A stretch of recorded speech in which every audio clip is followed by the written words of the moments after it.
make me go back to LA. I don't care where you go, Bojack, but I can't have you around here. You make me too sad. Okay.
Hi guys, good morning friends. How is everyone doing today? Another busy morning over here. Holy smokes, time's just getting away from me.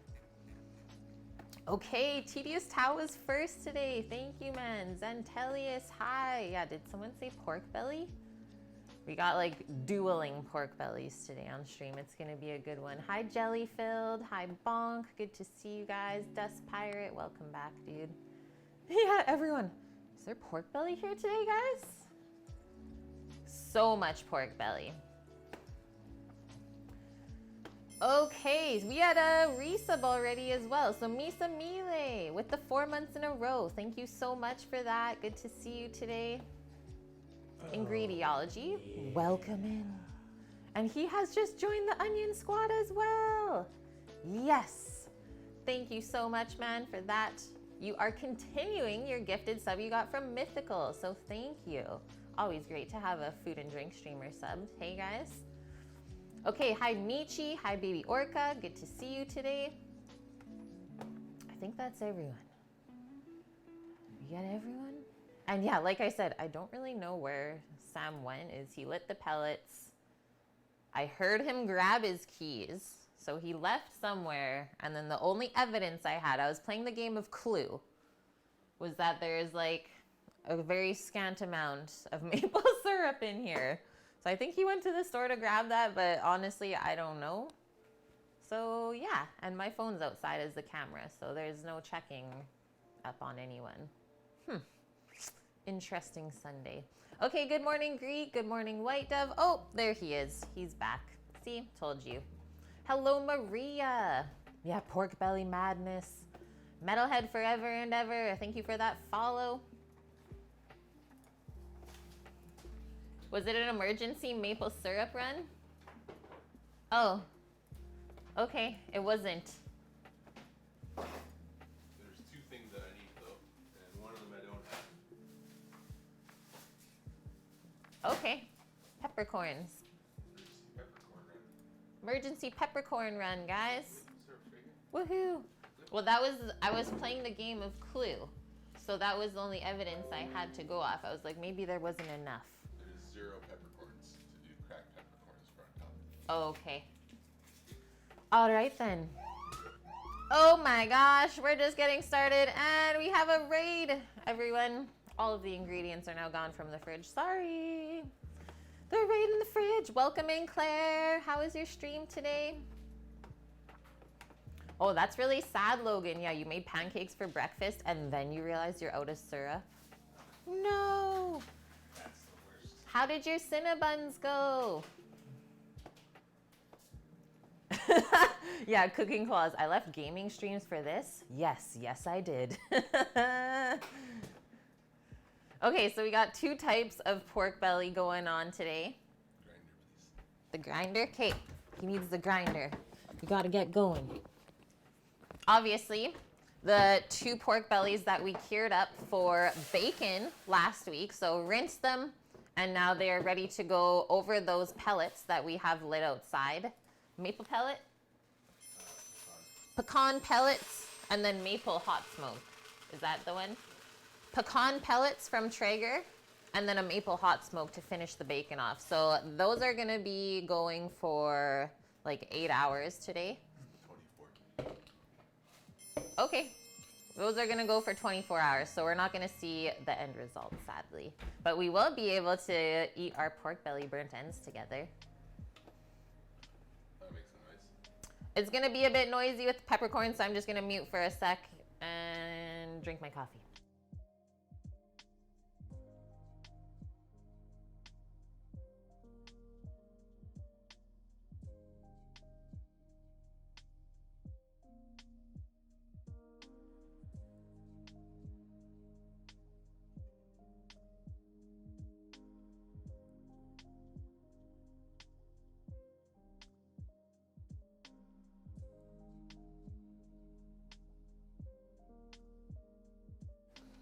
Got a refill as well. Yes, the best.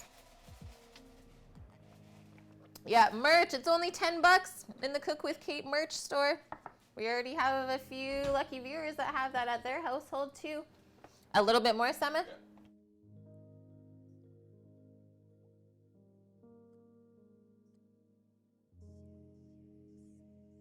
Okay, we should be good. Okay, Claire, the stream was good. Flaky brioche dough was not a success. What? How come? But it turned out to be good. I don't know if brioche could be flaky. That's the thing maybe, right? Hippie Medusa, thank you for that follow, as well as Bun7, welcome in. Okay, good morning, Cookie, welcome in. Anuris, hi. Kiwi Mish.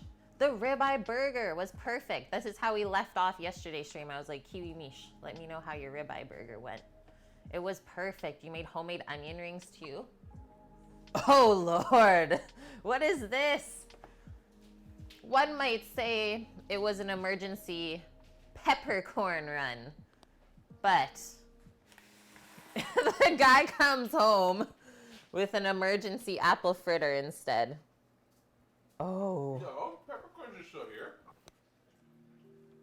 This was my emergency. Okay. Thanks, dear. Real quick in chat, guys. What's your favorite donut? That's how we're going to start today. I think apple fritter is my number 1. Those are from just like the local bakery in the grocery store here, and they don't mess around. It's like $1.50 for one of those. Oh yes, White Dove. Thank you for the 500 biddies. First things first. Oh, word, Claire. That makes sense. Yeah, your table was too warm to make the puff pastry. That's why I honestly refuse to make it at home. Just save yourself the heartache and headache. Marble slabs are for. Or yeah, get a marble slab and do it in the wintertime. Okay, Cookie likes a chocolate ice. Just simple, hey? If the dough is good, why not? Hippie Medusa, lemon-filled Long John.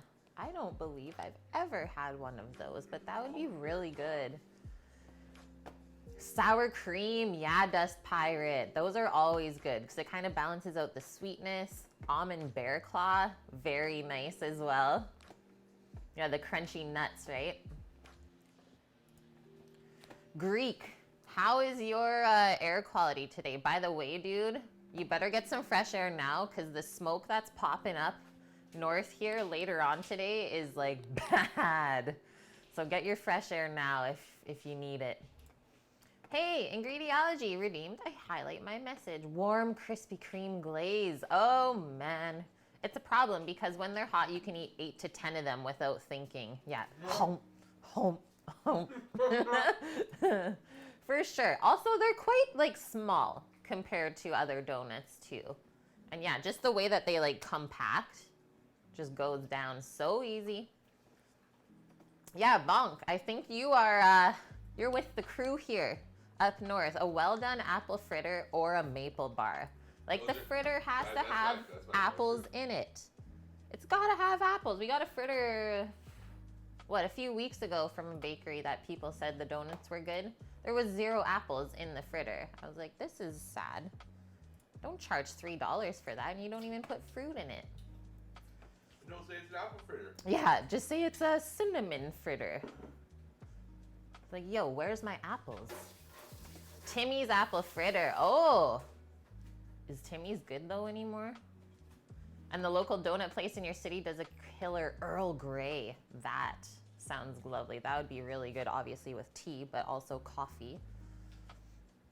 Hey, are we making pork belly? Yeah, let's get into it, Scooter Beach.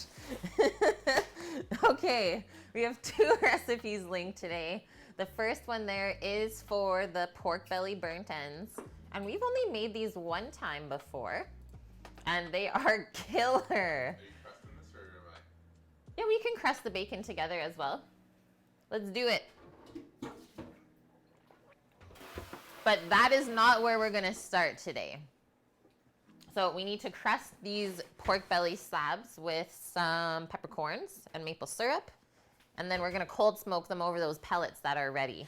It's all about timings again. All night long. And just a little recap from yesterday, all of our food for friends. No bad news, so that's good. All good news from the people that we did talk to. Can't go wrong with that. I haven't yet, no. Because they usually don't message back anyways. It's like, man, I'm not waiting for your message. They normally say I'm dead. Yeah, they usually die and that is it, guys. Okay, let's do this. Got a nice clean container. I'm gonna wipe it out a bit more. We don't really want the pork bellies to be wet.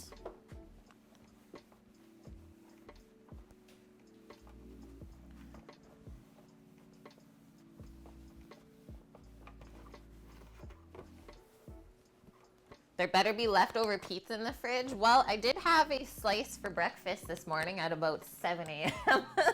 Actually, no, sorry. That was at 8:15 after my morning meditation and stretches.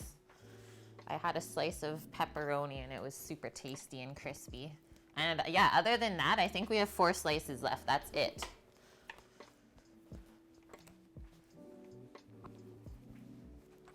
Hey, pizza for breakfast, solid. It hits like all the food groups you're looking for. And yeah, it was cold.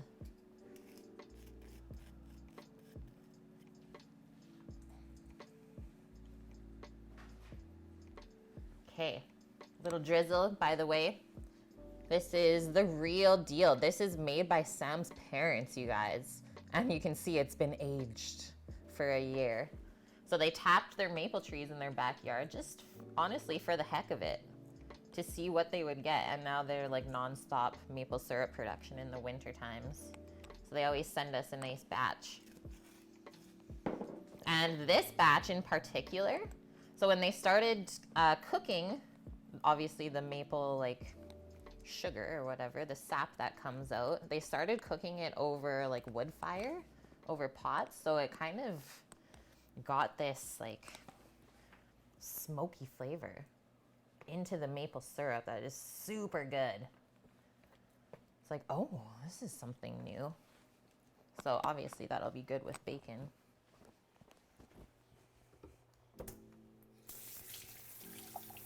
Quick little washy rinse.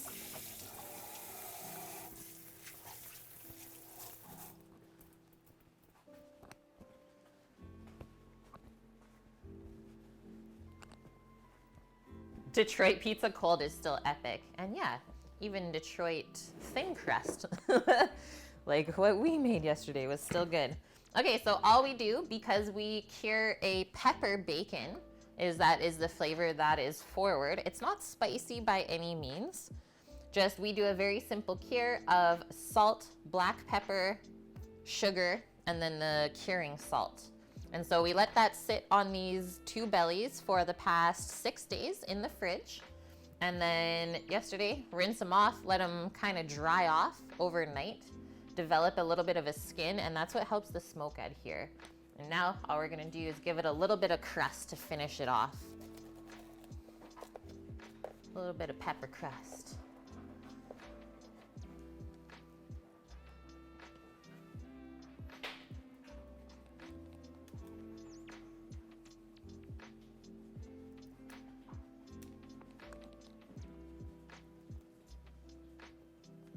And the way that we do our bacon, guys, a little bit, well, I would say actually a lot different than what you would buy from a grocery store prepackaged, is like we were saying, is we cold smoke it for 24 hours and then do a hot smoke to finish it. So by this time, it is actually safe to eat after it's all been cooked. Whereas like your store-bought bacon is like stringy and weird and not very palatable to eat. So that is how we prepare this bacon. So that, yeah, after we have it sliced up, like it will by all means last more than 2 weeks in the fridge. Okay, let's do the next one.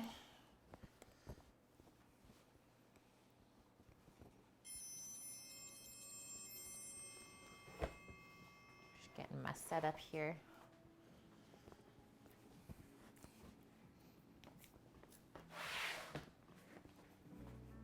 Gonna separate them so we don't mess up the crust that we just made. Okay, back into the maple syrup. For Max, thank you for that follow and welcome in. So yeah, just enough maple syrup to help the peppercorns like adhere. That's it. Give it a rub dub dub.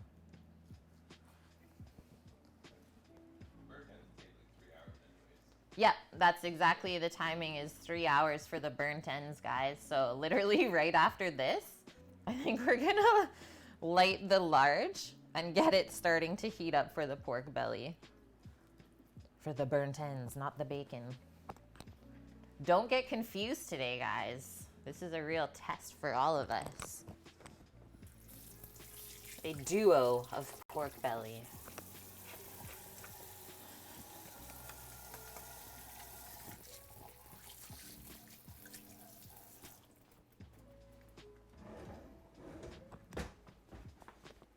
Washy wash rush. Yeah, belly rub, but different. Same, but different. Speaking of mac and cheese, any tips for making it without milk? I've heard that nutritional yeast has like a good kind of cheesy flavor for a vegan mac and cheese sort of dealio. Other than that, mac and cheese without milk. Yeah, I would honestly just try and look up any vegan recipe if you can, because they've probably put their magical spin on it and somehow made it taste delicious. A good creamy cheese could work your mac and cheese without using milk, though. Yeah, okay, so can you still have dairy though? Like I'm thinking that they can't even have dairy if you don't have milk. Yeah, but he's not asking without cheese, which is without milk. But if you had like super thin shredded soft cheese, you could probably just mix it in the hot. Yeah, it's true. Like a cacio e pepe is not. Yeah, almond milk. Yeah, I don't know about those ones because they're usually like kind of sweet tasting. Make a carbonara, and there's a test of mac and cheese without milk. Yeah, carbonara. The base is egg yolks and cheese. And you just mix it in while the pasta's still warm. Probably the best way. Okay. Just gotta get the grill grate on top of the grill and we're going outside? Yep. Okay. Let's go outside.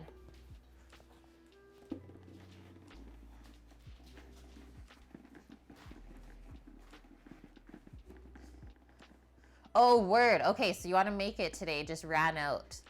And you got to run to the store. Well, I'm just going to say, isn't Kraft dinner made with like a touch of water?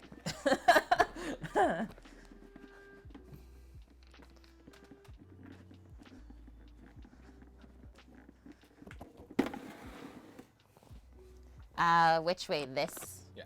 That way? I'm standing on the chair.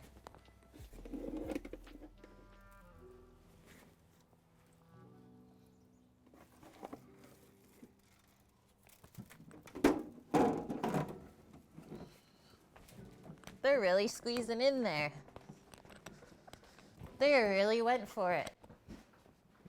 That's tight. She's a tight squeeze.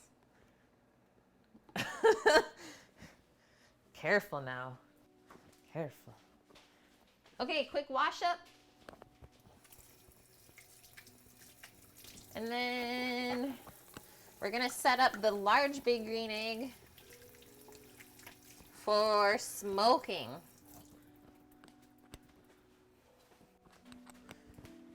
And we'll go over our pork belly burnt ends, all of the things that are gonna be going on for lunch. So how clean that large egg is right now.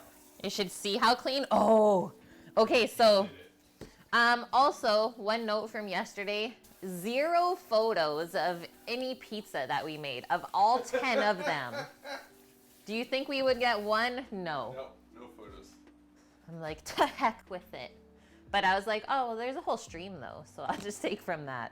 I know, Dust. I mean, that's when you know you're like busy and just like into it, right? No one's thinking about photos. I'm just more in tune with like the customers and what's happening. She cut the pizza and ate the pizza before taking a photo, so it's her fault. What can I say? Normally it's, Sam, what are you doing? What are you doing? Oh, he can hold it against me for once, guys. He's like, gotcha. But yeah, so I think it was the last pizza we were firing just for ourselves because we had an extra dough. Sam opens the little lid to the pizza porta and it was like a dragon like spit out fire, just like whoosh out of there. I was like, what? He's like, it's a little hot. It's like, good thing you weren't standing in front of that. Yeah, just open the door. It's just like, woof. It's like, what? Yeah, careful, guys. Careful. Okay, give me 30 seconds.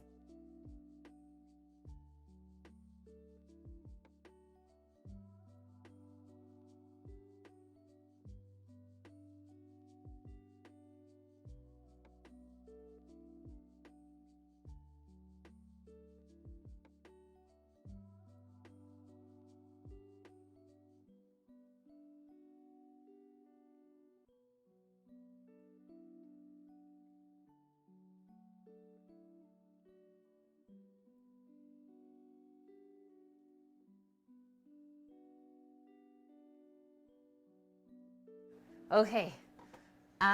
We are gonna go outside again, I think. Might as well. We're gonna use this guy, the Luftleiter X. Battery powered, cordless. So this guy can't actually light the pellets that we had lit in the other egg just now. So it's actually kind of smart that we have 2 of these. But this kind of lights the charcoal better. So each one is specific to a job.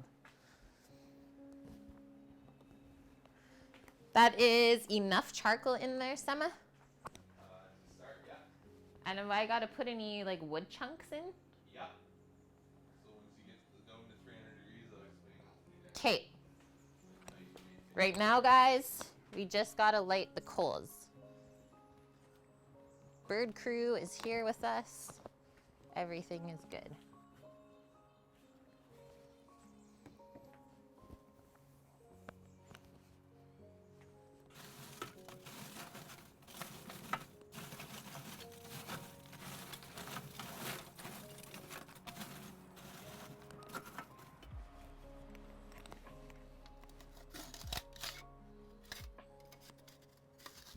She nice and clean. Okay, top is open. And now, we just press the flame button first. Get it right on the charcoal. And that just starts to heat it. Oh, sorry. Gotta press a back button on it too. And that starts to heat it up. And then the blower will come on once it's got like a little bit of heat.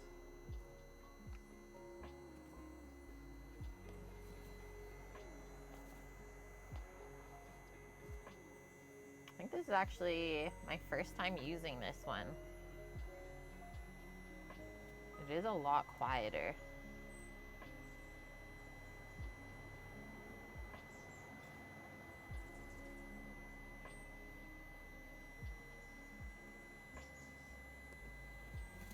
Oh.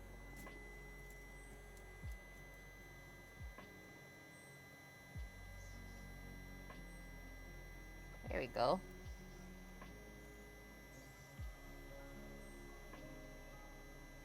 We're doing it.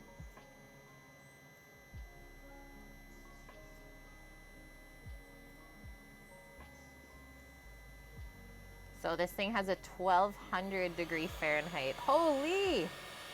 I see what happens now. So it slowly heats it and then it just like blasts it.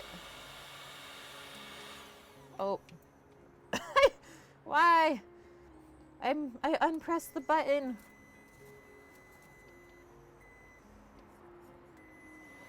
There we go.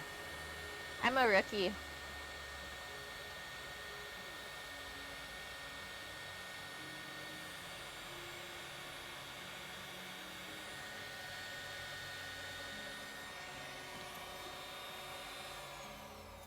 We need a bit more heat still. Sam's probably watching this just being like, what the hell are you doing? I honestly don't know, man. I think it died.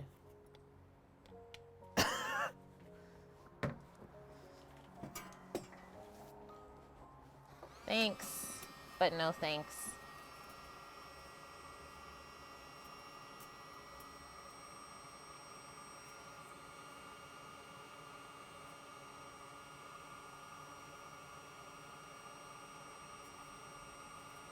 That's definitely just the user having issues, so I will get used to that on my own and then demo it for you guys. I don't know why it turned off though and wouldn't come back on. I was just kind of getting it going.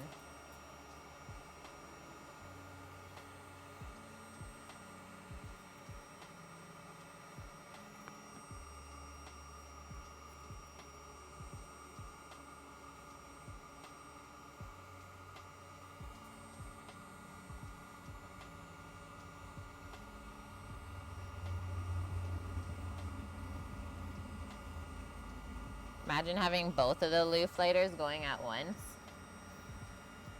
Power blast.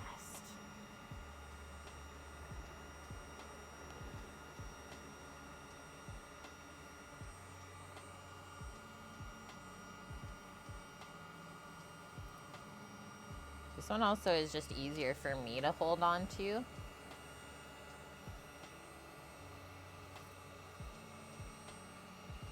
Not as bulky.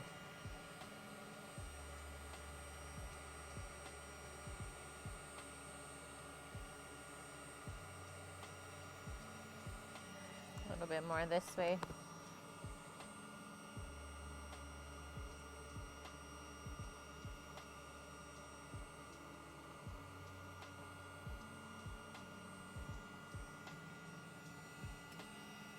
There you go.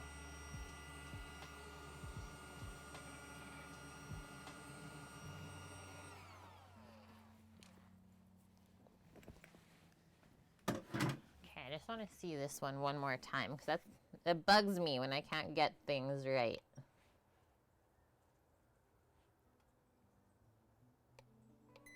Okay, that's what I did wrong. Let's see how this blower is. That's definitely way higher powered blower. I'm getting familiar with it.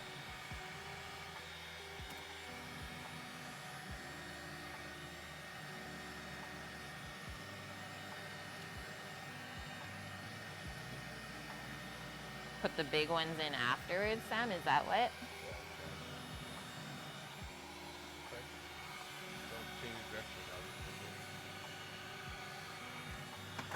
Want a bit more there. So we just start a nice little bed of coals first and then pop the big guys in. That looks happy now. Yep. Woohoo! We're doing it. What? Oh, yeah. The little billowing smoke. A duo of eggs. Oh, hopefully that wasn't too difficult, guys. Okay, let's get into the other pork belly now. Yeah, look at those nice little smoke poofs coming out.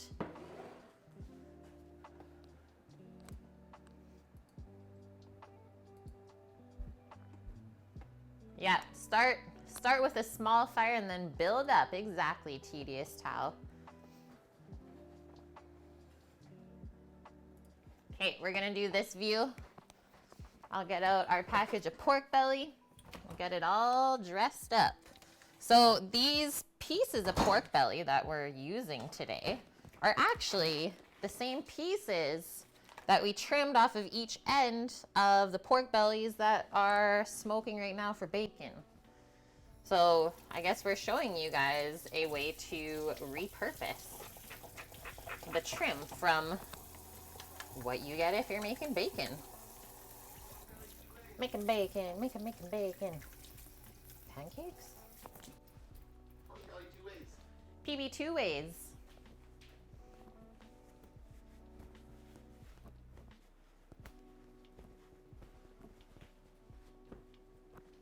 Let's get out a cutting board.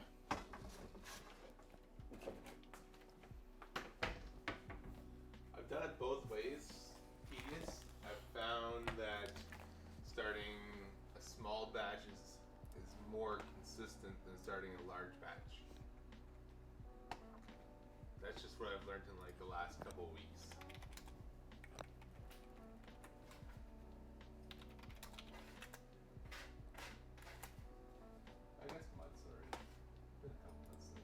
Okay guys, actually we're gonna do a real quick little go over of what burnt ends actually are.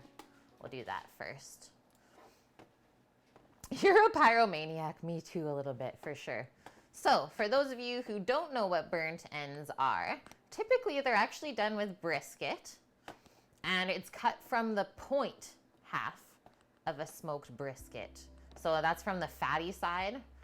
Obviously it crisps up a lot.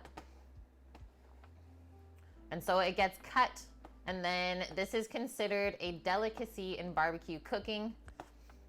So the point is removed and then cooked further by first chopping it up into like 1-inch pieces usually, or maybe a bit smaller than that.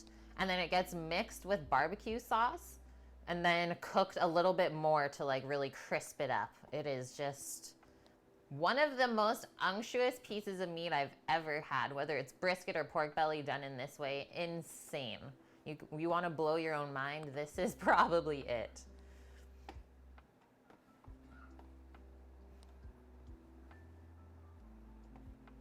It says burnt ends can be served alone or in sandwiches, as well as with a variety of other dishes. So today we are going to be serving them with a baked mac and cheese and then just some nice like sweet and spicy green beans, and maybe I'll find another vegetable. Maybe we'll do beans and carrots. Nice and tasty. Cut through all of the richness. That's the other part of the meal. Okay, so someone obviously thought that it would be a good idea to make this from pork belly as well. And yes, it is a great idea. So we do have the proper recipe linked from Big Green Egg. And it is from one of the Team Green members. So someone like Sam and I that is an ambassador for the company. His name is the Barbecue Buddha is what he goes by. And he gives us these instructions. 1 pound piece of pork belly, your favorite barbecue rub and sauce, a little bit of honey, a little bit of apple juice. Quite vague directions there for sure. It needs something light, Reno, for sure. It for sure does. Okay, so it says set your egg for indirect cooking with the convector at 275 Fahrenheit. And he says with hickory smoking chips or chunks. What are we gonna use today? What type of wood should we use today, guys? It says hickory. Chips or chunks. We're using hickory then, but we'll use chunks, not chips. Because chunks, I don't have chips. yeah, we don't have chips because they burn up really quick for most of our applications. So we'll use nice wood chunk. It'll flavor the pork belly pieces the whole time it cooks. Okay, so he says trim the pork belly, cut it into 1-inch cubes, cover your pork belly pieces in your favorite barbecue rub, place those pieces on the cooking grid and smoke for up to 3 hours. Spraying with apple juice every hour. So our little spritz, we like to still do here apple juice and apple cider vinegar, half and half. I just like the way that the vinegar and the apple juice combine for that flavor together. It's better on pork, I would say. I do recommend that. Okay, so we do about 3 hours. I know last time we made these, they didn't take quite as long. So we'll see kind of how long it takes to cook. So sometimes you have a fattier piece of pork belly, it will cook quicker. If it's meatier, it will take a little bit longer to cook through. And we're gonna be cooking the pork pieces until they reach an internal temperature of 190 Fahrenheit. So like nicely well done, basically almost falling apart at that point. Hello DG, how are you?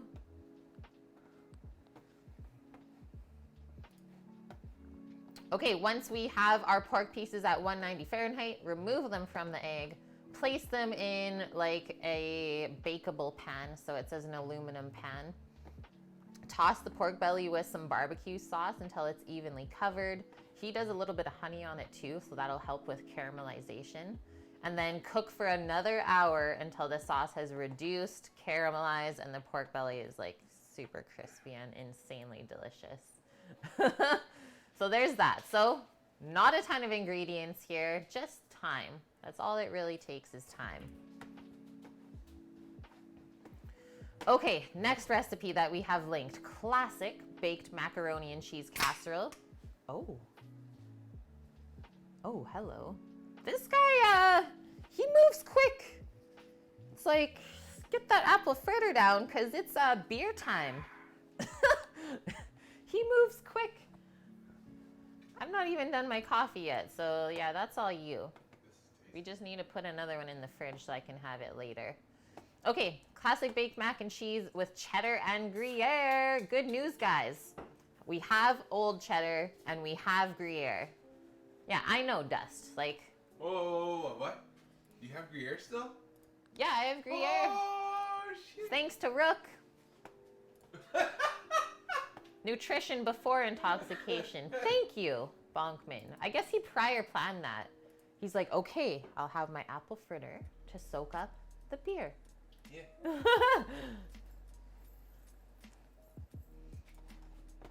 Okay, this recipe for the mac and cheese is from Serious Eats, and it looks super deadly.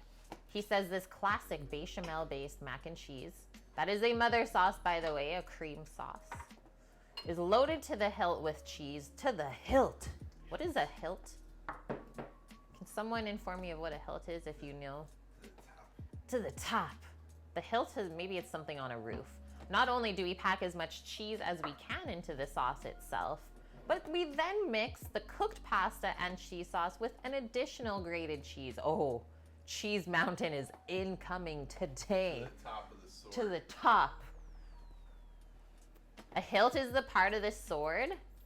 Yes, guys. This is my chat right now. Just ask chat and they will tell you. It's the skirt. Okay. Sam says it's this part. Sounds good, dear. Not where you hold it. Yeah. But where you guard it. Okay, Other yeah. sword, the hilt. Well, if we take a knife all the way to here, Yeah. all the way to there. Ah! He's coming in with another knife pointed right at me. What is going on? Knives and beer, no. Yeah, we're ready for mac and cheese. Okay. Okay, we got cheese to the hilt. And then we're adding extra cheese in after it's been mixed with the cheese sauce for tiny pockets of stretchy, melty bits throughout. One of the benefits of this method is that you can get enhanced browning in the oven, especially on the bottom and sides of the baking dish, thanks to the flour and butter in the sauce. Why this recipe works. Extra grated cheese folded into the pasta and cheese sauce creates tiny pockets of stretchy, melty, intensely flavored cheese. Yes. A buttery breadcrumb topping bakes up crisp with a nice light crunchiness to add for texture.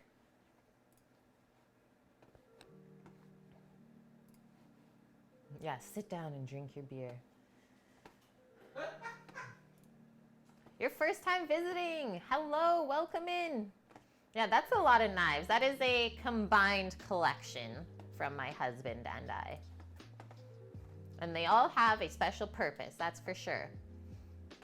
Okay, so this recipe yields a 9x13. Do we need extra mac and cheese?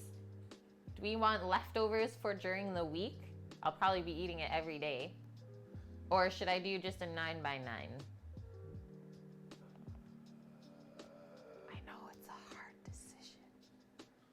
Every day. He wants it every day. Good answer. Ding, ding, ding. Every day of mac and cheese. 13x9. Okay, active time, only half an hour to prepare everything, but total time, an hour and a half, because it has to give it time to bake, right? So what we need, 1 pound of elbow macaroni, 105 grams of butter, flour, milk, grated sharp cheese, ooh, a little bit of hot sauce in there, yum, balance it out, mustard powder or a little bit of Dijon mustard, that's a thing. And they also add a little bit of garlic powder in there. Interesting.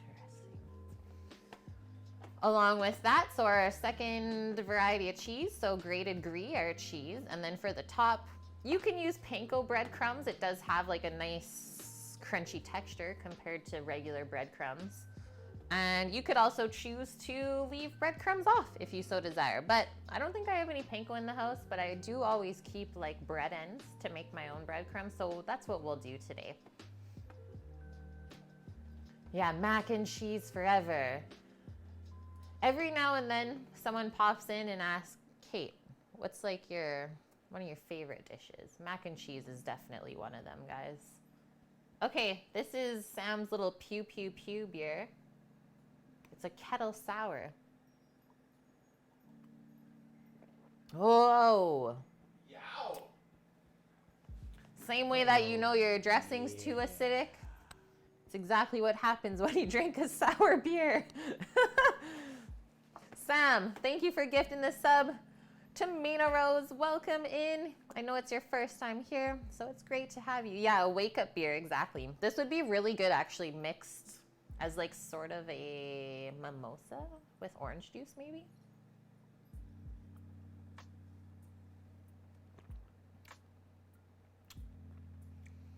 It's hoppy too.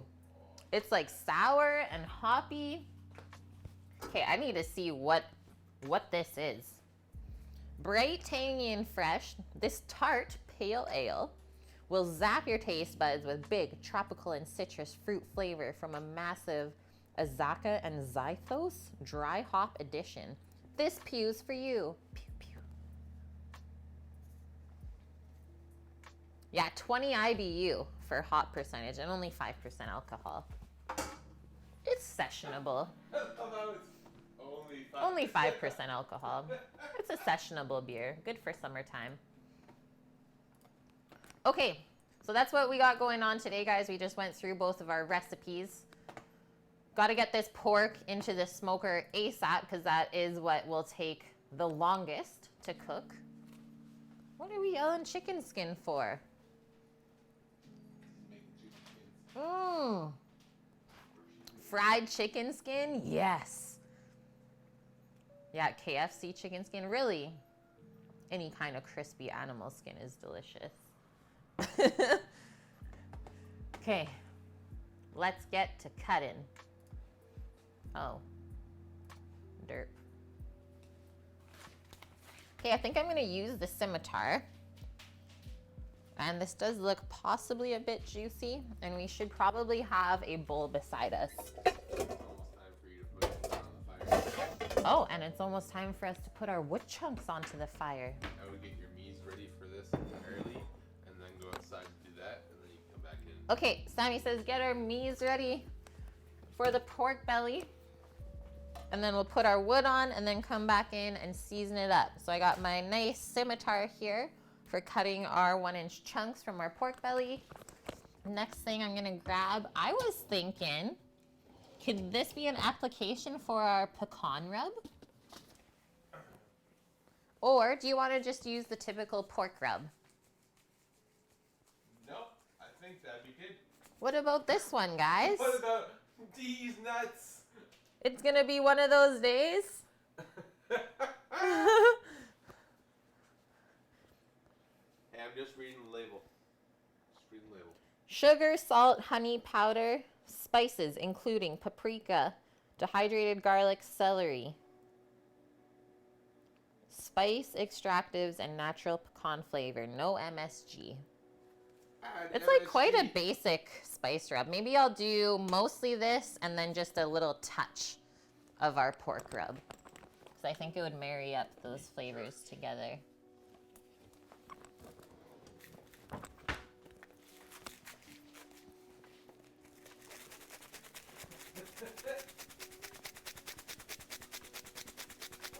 Yeah, Uncle Roger's upset. Okay, there's our pork rub. And what we do for our special pork rub, salt, pepper, paprika as well, garlic powder, and cracked coriander. I believe that's all I put into it last time. And sometimes you can choose to put a little bit of sugar if you want some extra caramelization. Do I like rubbery bacon? Those words shouldn't even be in the same sentence. Bonk. Oh, yeah. What if you try to cook the pork belly in a microwave? No, no, no. DG. Yeah, then the big spirit comes back. Oh, thank you, Paloozer. I love you guys. Okay, let's go check. It's wood time.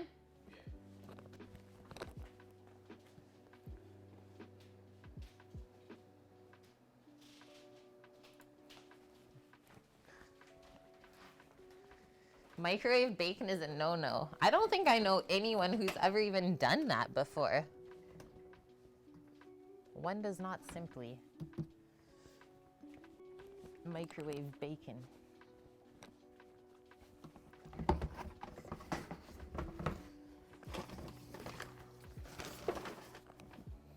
Four chunks or these three? All of them. Hickory chunks. And we just place that around? Yep.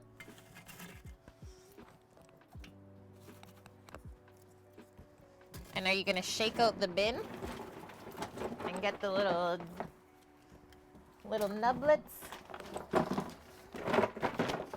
Just wanna show them the bag as well. So this is what we're using, guys. The big green egg, hickory chunks. And like I said, we don't typically use chips because they burn up really quick for our applications. So this is how you get your layers of flavor. Is you do your little bed of coals first, and then you do your wood chunks, and then put some bigger chunks of charcoal on top. Ah, my eyes are burning. I'm going inside. Okay, I'm here. Okay, so now Sammy is setting up, this is called the plate setter or convector. And this basically turns it into an oven. So we're indirect cooking. Excuse me. So there's no chance. I'm okay. You're not. You're right in the fire. No, I'm good. Okay.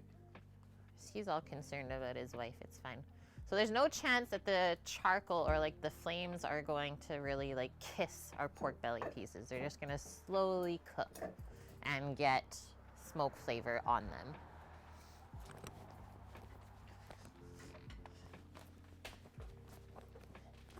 And now the grill will be ready in 40-ish minutes. 40-ish minutes.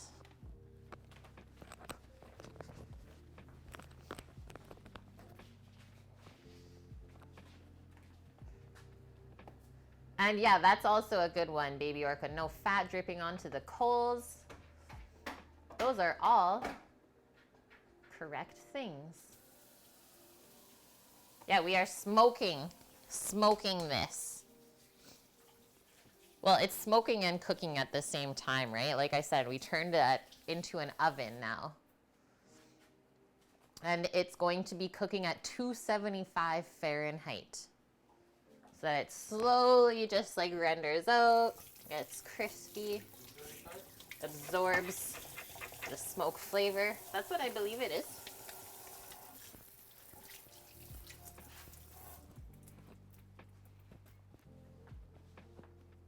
Just on the left there.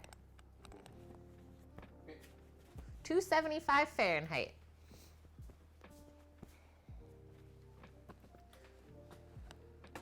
Well, we're doing 2 different smoke applications today, guys. So on the left egg, the first like smoke an egg that we had going, that was for the bacon, and that was a cold smoke, which is why we use the pellets, because it doesn't have a lot of heat to the fire. It's more just flavor. Whereas the egg that we just got set up, we are cooking and smoking at the same time. It's okay, DG. That's why we always ask questions with each other, right? Okay, let's get into this stuff. Probably need a towel. It looks a little bit juicy in here.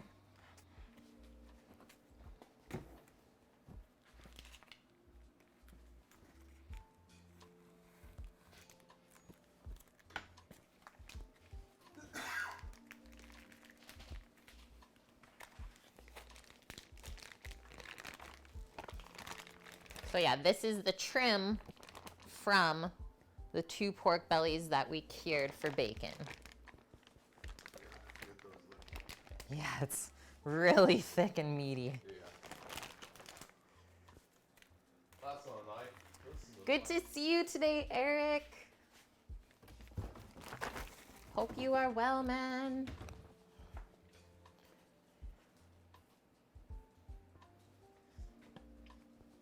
Yeah, Sammy's always using multiple applications of smoking.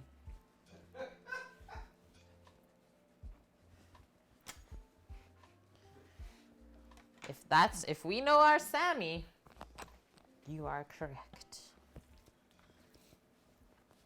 Okay, so 1-inch chunks. Look at this guy. It's already like set up for us almost. I'm just gonna cut it in half. Well, I guess I'll show you guys how this looks as well. So it's like kind of equal parts protein and fat. This one's a bit more lean, but this one is gonna be good. Is that why there was an emergency fritter run? No, he actually did have to grab some peppercorns for the bacon crust. But I mean, if you're in town at the same spot that the fritters are, you can't not. That would just be a wasted trip. I just walked by where the fritters were. They were there. Okay, so this is how we start, guys, is just doing 1-inch thick strips. I think for this one, yeah, I'll do that and then cut it one more time.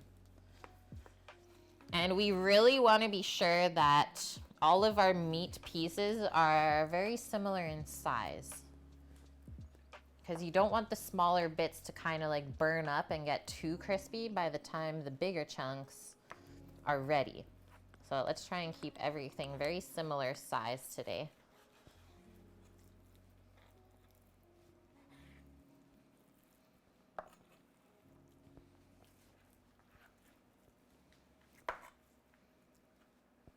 This one will do three cuts.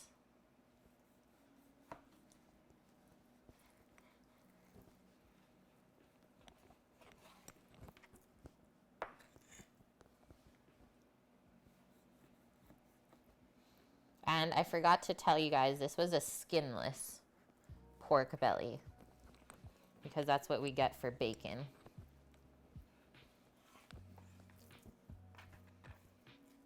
Skinless pork belly.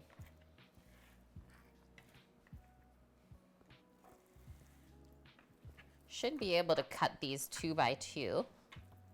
Oh, that is really nice and meaty. Okay. That's gonna be so good.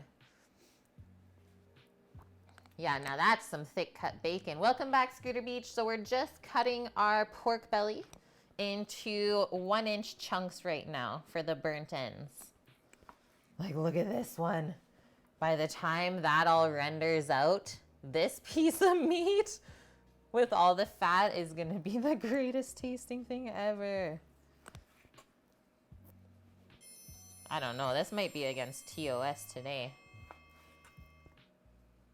And the sizzle sounds that come out of the egg.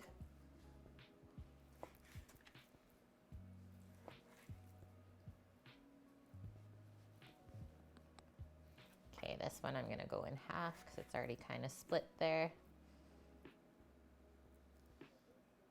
Same with that one. Killer Beefy, thank you for the follow. And we'll just transfer all this into our bowl where we're gonna be mixing it with the rub and spices. Clear off your cutting board and get into the next bits. I'm gonna cut those 2 ends together. I think we can do this 3 by 3. Is that the same as breakfast bacon? What is breakfast bacon?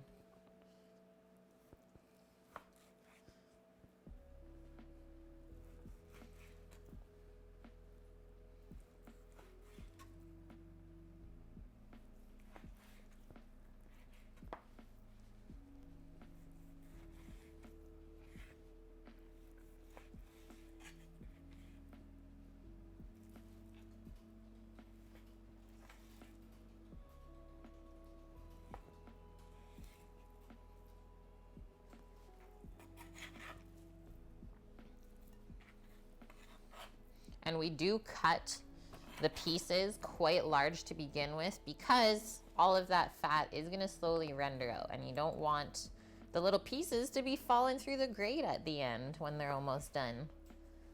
So cut them a bit bigger to allow some shrinkage.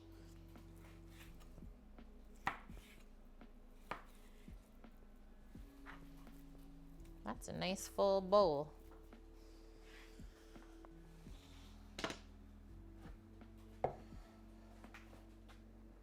First time you had pork belly was in a banh mi. Yeah.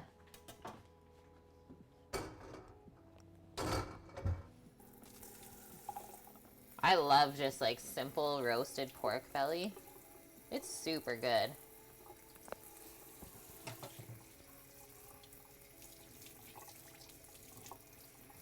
Okay, just washing up my hands and then we'll mix up our rub. But I don't think we're gonna dress the pork just yet with the rub because we have to wait a little bit of time still for the egg to get up to temp, and we don't want the salt and sugar to start to draw out too much moisture ahead of time. Pop that over there. Okay, so we have our Meat Church pecan rub. We got this from Wickerland here in Victoria.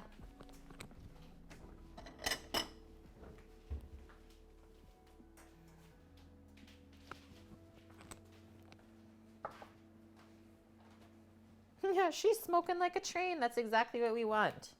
Okay, give that a shake. Just gonna kind of guesstimate how much I'm gonna need. Probably that.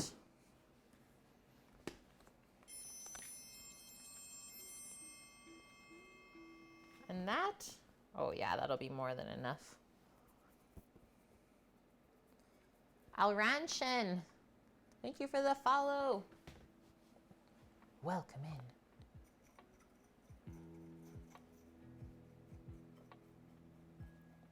Yeah, I'm Canadian too. Are you?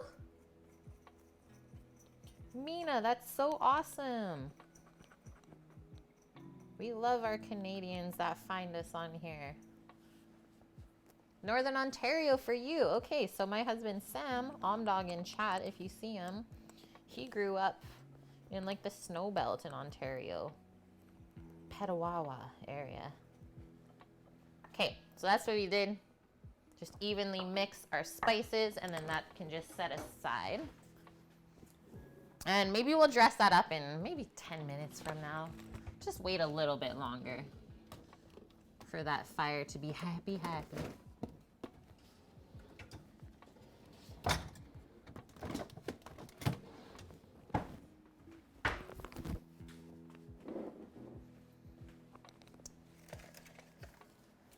Also realized we didn't even make up a little list today for ourselves either.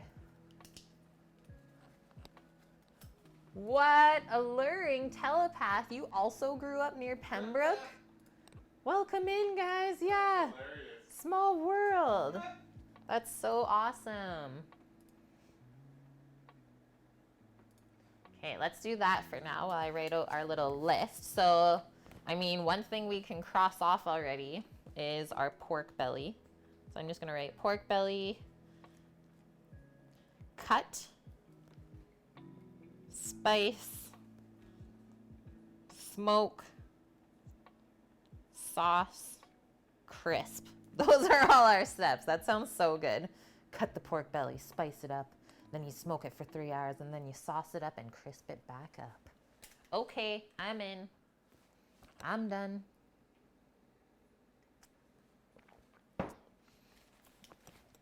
Okay, after that, so one note on that is we do have to make a little bit of barbecue sauce for today.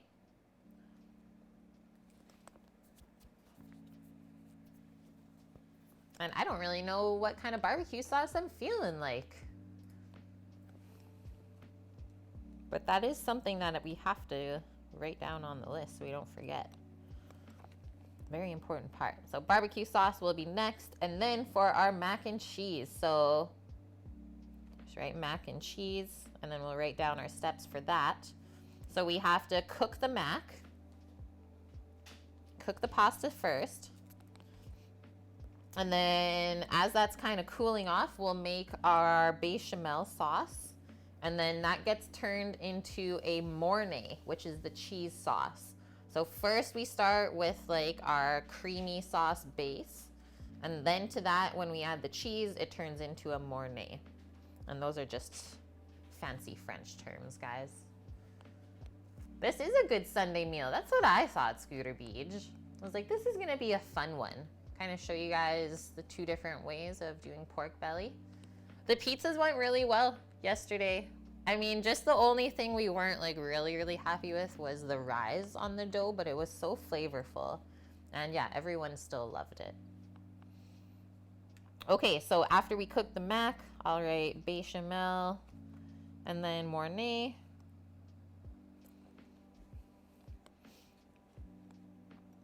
And then our breadcrumbs for that.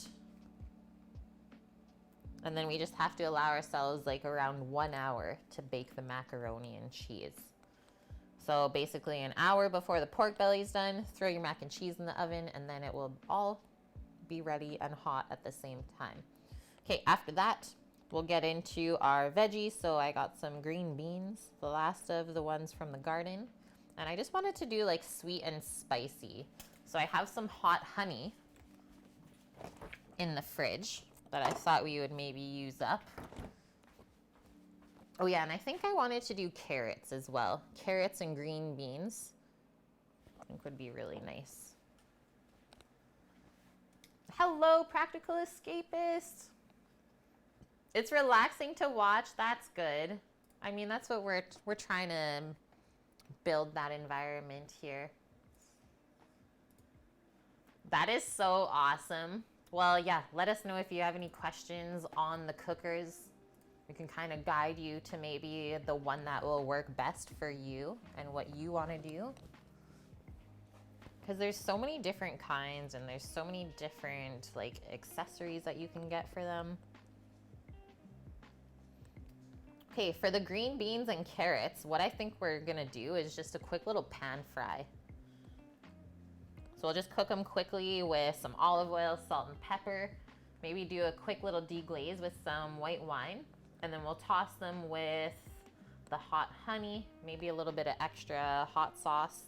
And then we'll have our nice like kind of crunchy and spicy vegetable side dish to cut through all of the richness of the mac and cheese and the pork belly.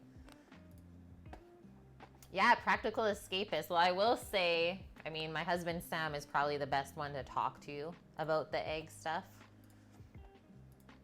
But I do have a fair knowledge, for sure. For sure. Okay, there is that. I think we're good. That's all we really need to know. Are we okay in the smoke? I mean, with the smoke from the fires, no. But at least this smoke that we have going right now smells really good. It covers the crappy smoke smell.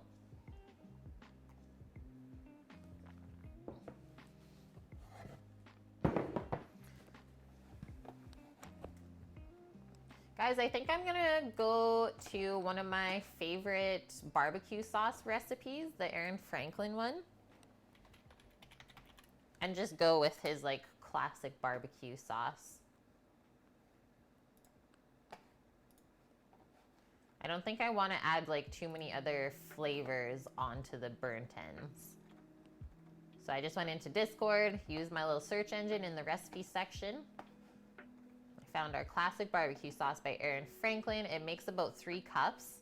Oh, okay, the smoke coming out of the egg right now looks so good. Yeah, we're I thought you said we're tenderizing the neighbor. We're terrorizing them. They've never complained, that's the thing. Hi, Meta Monkeys, how are you? Yep, different woods do have different smoke smell, you are correct. Okay, so for 3 cups of barbecue sauce, this is something that will also last in the fridge quite a while, like probably a month if you don't contaminate it. We always start with a base of ketchup, and then he adds a bit of water to allow for it to like cook down. And then apple cider vinegar and white vinegar, brown sugar, Worcestershire sauce. I like his addition of chili powder because it goes like kind of southwest. Oh, and the cumin. So he does chili powder and cumin. Super interesting flavors. And then just lastly, salt and pepper. And the sauce is super simple to make. It only takes about half an hour. Just bring it up to a simmer and then you're done. I'm gonna get out a little pot. We'll start with that. Let's get into it. I think I gotta open a new ketchup. A catsup.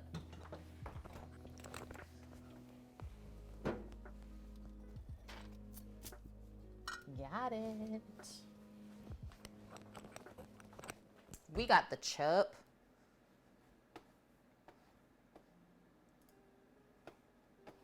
That is one thing I will say, DG, is once you taste the food that comes off of an egg, it's really hard to go back from that. You're wrecked.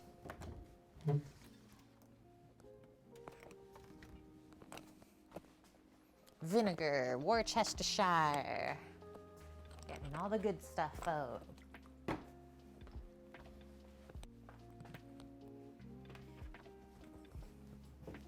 Apple cider. think this is probably the 4th or 5th time I've made this barbecue sauce. Definitely won't be the last.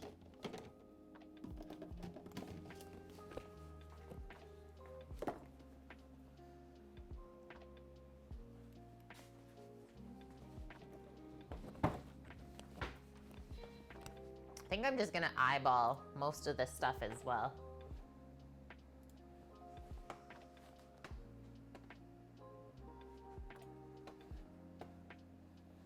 1 3/4 cups of ketchup.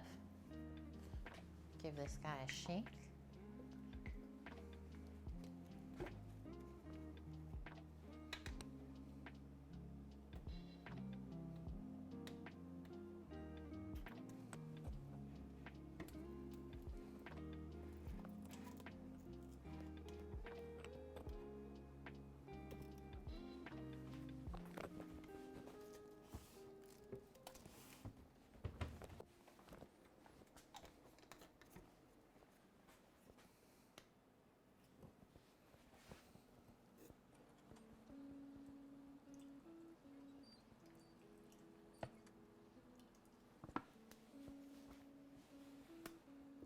One more for good measure.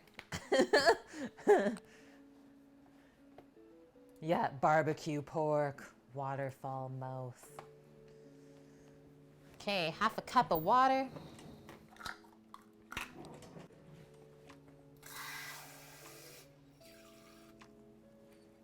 And I will say this is my favorite barbecue sauce recipe because it's not too sweet.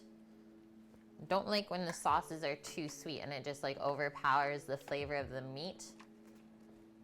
It's really nicely balanced. Okay, 1/4 cup each of apple cider vin and white vin.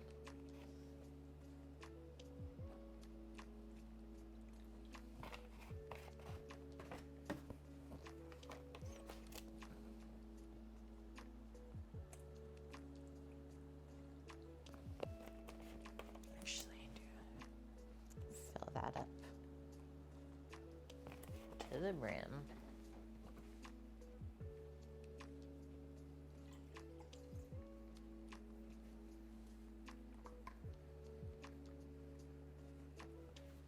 Do a tablespoon of brown sugar.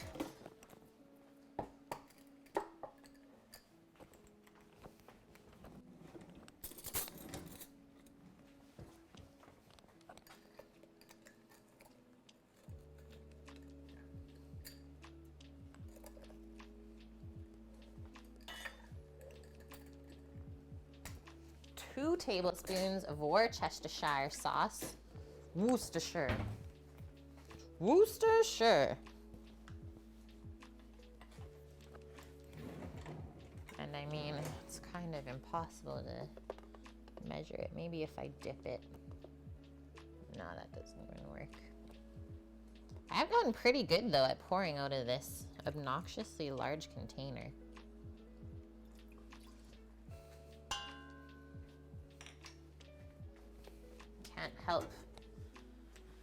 Can't help the drips. Ah.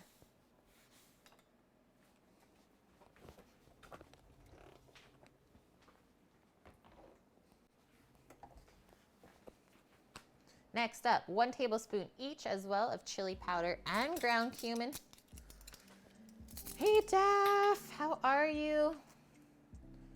Man, okay, we're like watching the smoke map coming from you guys. Insane today. We maybe have like, what do we got? It's noon now. I think at 3 p.m. we're literally like covered.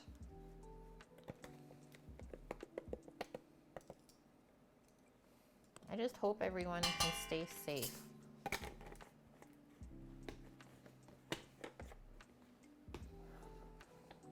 The Brits have some odd words that don't exactly sound as they look like they should. Worcestershire. Yeah, it is such a funny one. Worcestershire.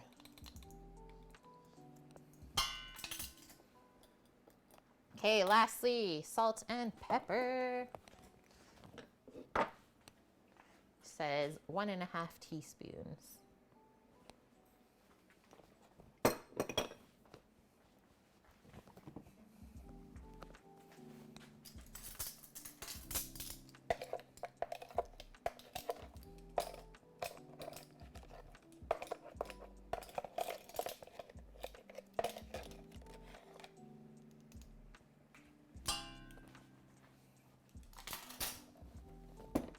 Done. Now we can go over to the stove top. And we just got to bring that up to a simmer. That is literally how hard it is to make barbecue sauce for yourself.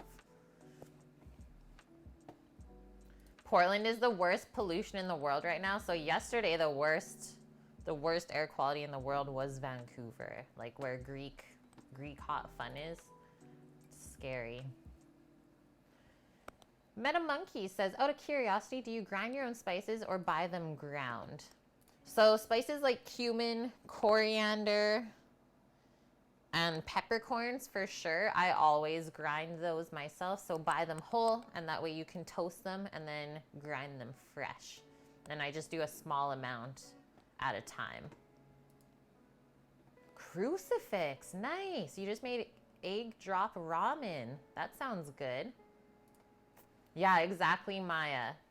Just hope everyone's okay.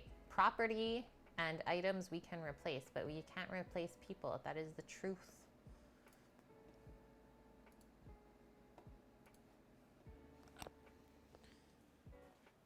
All right. That totally changed the scene just now.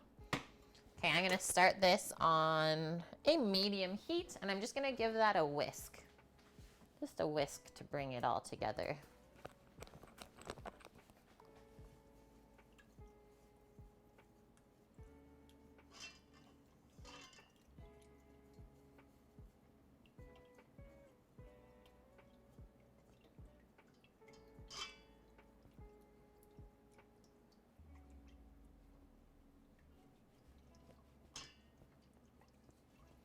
Still gotta add the water, right, guys? I don't think we added the water yet.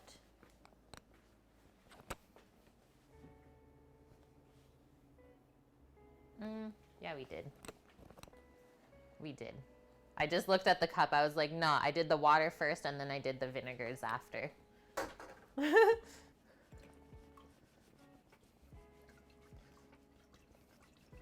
At least someone's paying attention, Maya. Okay, now that we got that on the stove top, time to put all of our ingredients away. I just want to switch up this little view right now.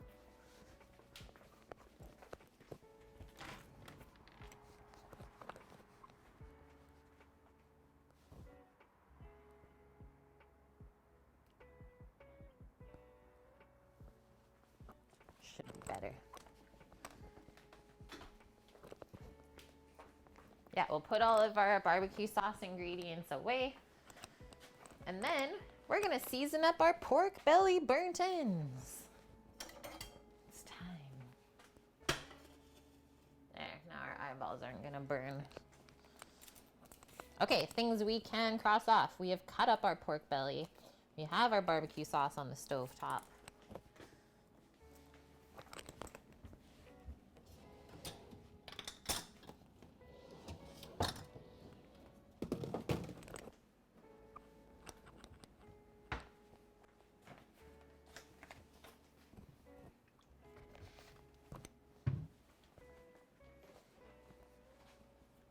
Great minds, exactly. Great minds think alike.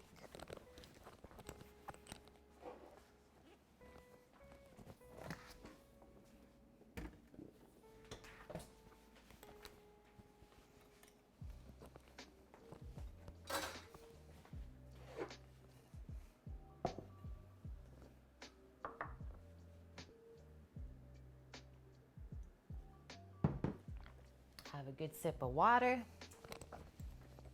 maybe a bit of coffee.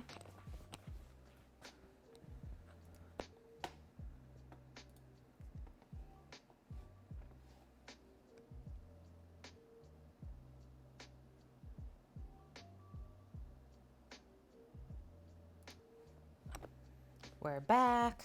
Okay, I'm gonna cross off spice in the pork belly. And potentially, we might not have to use all of this spice mix, but I'd rather have a little bit extra than not enough and have to mix it up again once our hands are already dirty with the pork.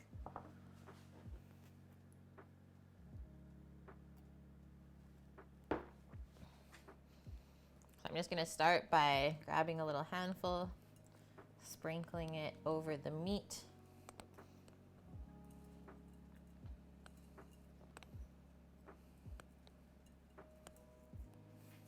There's about half of it, and now I'm just gonna use a spoon, see if I don't have to get my hands dirty. Start to mix that up.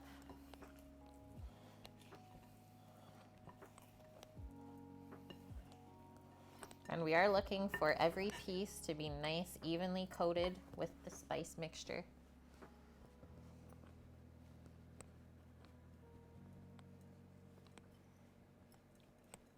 I actually think I mixed up a pretty perfect amount. Okay, give it another stir.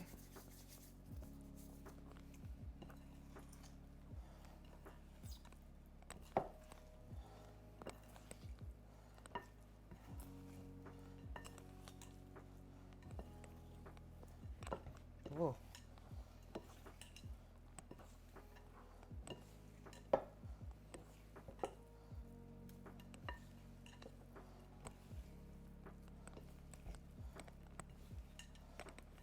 Definitely will take the last bit of that.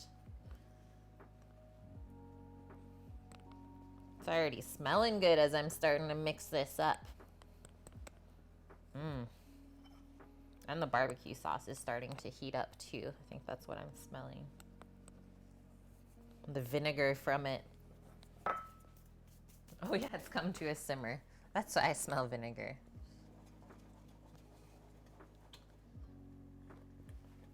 Okay, so I just need to let that go for about 10 more minutes on a low heat for that barbecue sauce. Okay, let's keep stirring this up.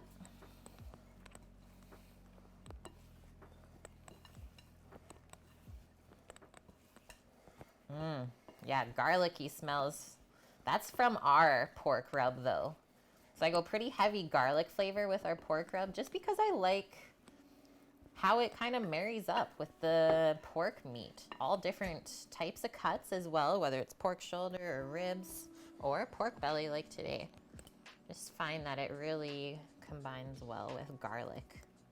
Pork, garlic, and coriander. All right, there's the last of that. Yeah, the magic word, exactly, Bonk.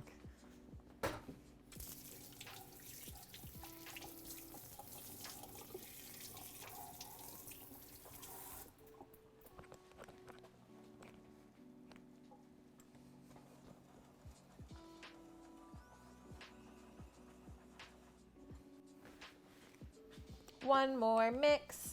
And see how the pork belly is like really starting to absorb the seasoning, starting to look a bit more like wet and saturated. That's what we want. And that's also what I meant by the salt and sugar are gonna start to draw out moisture like right away as soon as we start coating it. So that's why we don't do it too early.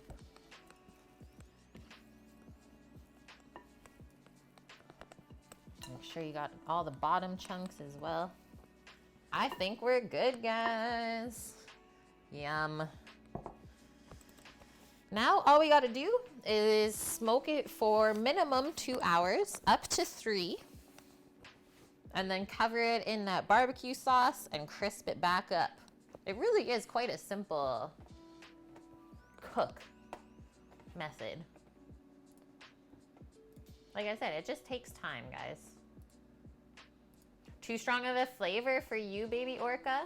Both garlic and coriander? Wow. Yeah, some people have like quite a delicate palate that they don't really enjoy all those strong flavors.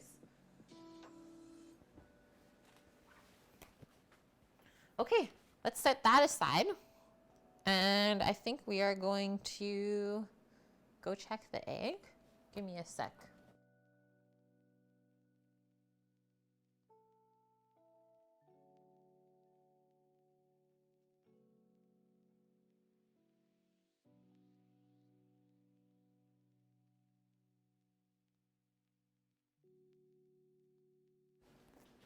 I think it's ready, guys.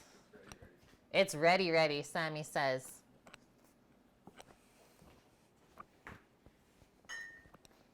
You guys are like, wait. We need full screen, please. Forgot the other day. What? I forgot to switch it. Oh.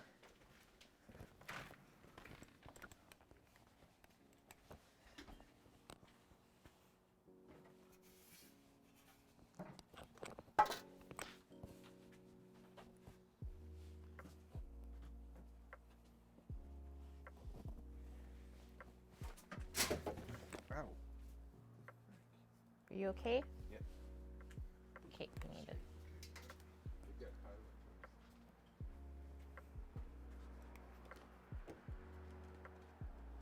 We've got time. We're tripping a bit.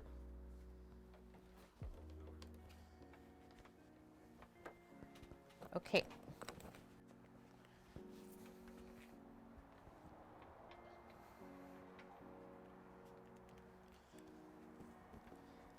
Just a quick little clean.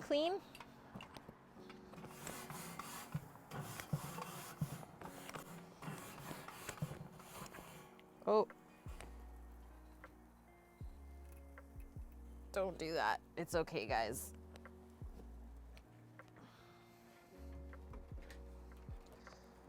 Just gotta put it back on the wire.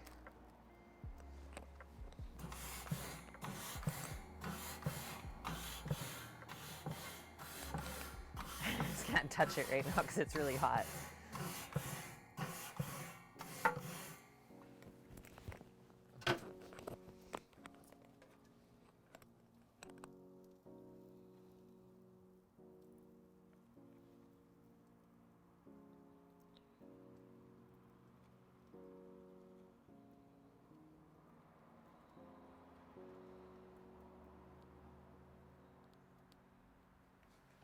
Okay.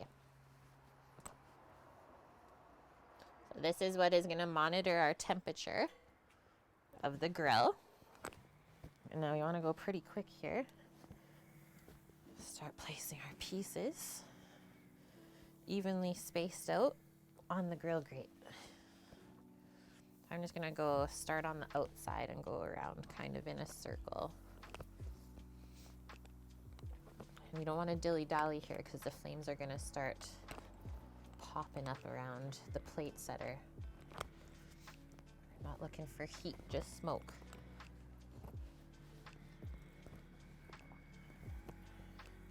Oh, that's a big chunk.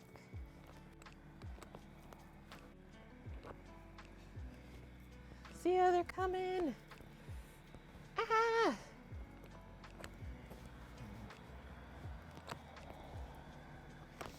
You almost need 2 people. Just the sound of the fan is like terrifying. You, stay on there. Are we gonna even have enough space? It will shrink. So I guess don't worry about them touching right now.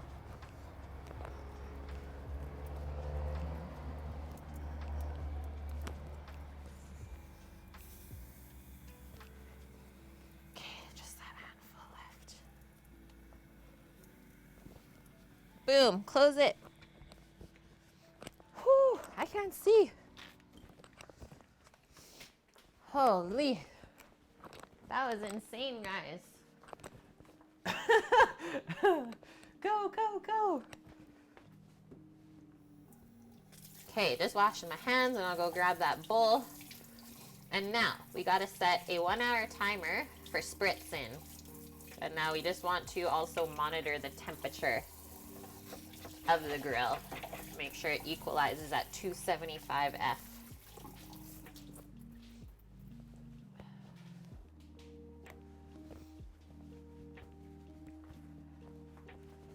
And I need to blow my nose because that smoke really got me. Give me like 30 seconds.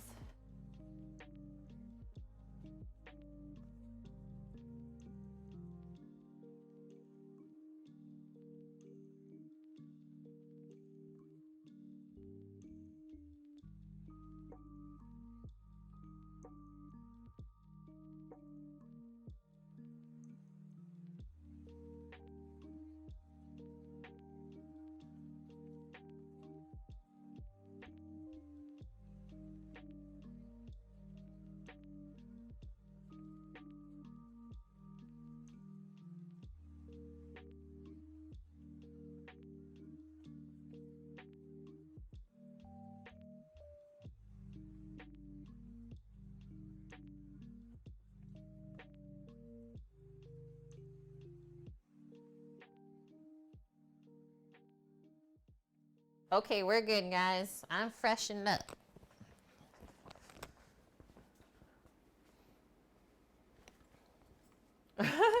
Yeah, are we being fast forwarded? No, just when you're getting smoked out and the flames are creeping up, you gotta go quick, quick, quick. That's why we have 2 hands. Use them. It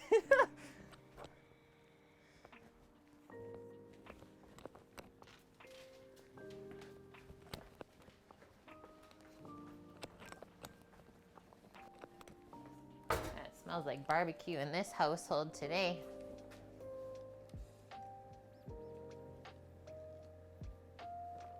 No smoked boogers. Titan.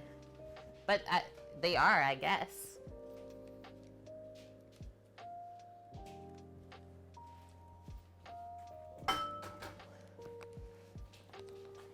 Okay, guys, next up.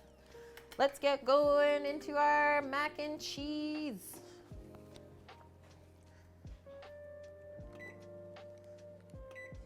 I'm also gonna set that 1-hour timer for our spritz. Done. And our barbecue sauce is also basically ready. Oh. Man. We'll just do this inside. We'll come inside for now, okay, guys? There we go. Okay, so she simmered for 10 minutes now. And we're not really looking for it to reduce. Just want all the flavors to come together. And then it's really your choice whether you want to serve it warm or cold. And it is always wise to give it a taste when it's done. Make sure you're happy with it.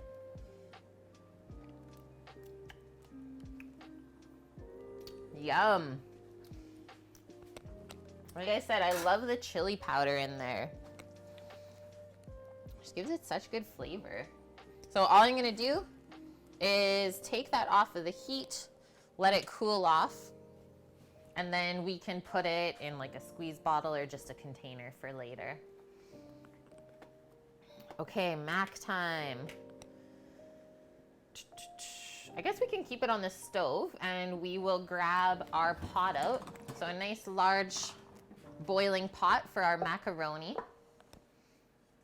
Baby Orca, have you ever had any complaints from the neighbors that it smelled, too good? No. Yeah, no, definitely not. But I'm sure that's how they feel, right? Yeah, hurry, sneak a few snacks while they're not looking. Okay, so I'm gonna fill up this boiling pot. We can do halfway with hot water, and then we're gonna salt it as well so we can season the pasta as it cooks.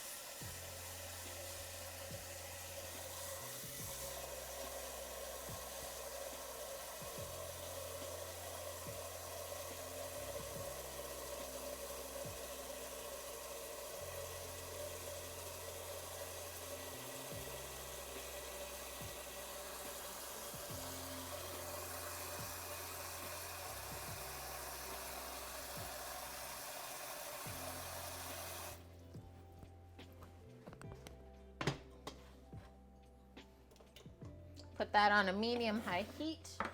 And then as far as salt goes, let's do 1, 2, 3, 4, 5 like teaspoons full. 5 teaspoons, 2 tablespoons.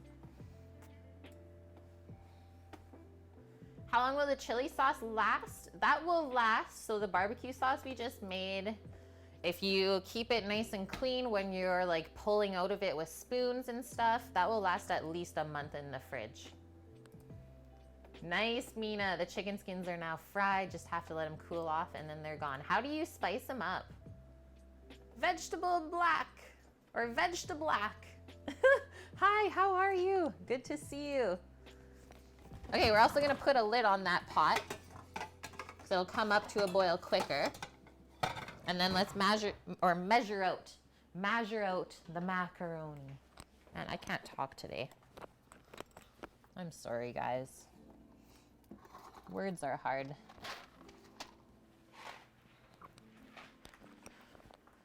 Yeah, things are good here, man. I have nothing really new to report. Things are good. Words are hard sometimes. Yeah, it's true. It's true, it's true. So I am following the recipe right now that is linked. It's both in Discord and on chat. I'm actually gonna pop it up so I can take a peek at it.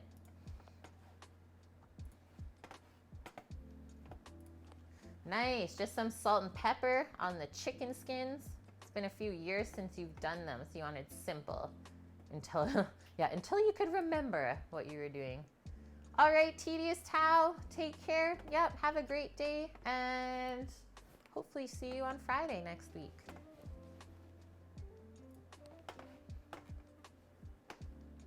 $450 grams of elbow macaroni. I'm getting my scale because the rest of the ingredients are also measured out, and that's so handy.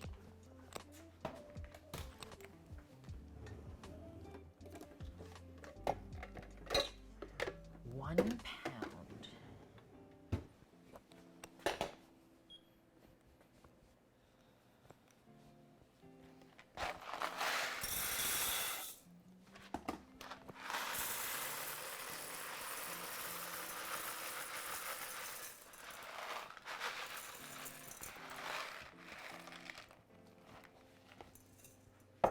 Boom.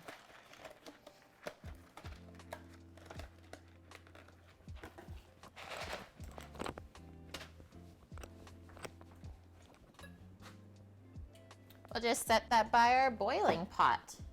We just gotta pour it in.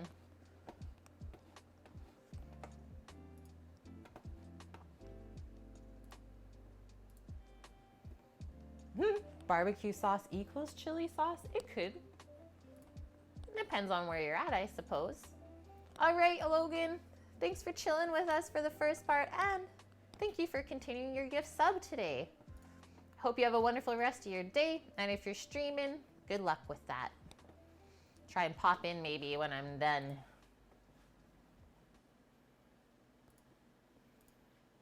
Oh, chill sauce.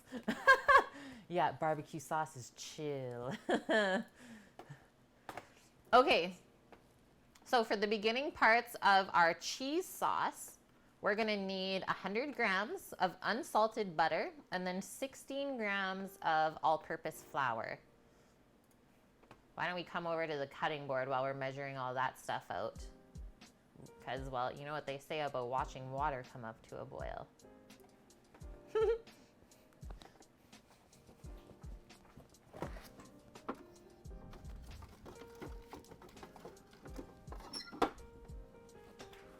Whoa. I need to pull another pound of butter and I think put it on the grocery list. The last pound from the freezer. It's kind of scary. An uneasy feeling.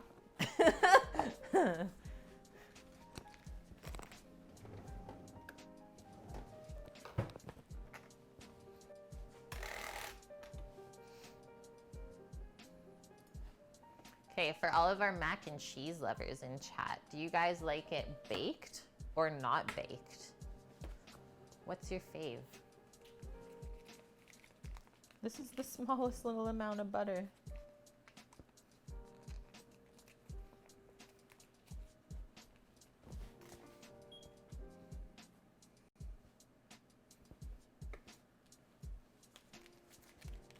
Not baked. Oh, you just like it to be like super ooey and gooey, bonk. How was the chocolate dessert, Scooter Beach? It was like so decadent. I don't even know how else to describe it. It's just like dense, chocolatey, fudgy, decadent. Like how to describe it? Just say the name of it. It's a chocolate decadence. Okay, not baked with breadcrumbs. Yeah, you don't like the texture then, bonk. Okay, let's restart here because my scale likes to turn off in like minutes. 105 grams.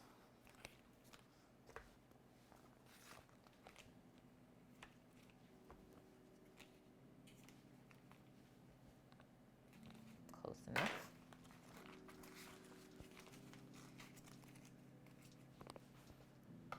that. Measure out the flour. 16 grams, that is very small. Because, you know, the way that we were made or taught how to make roux in school is they always say it's equal parts by weight, flour and fat, and it never really turns out when I do that. So I actually typically don't measure the flour. Hold on real quick, guys.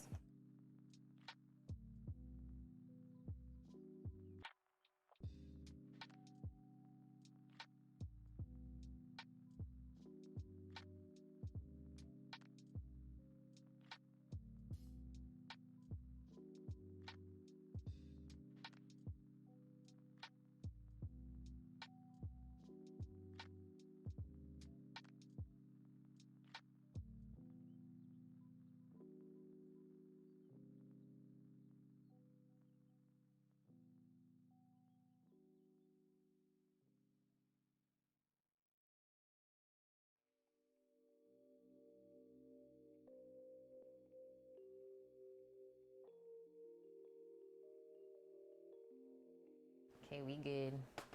We good, we good. Yeah, that was a head snap. So I was like, hold on, gotta go.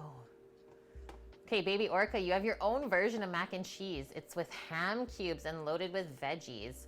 I was thinking this morning, because we have like a bunch of extra mushrooms left over from yesterday's pizza, is like, has anyone ever done like a mushroom melt mac and cheese? Because I think that would be so good. Oh yeah, just literally what Bonk said, mushrooms and broccoli. As long as the veggies aren't soggy and like mushy in there, I think it would be so good. Pavilios, thank you for the follow, welcome in. And hi Chef Steve, hi, how's the day, man? Your mom taught you to slowly add the flour until it was correct consistency when you do roux. You did spell it right. You've never measured it. Yeah, that's what I do. I just kind of pour the flour in until I'm like, yep, that looks right. Yes, that is well, Bonk. The vegetables put in the mac and cheese have to complement the flavor of the cheese as well. Baby Orca says it can even work with fresh spinach. Yeah, if you need a little bit of greens in your life, not frozen because it'll make it soggy. Yes, I agree with that as well. 877 goals now. Thank you for that follow. Welcome in. Okay, so we'll measure out the 16 grams of flour and see how it turns out because recipes should work, right? That's why they're made, so that we can follow them and have things work out. I guess we'll see.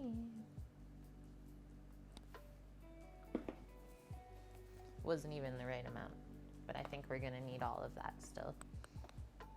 Okay, so that's for our roux. That is our thickening agent for our cheese sauce today. It is roux. Butter and flour.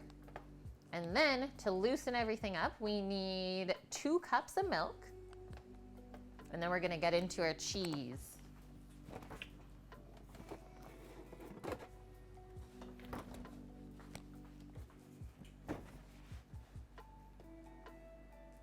Yeah, blanch the spinach for sure. Squeeze out the excess water and then you won't have a soggy mac. Whoop whoop, fool. Welcome in. Thank you for the follow as well. We got a bunch of new peeps coming in. Okay, 2 cups of milk.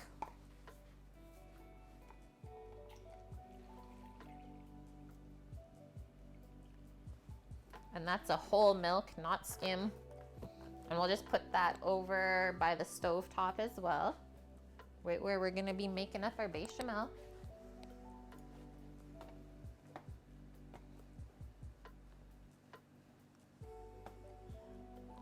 Okay, some flavorings that we can put into our bechamel sauce, but it doesn't need it necessarily, is a little bit of hot sauce like a Tabasco or a Frank's. Nothing like super spicy unless you are a spice lover. And then you can do mustard powder or like a little teaspoon of Dijon mustard. And then garlic powder they add, which is really interesting.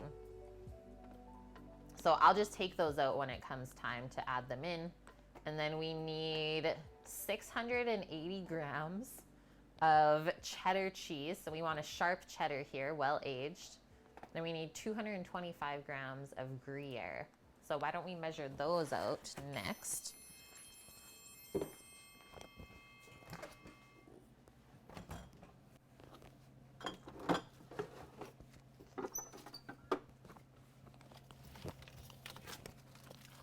Cheesy cheese, cheese.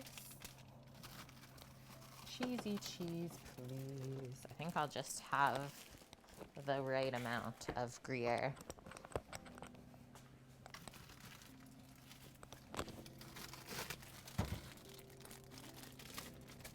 And if not, heck, we'll use some soft mozza.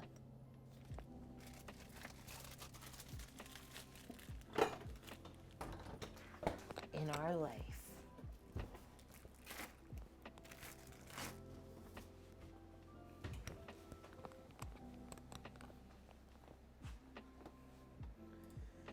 Desiege, thank you for the follow. Yeah, cheese, cheese, cheese.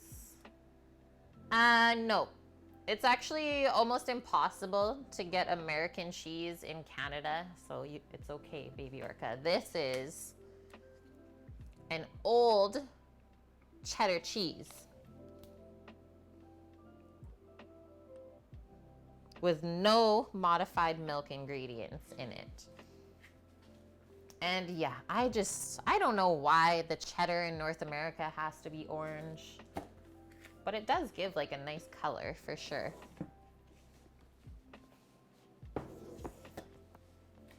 Okay, let's see what we got for Gruyere.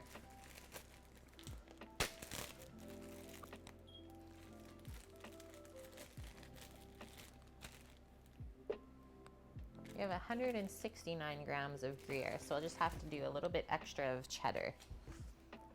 Even it out.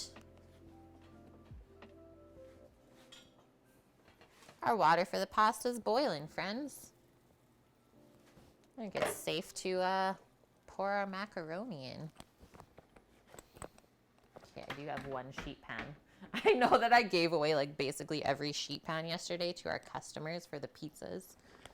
I was like, I need one sheet pan to cool the macaroni off on. That we have. And I think typical cook time, if we look on the box, is, so it says for al dente, boil uncovered for 5 minutes, stirring occasionally. That's what we're looking for, especially if we're going to be baking it again.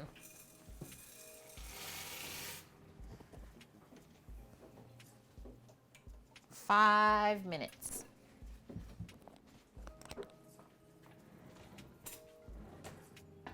Sammy was in the shower just now, guys. I know you're wondering, where's he at? He was getting freshened up, preparing himself for the day.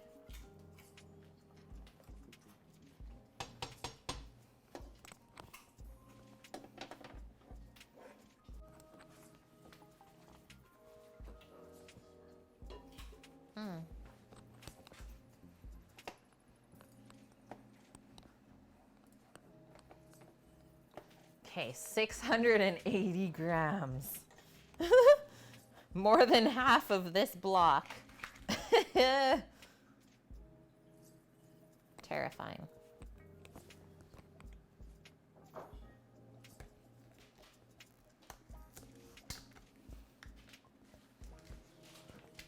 That's some cheese for sure. Did we send him to the store? What? Oh, Manitoban. Hi, dude. How are you? Your brother wants stuffed peppers for supper, but you don't want to go to the store because of your anxiety, and he's all pissy about it, so you're hiding in your room watching this. Well, I will say, I don't make you anxious, and I got peppers that I would share with you, dude. I'm sorry that I can't teleport them to you, though, currently. Gotta stir our Macarena.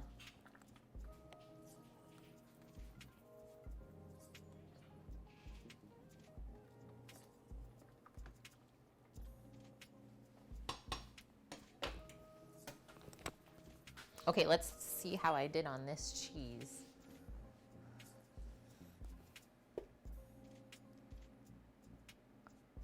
Does it get much closer than that though? 687? Get on my level, guys. I was like, oh, we need to add a little bit extra to make up for the Gruyere. We did. Yes. Complete. Yeah, damn. It's like a, oh, damn. It's including plastic. Okay, word. Baby Orca. You're one of those. Okay.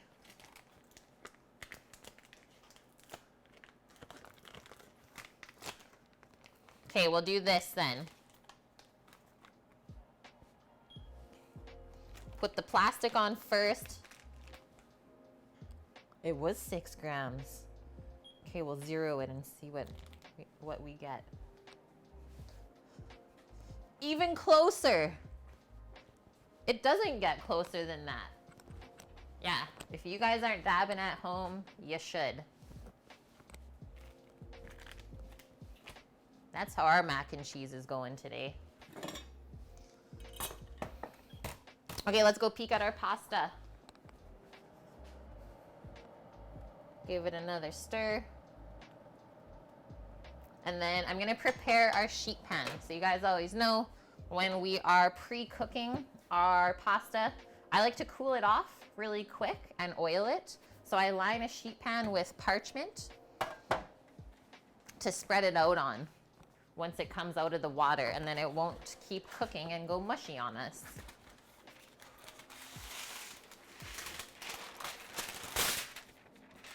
That was the worst tear ever.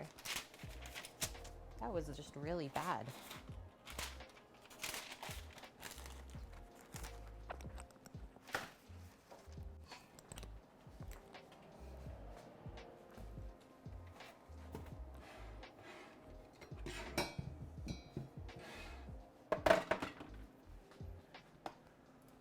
Yeet hands.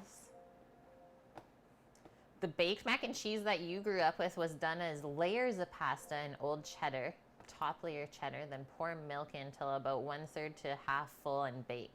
That sounds very simple and easy.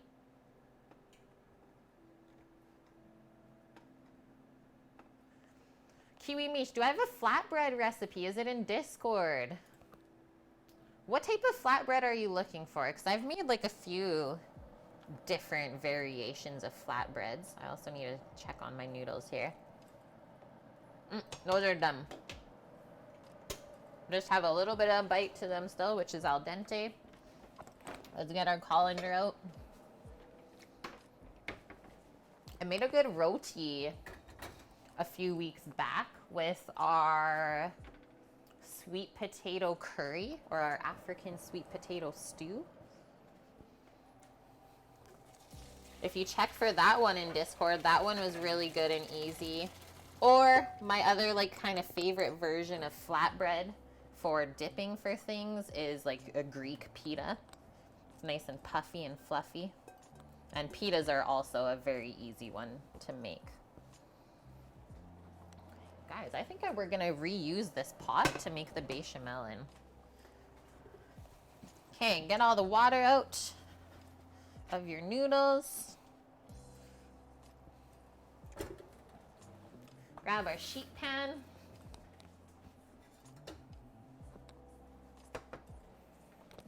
Then we're coming over. Go for the pour. See what I mean by that piece of parchment was like the worst tear ever. Like took away half of the sheet I needed. There's that. And then to minimize any risk of sticking as the pasta cools off, just a touch of olive oil to help coat the noodles. Schmiracles, as well as totes my goats. Thanks for the follows, guys.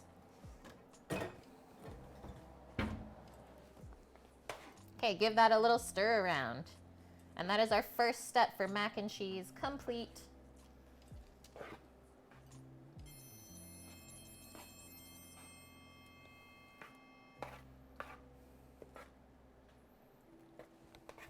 That looks like it's evenly coated.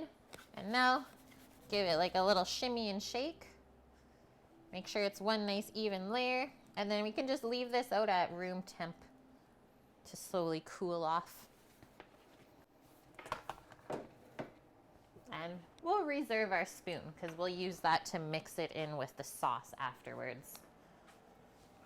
The cheesy sauce. Mina Rose, thanks for the follow too. You know it's serious when you get the sub before the follow. That's when you know. Oh, baby orca. You cook your pasta usually in some bouillon. 2 minutes shorter than the al dente time. Then make meat and veggies with the sauce. Put in the cheese and ham cubes. Last to melt everything together. That sounds so good. Ham and cheese, right? Such a good combo. Okay, Kiwi Mish, you want a flatbread for a flatbread pizza. I think what you're thinking of was, yeah, the Greek pitas that we made for our Greek plate.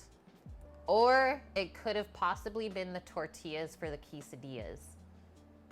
But I think neither of those would be good for flatbread pizza.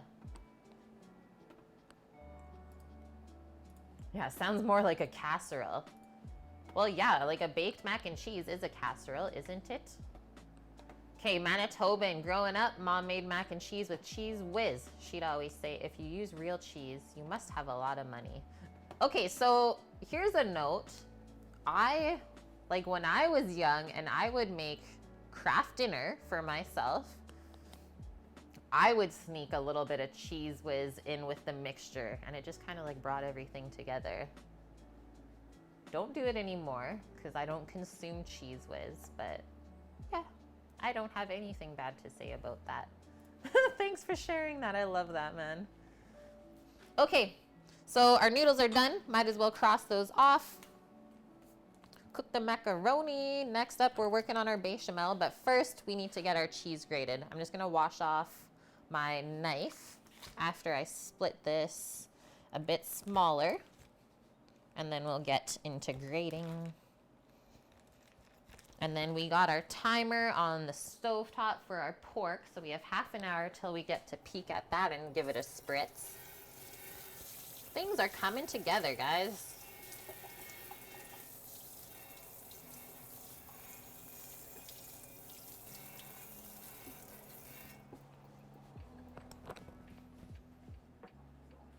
Yeah, KD double cheese.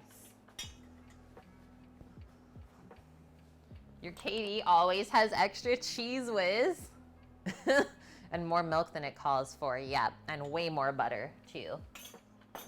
Just more of everything, right? Oh, goodness. Yeah, with the cut up hot dogs.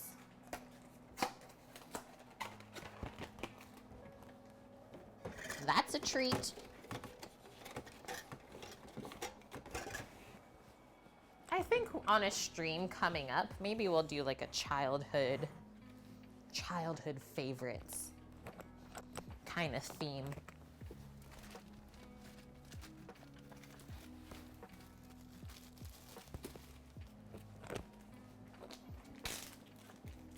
Just want to put this rest of the cheddar away.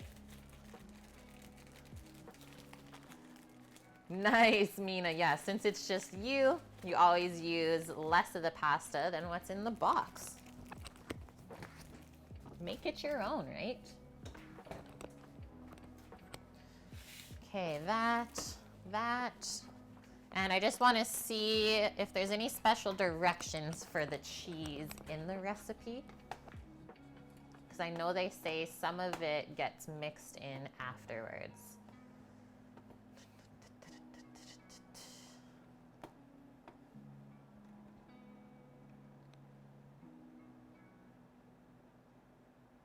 Okay, there's a note. It says, see the note.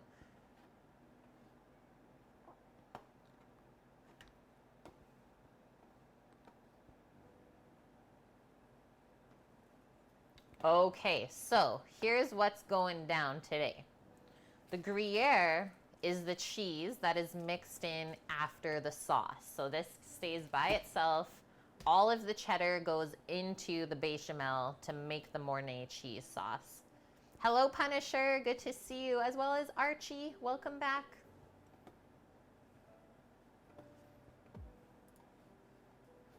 Kids meal stream. Yeah, homemade chimkin nuggets, mac and cheeses, French fries, some sort of dessert. Take that. Okay, I will. Thank you. Thank you, thank you.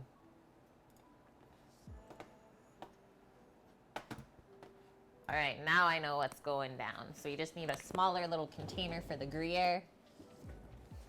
I think we'll grate that first, actually, because it's a bit firmer than the cheddar. Keep it clean.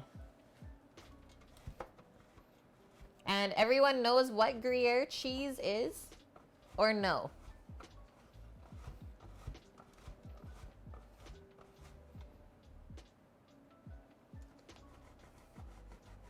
Kinda, yeah, it's cheesecake. That's all we need to know. So it's a Swiss cheese that is aged. So it's a bit more expensive. It's also a bit more dry and like salty and flavorful, because as you age the cheese, it kind of loses more moisture and concentrates the flavor. So it's got good funk.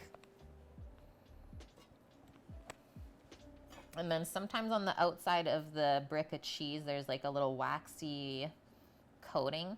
Just take that off. We don't want to grate that into the mix because, as you can see, it's kind of like I said, it's waxy, doesn't really melt too well. Don't make the mistake of leaving that on. It's the real Swiss cheese. Just bought $100 of round roast. What are you gonna do with it? Super excited to cut it up. Any recommendations? Like it's an eye of round? Or what is like the actual description of the cut?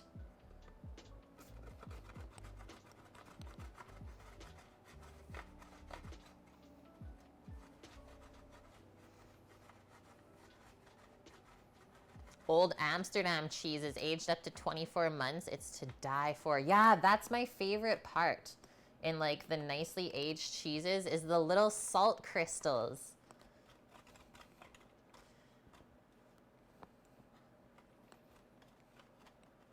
Okay, that's good.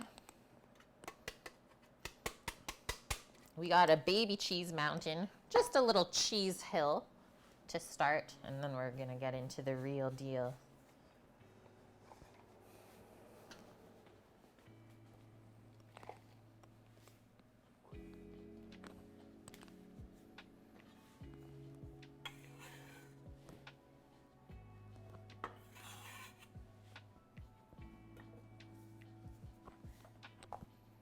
Done. Next.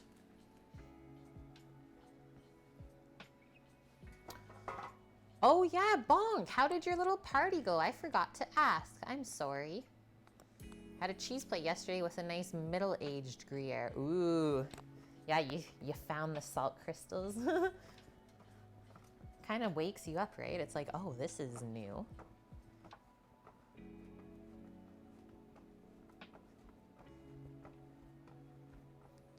A molten cheese lake instead of a mountain. That's always good for dipping.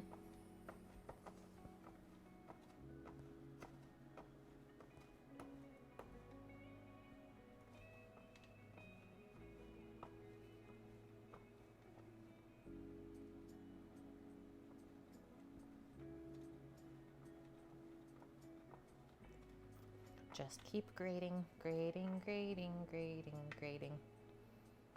I'm in the cheese zone right now. I don't know if I can get out.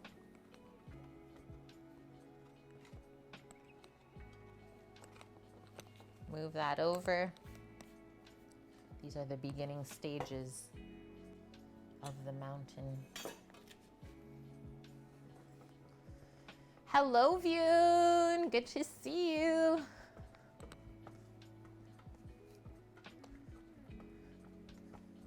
Archie really fancies a nice tangy blue cheese, some beehive honeycomb dripping with honey, and a plain cracker. Yo, that doesn't sound fancy at all.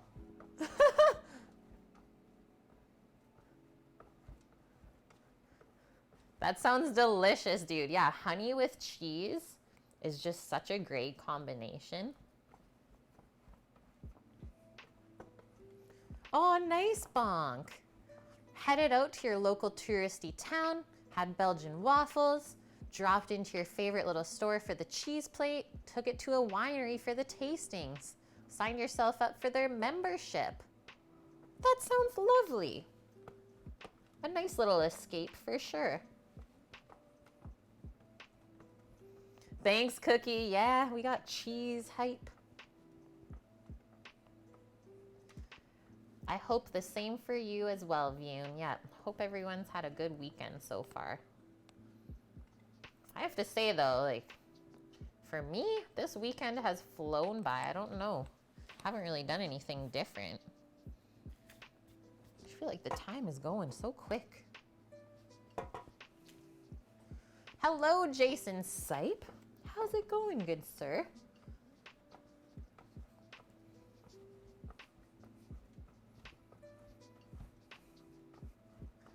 Hi, Judo. Welcome in. Good to see you. Thanks for the shout out, Vyun. Yeah, guys, go check out another food and drink streamer real quick. Jason Sipe. Go give him a follow and check him out. Maybe next time I'm not around.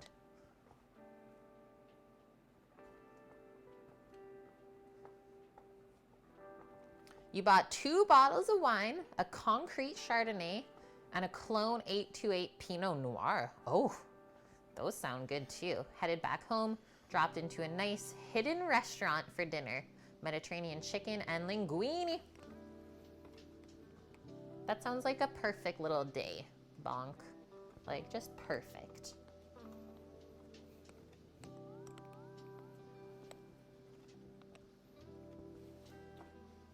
Okay, one more.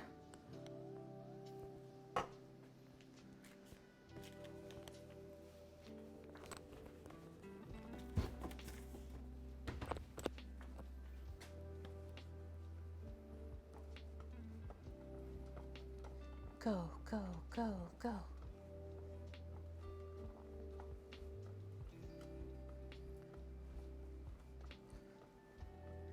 Vyun, I love good news.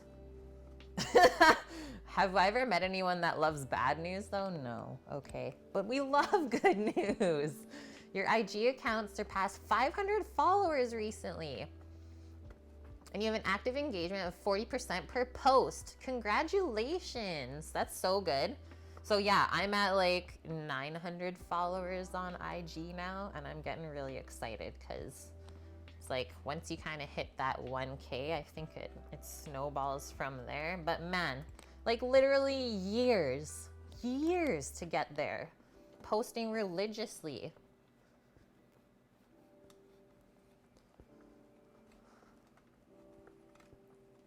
Hi, Chocolate. Good to see you. You must have been lurking. Or I just missed you earlier. Took you about 4 weeks. Well, teach me your ways, Sensei Vyun.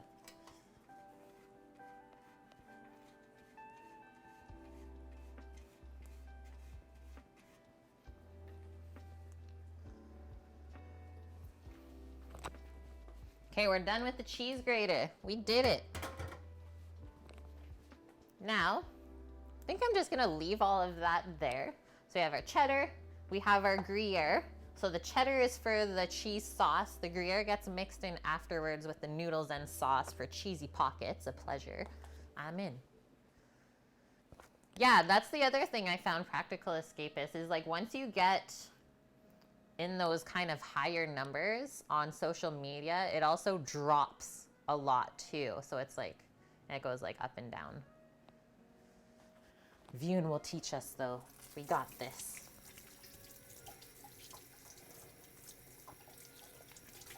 So yeah, I'll also say, I guess for the most part, I try not to let the number of followers really determine how you feel about your social media, right? You can't really control the algorithm.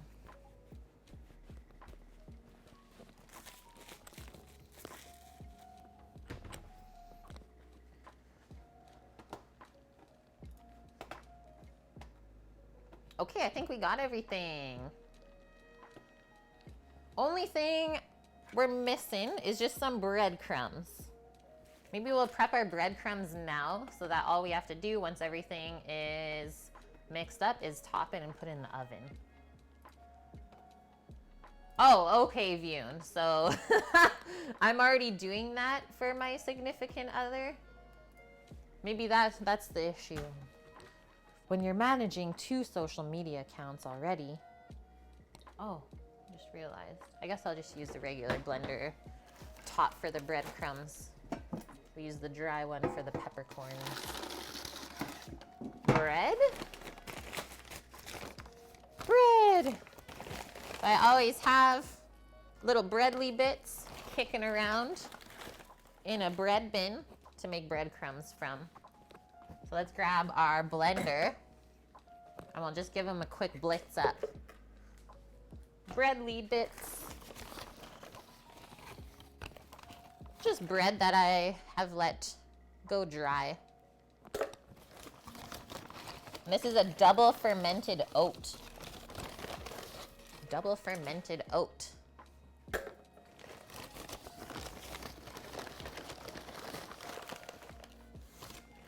Maybe that amount.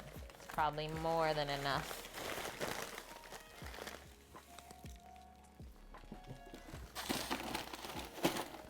Back in the bread bin.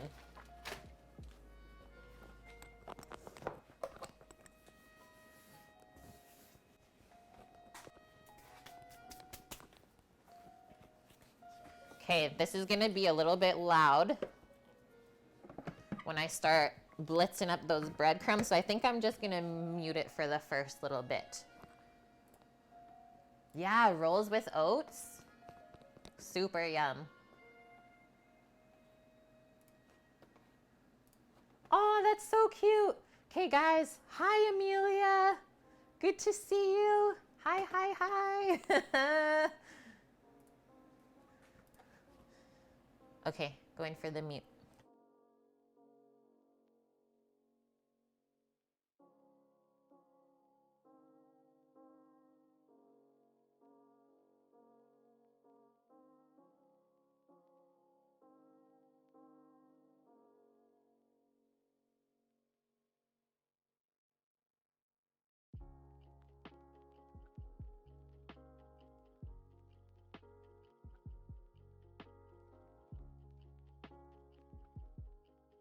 Very good.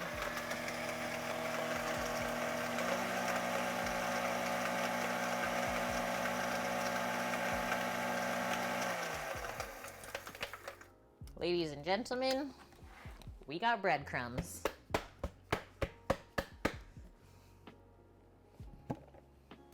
Dun, na, na, na. Look at the one piece that's like, nah, I will never be a breadcrumb. But other than that, I think that's a good amount. It said you need about a cup worth to top it. And I don't like to go fine, because we like that little bit of texture, the little bit of crunch on top.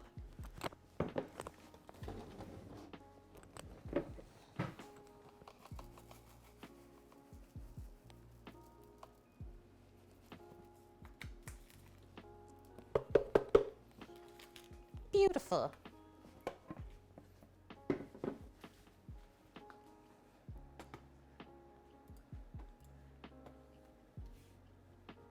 Bonk. Your cook with Sammy request should be a big green egg smoked meatloaf, excuse me, roasted garlic mashed potatoes, grilled asparagus, and a dessert of my choice. It should be that. He's kind of scarred for life on the meatloaf, but I think we can do a redemption on that one. Okay, let's get into our cheesy sauce. He says, in a large saucepan, melt our 2 tablespoons of butter over medium heat. Do not allow it to brown, and add flour. Whisk until it forms a paste. Oh, okay, so all of the butter that we measured out earlier is not actually all going into said sauce. Divided. So only 2 tablespoons worth. From the 105 grams of butter, we only need 30 grams to go into the pot. Let's turn that on to a medium heat. Do that. And then I think the rest of this gets melted and mixed with the breadcrumbs. Quite sure that's what's gonna happen. Okay, now get your flour, and you want that beside you, as well as a whisk. So all of the ingredients you're gonna need to make the sauce, get that near to where you are. And we're also reusing the boiling pot from the pasta to help us save on dishes later on when we have to clean up. He doesn't like, I think he likes meatloaf, Bonk. Just one of the last meatloafs I made was a super terrible recipe from Ina Garten. It was a turkey meatloaf, and it was like half onion. And if you know Sam, he doesn't like onion, and I even cut it back by half on her amount of onion, and it still wasn't good. Like, even I almost couldn't eat it. And so it's just like kind of scarred us for the last like year or so. It's like, no, don't even show me meatloaf. I'm still wrecked. But I think a smoked meatloaf done with beef, obviously, or pork would be really good. Yeah, it was onion loaf. Basically, Sam's absolute hatred. Titan, have we ever tried smoking cheese in the green egg? Yes, we have. We have smoked cheddar, Gruyere, Gouda, and Brie. And all of them turned out so well. It is quite simple. So the same way that we prepared the first egg with the little smoking pellet tray for the bacon, so that's a cold smoke, you do the same thing with the cheese. And then the only really hard part about smoking cheese is that you have to like vacuum seal it after it's been smoked and leave it in the fridge for 2 weeks for it to absorb all of the smoke flavor, and then you can open and taste it. Vune, pizza party last night turned out great. No bad comments, all good comments from everyone, so that was also good to hear.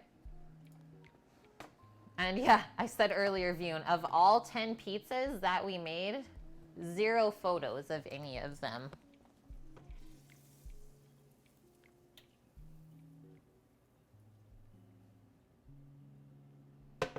Okay, our butter is melted. We don't want it to brown. So now is the time to whisk in our flour. And we're looking for this to go like nice and smooth and pasty. This is our thickening agent for the sauce.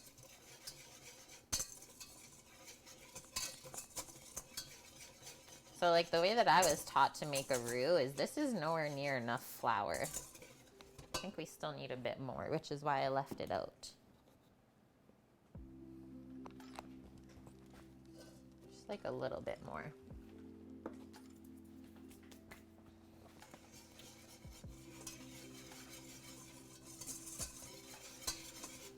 Okay, there we go. And now what we're gonna do, guys, is slowly whisk in our 2 cups of milk. So we start with a little at a time because we don't want any lumps during these next steps.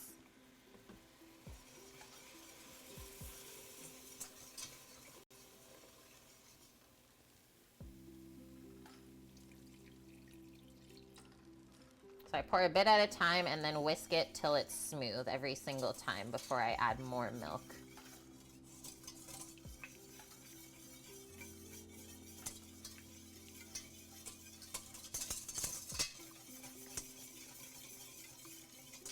Just keep whisking, just keep whisking, whisking, whisking. I could have used a smaller pot, but I didn't want to make any more dishes. And then you also want to make sure you're getting all around the edges too.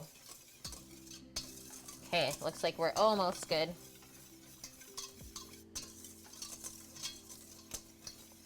We're ready for the next bit of milk.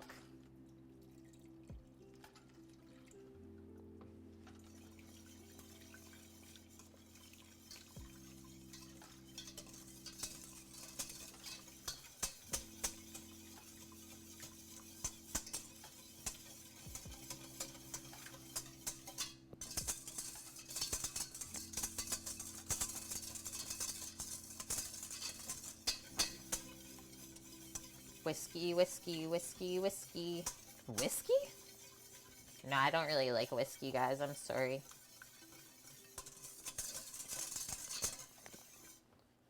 All right, that looks nice and smooth. No lumps. We are safe to add the last bit of milk.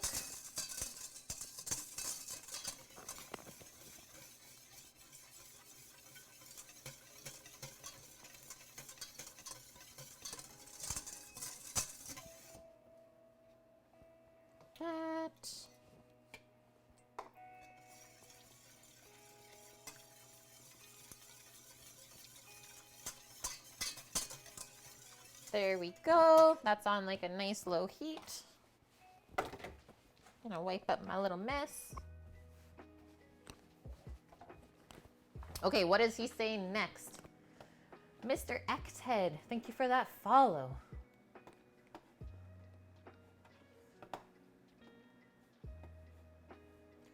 Hi Joyce, how are you doing? Happy Sunday to you as well.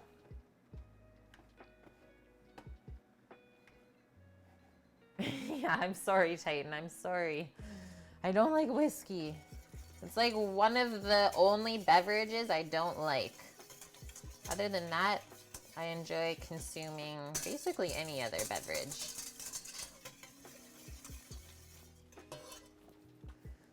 Is gin my fave? I think it is now.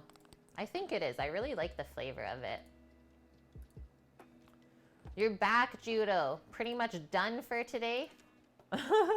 I hope you are well. Also, what's up with pepper? Okay. So we gotta heat our sauce, stirring until it comes to a simmer, begins to thicken slightly. Reduce the heat to medium-low, and then working in increments, whisking the cheddar cheese until it is a smooth, emulsified cheese sauce. And then lastly, at the end, you can whisk in your hot sauce, a little bit of mustard, a little bit of garlic powder, and some salt if you need.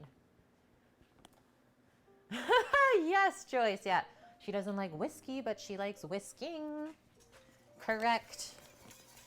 And the reason why we're constantly whisking our bechamel in the beginning stages is the flour likes to sink to the bottom of the pot here as it's cooking out, and it could potentially stick and burn. So you want to keep this one fluid mixture.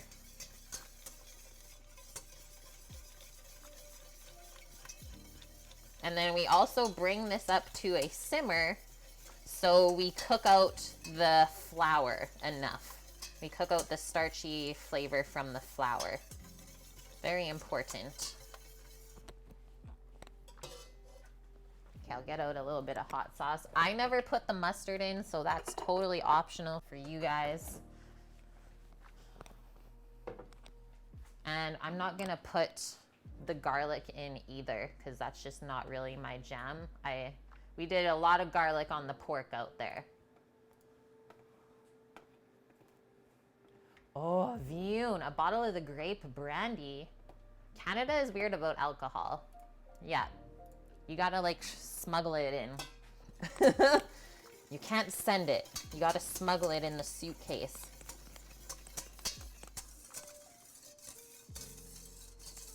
You just gotta come visit, Vune. Deliver it in person.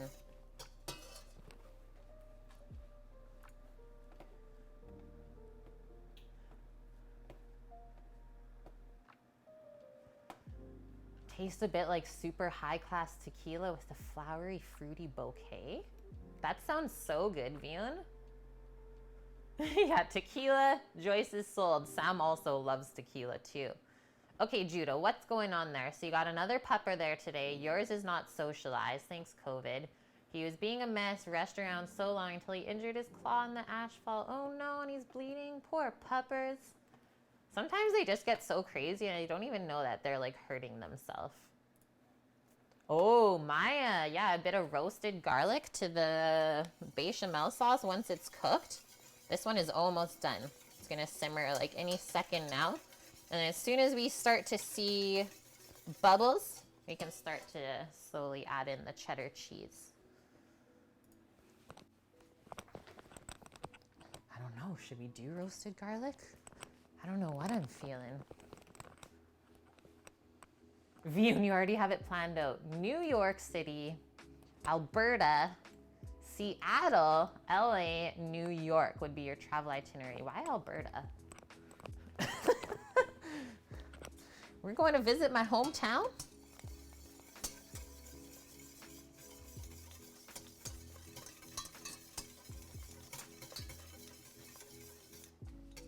Okay, we're bubbling. I also like to do black pepper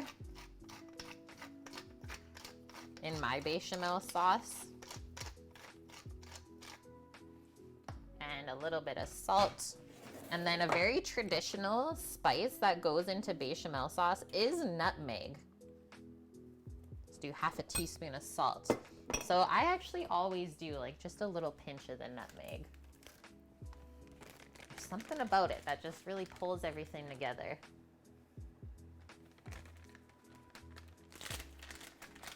Yeah, wherever I am, BC. You'll find us eventually, Vune. Just use your nose.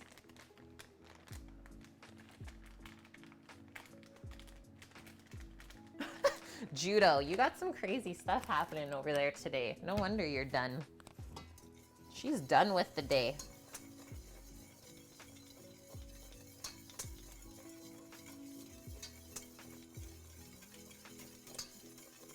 Okay, so nice low heat. I'm gonna start to grab our handfuls of cheddar cheese.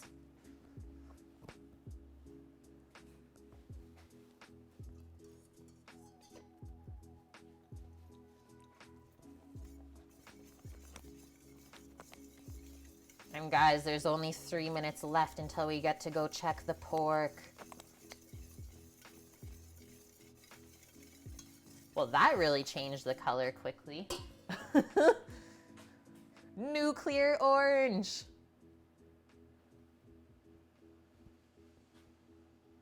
Judo, you can't forget to eat.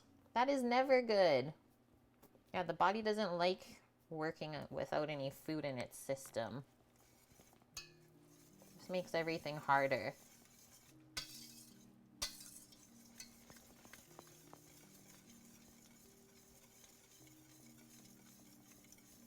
This might be the greatest mac and cheese I've ever made in my life, guys.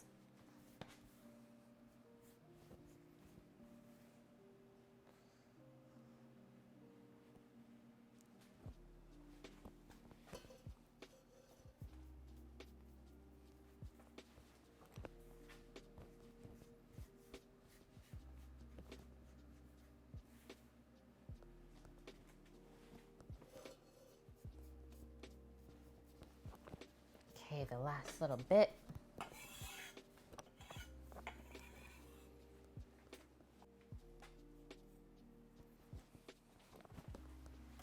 Cheesy hands.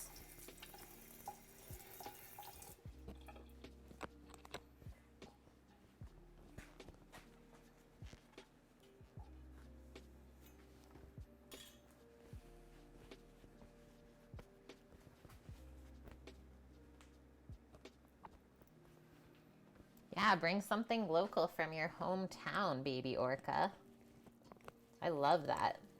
When I was like traveling through Europe, and really any place that I've traveled to, I've always tried to like bring a little something unique from said spot home.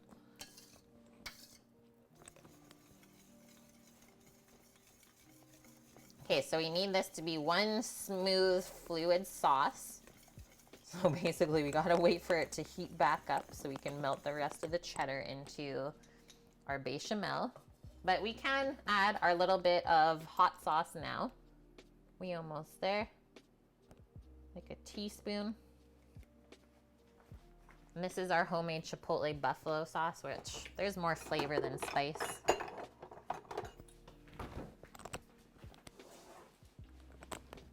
Can put my flour away.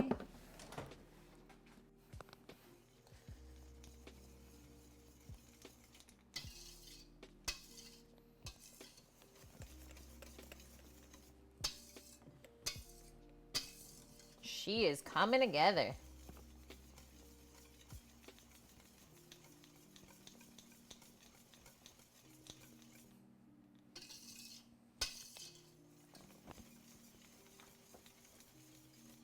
Oh man.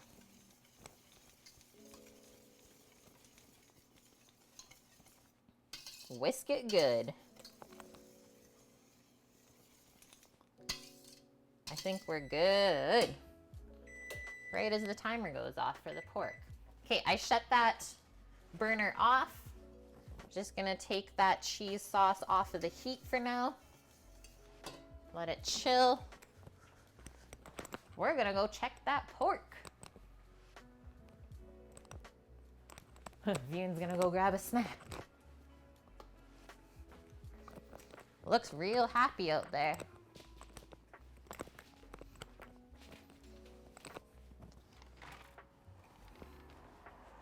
Do I have some spritz in the bottle? Yes, I do.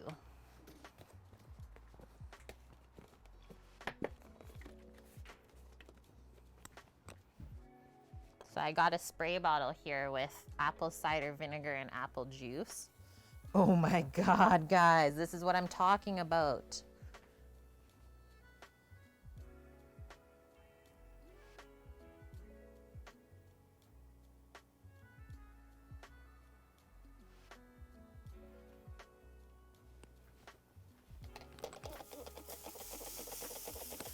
So I'm gonna do 1 more hour with these, and then we're gonna mix with the sauce. And then 1 more hour. Close it back up to keep that heat in.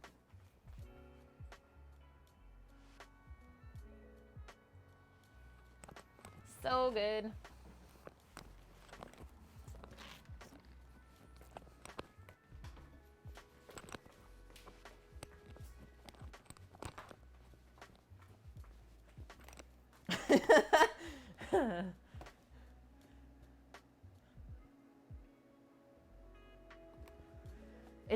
It hurts to see and not be able to taste or smell. That's what I mean. This is some of the craziest, like, decadent meat you'll ever eat. So deadly. Okay, I'm gonna wash up my hands. They're a bit charcoaly.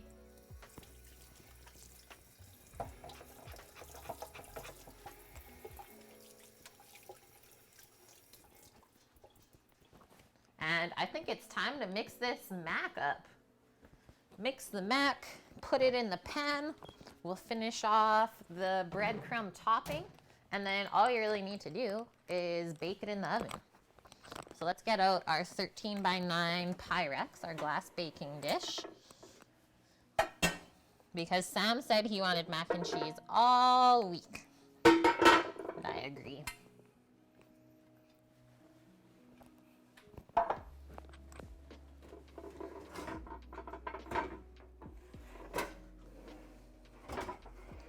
Bottom drawer on my oven has a mind of its own. Okay, give me 30 seconds, guys.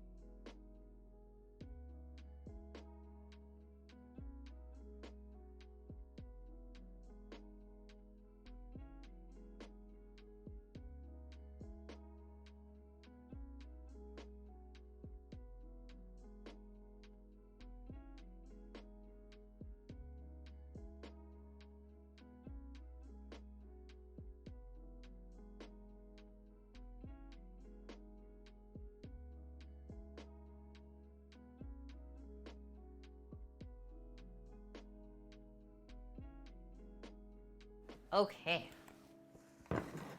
So let's get our pot of cheese sauce over to the cutting board here, and we'll mix everything into that pot. That's also why I wanted to use a very large pot for that.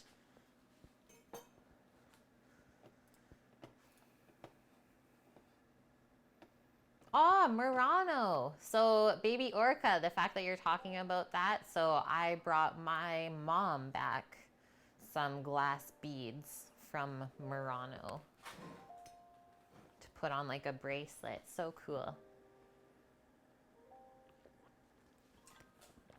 Okay, I'm gonna also set our timer again for the pork belly. I'll do 55 minutes now.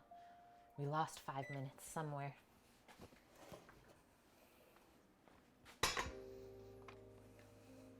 Hello. Give that one more whisk. Yeah, looks nice and smooth.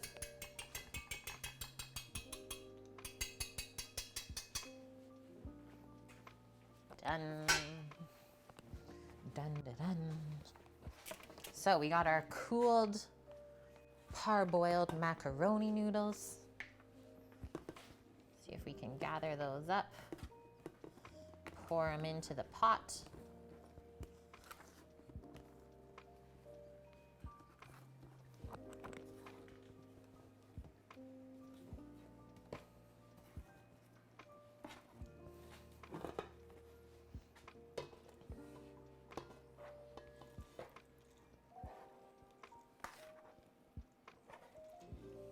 You know what else I really like in macaroni and cheese is roasted jalapenos. Anyone else ever do that?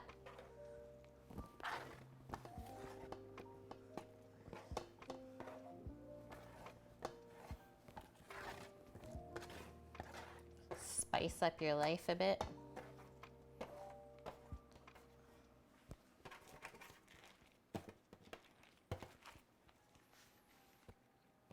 You've never had mac and cheese, Judo? I don't think it's weird because I think it's more of like a North American thing now. Let me wash my hands, they're pretty oily. But I did bring up a little bit of mac and cheese history that we can go over once this is all mixed up. Because it is interesting. So don't let me forget to do that. You're fired. Roasted broccoli florets inside, yeah. Broccoli and cheddar, can't go wrong with that either. Okay, so this is where we're gonna mix in our Gruyere after this has all been mixed together. Let's go into the pot.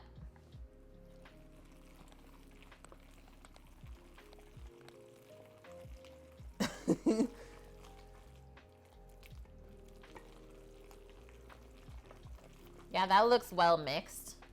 Not quite enough cheese though, so yeah, we needed more. This has got to be one of the dirtiest sounds in the kitchen, is mixing macaroni noodles with cheese sauce. Probably against TOS as well.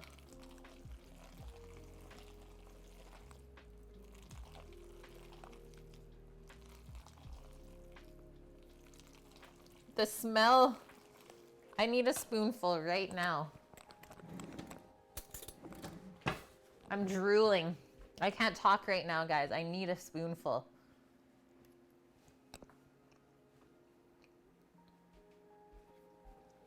I would just start eating that.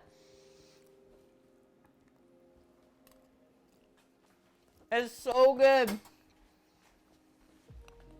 Hi, my name is Kate, and I love cheese. I love cheese.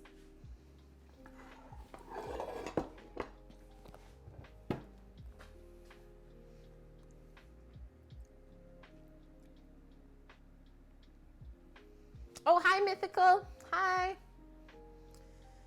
No ketchup. Yeah, hi. I love cheese to an alarming degree. Totally. Yo, I don't put ketchup on mac and cheese. I didn't even do that when I was a kid. I wasn't a ketchup on the macaroni. I know, chocolate, what the heck? Well, happy to say though, guys, even though you can't eat this right now, you can still make it for yourself another day during the week, or heck, maybe even later today. That's why we always share the recipes with everyone. I don't believe we're gonna have to grease this, but I'll check just in case.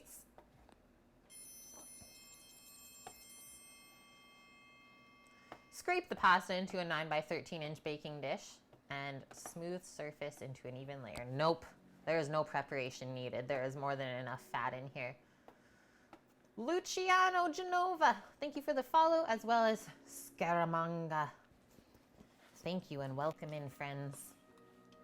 Do you like ketchup on hot dogs? I do ketchup, mustard, relish, if I'm going like traditional. Okay, so now we gotta spread this out into our baking pan.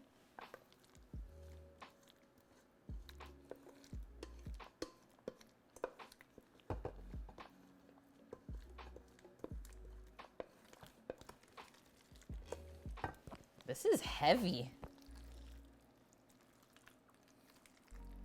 It's got some weight to it.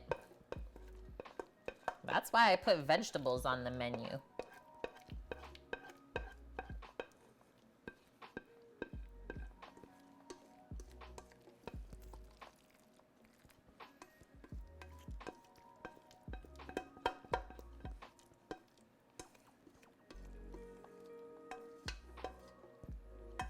Guys, Sam said his stomach hurt, so that's why he's not here right now. I'm a little worried about him. He had a stomach ache yesterday as well. I kind of have this feeling like he has an allergy to something, and we just don't know what it is yet. That's all I can really think of.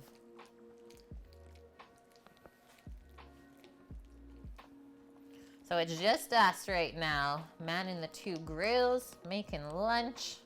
We got this, guys. We got this. The beer? I don't know. I don't know what it would be. Possibly. That's why I'm thinking like maybe it's a gluten thing. Because if he had pizza yesterday and his belly hurt, I'd be sad if that was the case. Okay, soak that cheesy pot for sure. Otherwise it's gonna be a pain to clean. Too much smoke. Yeah, I don't know, guys. Yeah, don't worry. Your plate will still get eaten.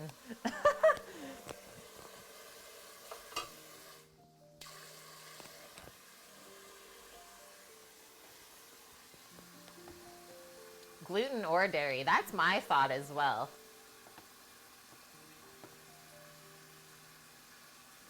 Well, that was the thing. That's the thing, Manitoban. I don't think it is. It's not proper. Yeah, chat's going into doc mode. Say one thing. We got this, friends. I know, Maya, that is like, I'm terrified of developing a dairy allergy. Don't even joke about it. Okay, for our breadcrumbs, so it says just add your breadcrumbs to a small bowl or container and then melt in the remaining 3 tablespoons of butter, coat them, and you can season the breadcrumbs as well with like salt and pepper. If you want to go fancy, add a few like herbs maybe into it. Get fancy with it. Okay, I'm gonna transfer to a bowl. Just need a bit of a larger container.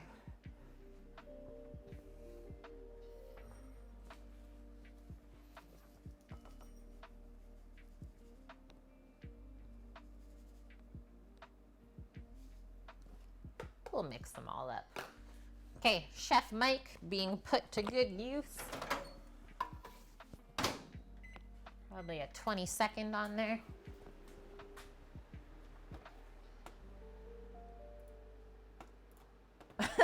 Let me get my doctorate of medicine from Facebook. I love you guys. Trev. Yeah, wow. Wow indeed, dude. You are late to the mac and cheese party for sure. I'm sorry. Okay, a bit more melting action. A bit more.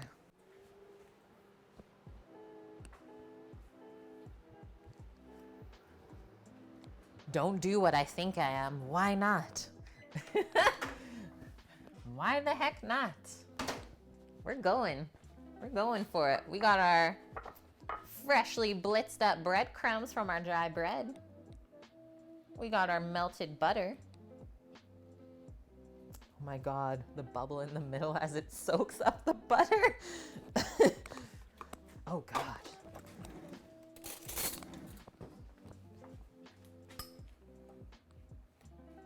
Buttered crumbs. That's how they brown up really nice in the oven. By the way, guys, if you're like, why are we doing this? There's always a method to the madness, especially when it involves butter.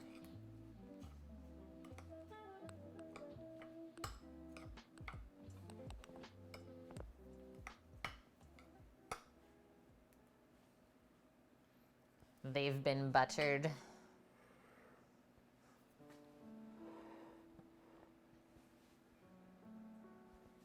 And now, I think I'm just gonna use my hands to try and sprinkle it pretty evenly over the top.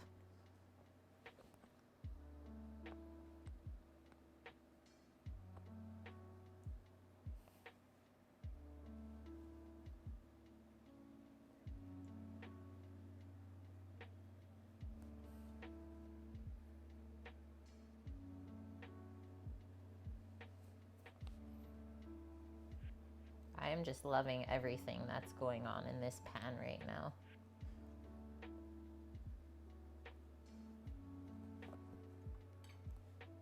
Another quality recipe as well from Serious Eats. That's always my go-to. I always check Serious Eats first for any recipe and then go from there. Because I have to say, I've never made a recipe from that site that hasn't worked out. Hasn't been exactly what it said it was.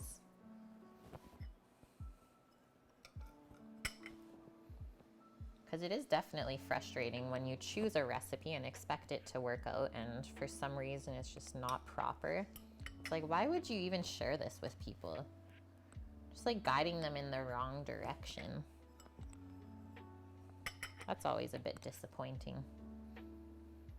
That's why you guys got me though. So we can test the recipes together and then decide whether it's actually good or not. Okay, there we go, friends.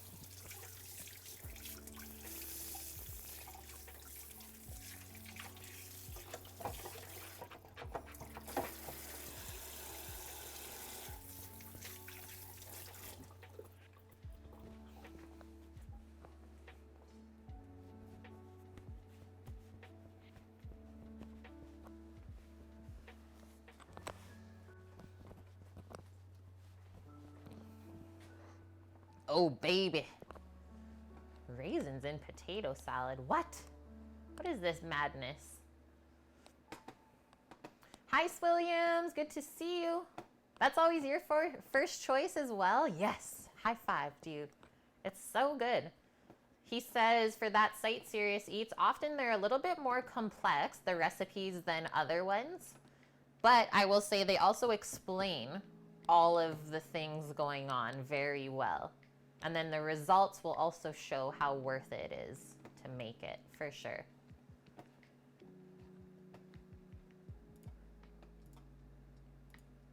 Yeah, you watched your grandma, mom, and aunt make mac and cheese, Trev, so that's how you do it. Old recipes. There's two mortal sins in the South. Breadcrumbs in mac and cheese and raisins in tater salad. Oh, no.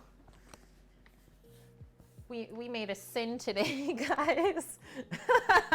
Is this done already? No, Vune. It now has to bake. We need one more step. But it's nice to have it all ready to go. Because like I said, there is 40 minutes to go on the pork belly burnt ends outside. And then we're going to sauce them. And then they take about another hour to 45 minutes. So let's say this can be going into the oven in about like half an hour to 40 minutes. So we're just gonna leave it out. We don't wanna cool this off now because it's gonna take a while for it to heat back up, obviously, if you put it in the fridge at this point. That can just stay out. I wouldn't let it sit out at room temperature for more than like an hour though. Just saying. But that is basically complete. Okay, let's get into our vegetable side dishes. Actually, sorry, one note, because I said we would go over this. Where did macaroni and cheese come from? I suppose we should leave this in the view while we talk about it then as well.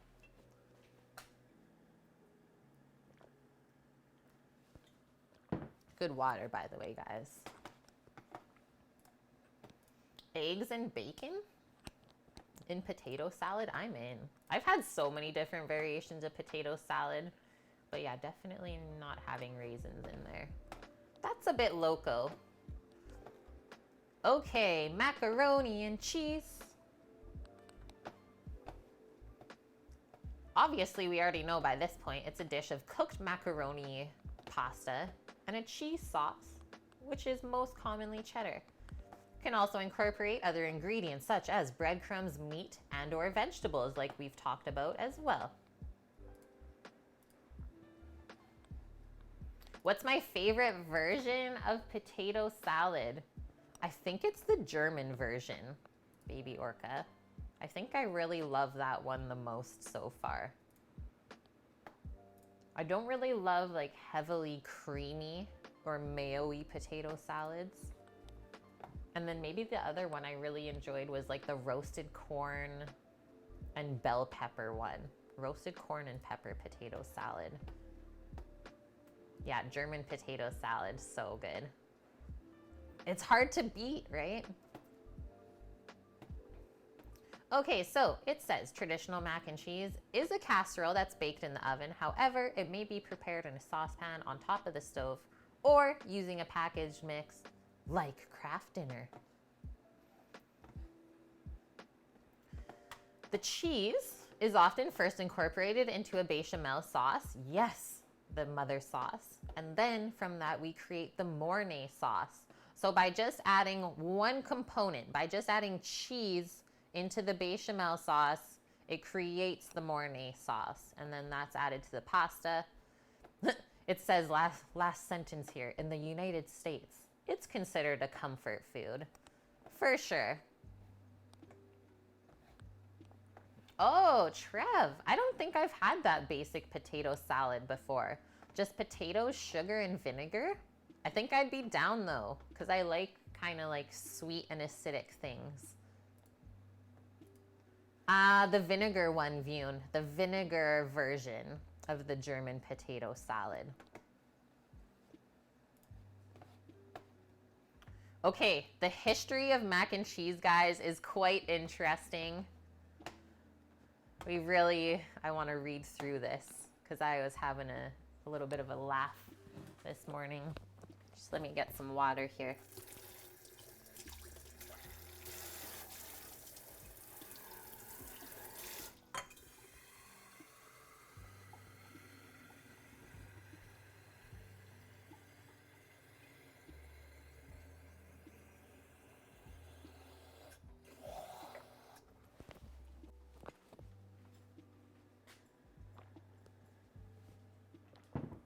Nom.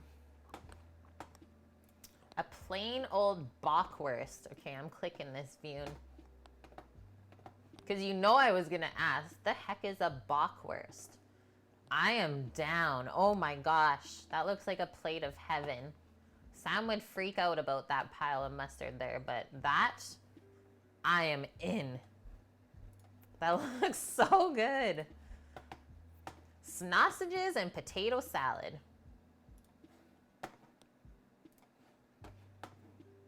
Okay, are you ready for this? The U.S. history of macaroni and cheese. Very exciting. So, this is where we start. The U.S. President, Thomas Jefferson, and James Hemings, so his chef and slave. Let's note all of these things that are talked about here, by the way, guys. So Thomas Jefferson and his slave chef, I'm going to keep saying that, James Hemings, encountered macaroni in Paris, brought the recipe back to Monticello. Jefferson drew a sketch of the pasta shape, so the macaroni, and then wrote detailed notes on the extrusion process, because that's how you make the macaroni shape, is it's an extruded pasta. We don't have a pasta extruder yet, but we can get the little dies to put into the meat grinder for the incarcerum. They're not that expensive either, so that can be a thing coming up on Cook with Kate. Okay, so he drew a sketch of the pasta, wrote the detailed notes on how to extrude it. In 1793, he commissioned the U.S. ambassador to France, William Short, to purchase a machine for making it. Evidently, the extrusion machine was not suitable, as Jefferson later imported both macaroni and Parmesan cheese for his use at Monticello. In 1802, Jefferson served a pie called macaroni at a state dinner. So 1802, guys. The menu of the dinner was reported by Reverend Manasseh Cutler, who apparently was not too fond of the cheesy macaroni casserole. Nevertheless, since that time, baked macaroni and cheese has remained popular in the United States. So a recipe called macaroni and cheese appeared first in the 1824 cookbook called The Virginia Housewife. Randolph's recipe had 3 ingredients: macaroni, cheese, and butter, layered together and then baked in a hot oven. This cookbook was one of the most influential cookbooks of the 19th century in America. So the first kind of accounted recipe was 1824, guys. And then as far as the Canadian history, so mac and cheese was brought to Canada by the British immigrants coming from other parts of the British Empire.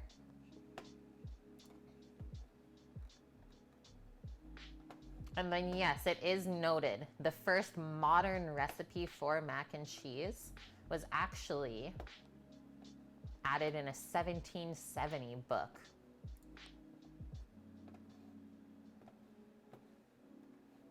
But they think that mac and cheese originated in the UK because that's where kind of cheddar originated.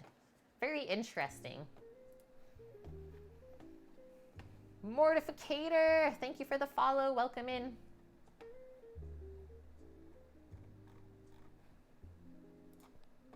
You've never had mac and cheese and you love it. No, you gotta try it.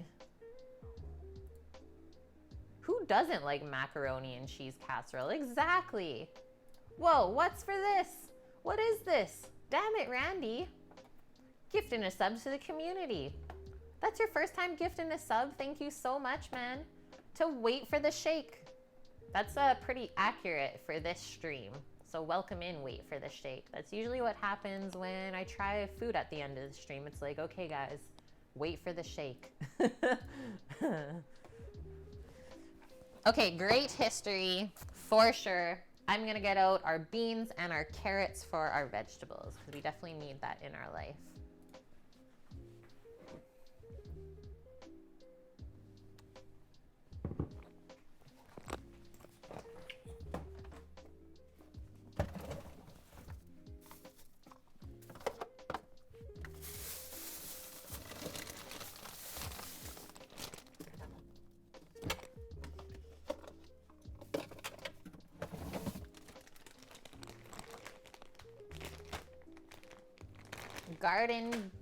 Garden beans.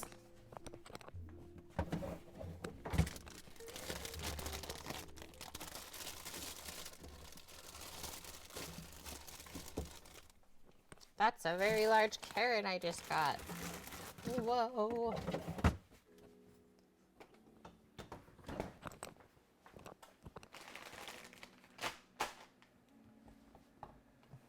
Hey, Manitoban, gifting the sub to Maya. Thank you so much, man. You've already gifted 20 subs in the channel. You're slowly building up a community for us. Thank you, sir. And Gledson Oliveira, welcome in. Thanks for that follow. Yo, Cheese. Hi, dude. How are you? How are the pizzas last night? They were good. They actually ended up, so the ones that we baked for the customers, they puffed up a little bit better than the one that we made for ourselves, which was good. But still, we can attribute, I think, the like rising issue just to that yeast, just to the difference of yeast. But no bad comments from anyone, all good comments, so that's always a good thing too. Guys, can we get a quick shout out in chat for cheese pizza as well? If we have no mods in here currently, I can do that too.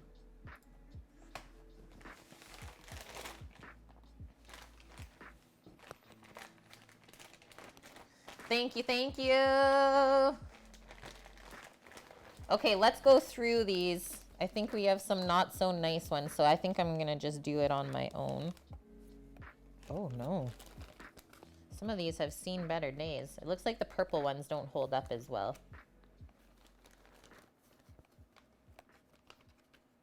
What's happening to these beans?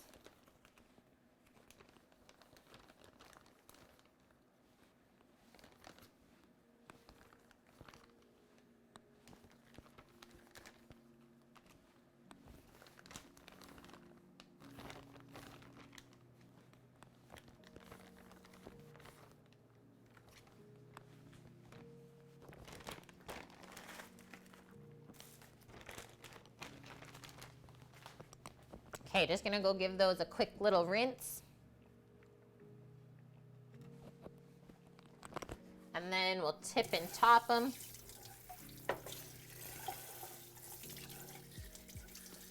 By the way, friends, I never asked what everyone else is cooking up today.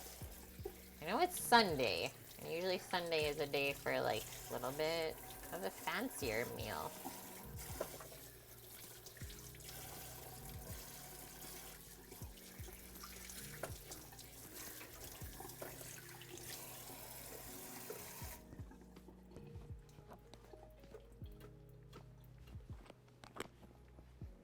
Dry them off. Sunday is beer day. And yeah, Bonk, these are haricot vert. Haricot vert. Doing your not quite world famous yet chimkin scallopini. Yum, Bonk. Breakfast for dinner there, always my favorite practical escapist. Breakfast is like my favorite foods. Need that. Rinse off my paring knife from the butter.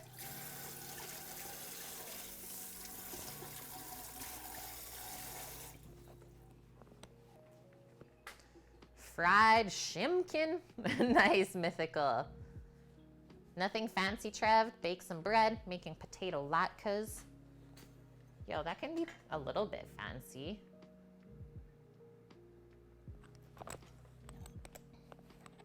Okay, just gonna line these guys up. Trim off the tops. Shouldn't have to trim off the bottom part where it's like curly. Just up by the stem.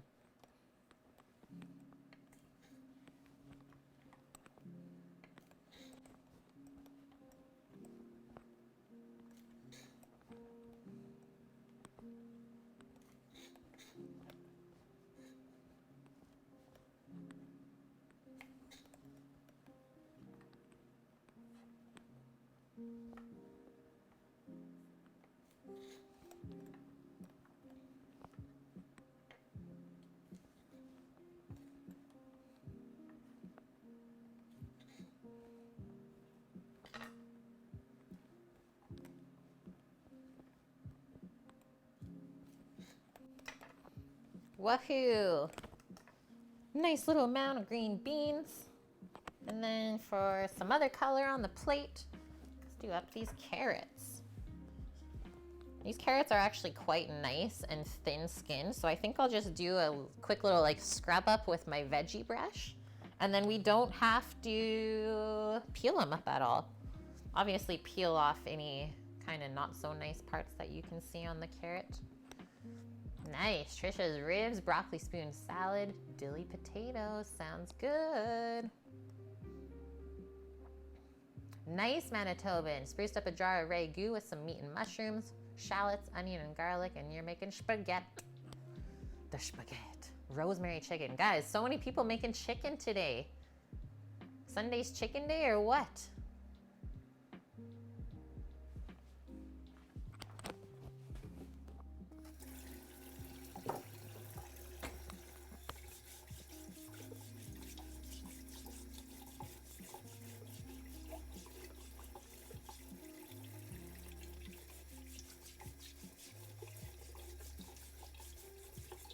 Scrub-a-dub-dub.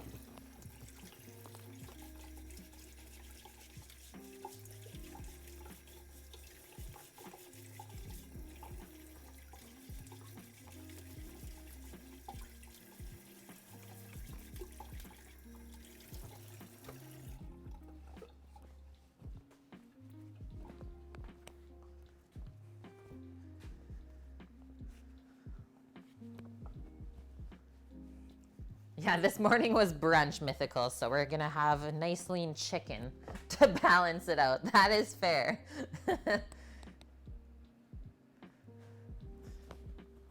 Okay, I guess just go over a carrot. I know I gotta trim off this little piece up top here. Cut off the bottom and the top. A little bit more down there.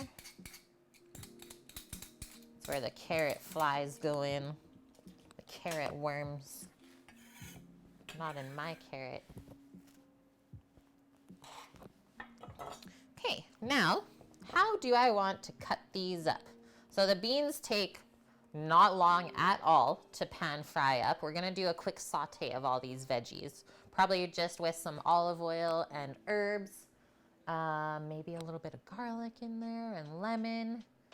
And then we'll do sweet and spicy at the end, just kind of for a little bit of glazing action. We got some hot honey here. So just honey steeped quickly with a little bit of chili flakes. Carrot worms were hungry. No! Okay, so those guys at a nice high heat will take maybe 3 minutes, but the carrots will get cooked first. And yeah, first things first, I'm just gonna cut these down a bit more. I'm trying to think of how you should cut them today. I think we're just gonna do them on the bias. They were hungry. You guys were right. More stuff up top here on the carrot. Those crazy little flies. Okay, so cut our carrots like that. I always like how that shape pan fries up. And it's a bit different than just rounds.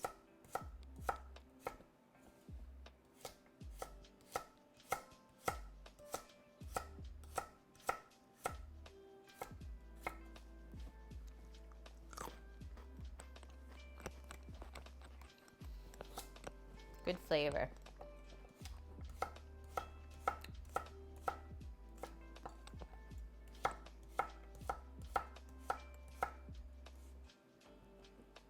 Get off.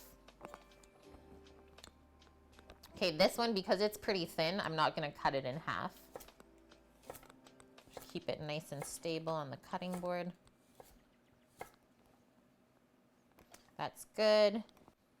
Then this one, do a few small cuts on the end, and then we can cut the rest in half because it's thicker.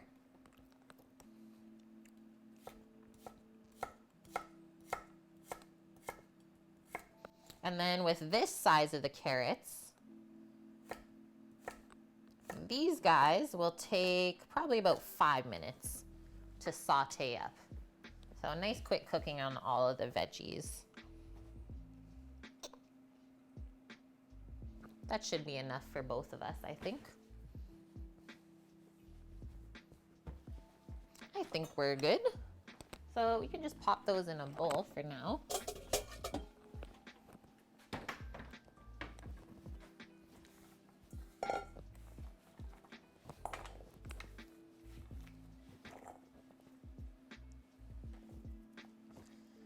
Put the beans on the side. The carrots will go into the pan first on their own. Green beans and carrots. I think we should go pick some thyme from outside. Maybe a little bit of rosemary and sage to put with these. We can snack when we're not cooking for other people. Carrot snacks. Yes. Okay, and then 20 minutes actually until we go grab those pork belly pieces, mix them up with sauce. So I'm gonna get that oven preheating, I think, for the mac and cheese. Just gotta check what it bakes at. 400 F.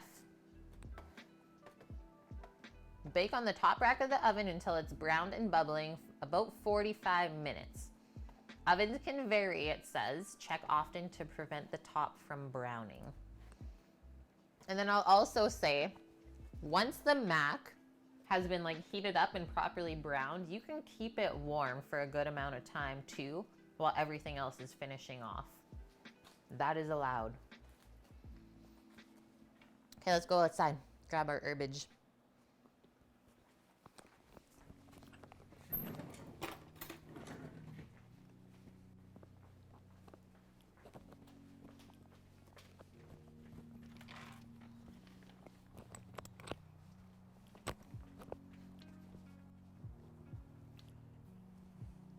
We're gonna go right into the herbs because our tripod's like really short right now.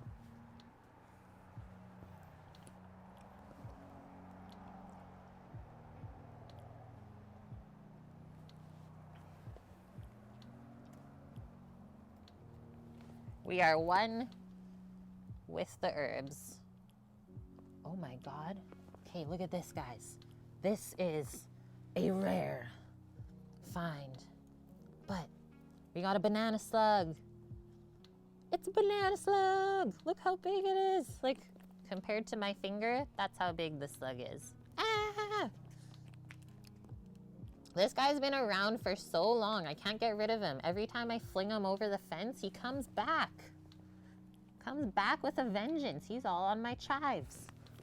Send help. I need to grab a stick. Can't touch him because he's so slimy. R.I.P. Judo, your chili plants died? Okay, I need to find a little stick.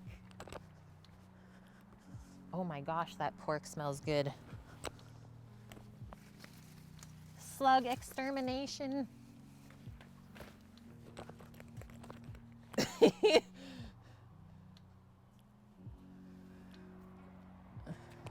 Say bye, guys. Say bye, bro. Down the hill. Please, sir. You're not welcome here. Okay, we're safe.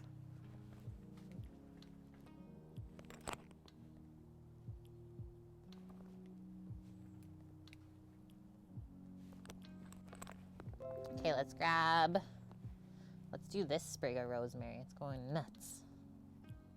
That. And rosemary is quite strong, so we don't need a lot.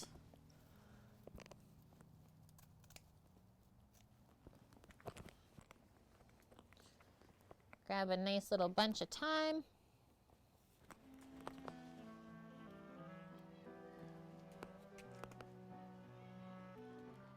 Sage. Let's do like 4 leaves.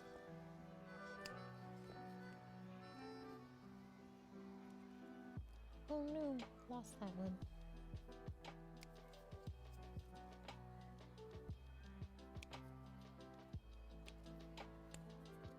Done.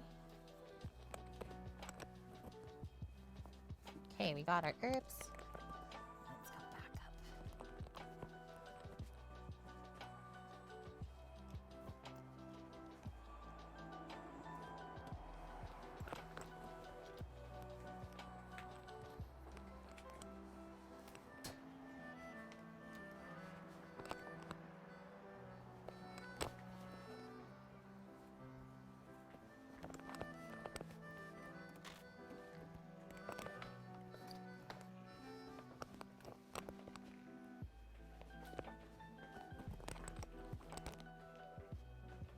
Yeah, we yeeted that slug. Gone. Gone. Yeet it.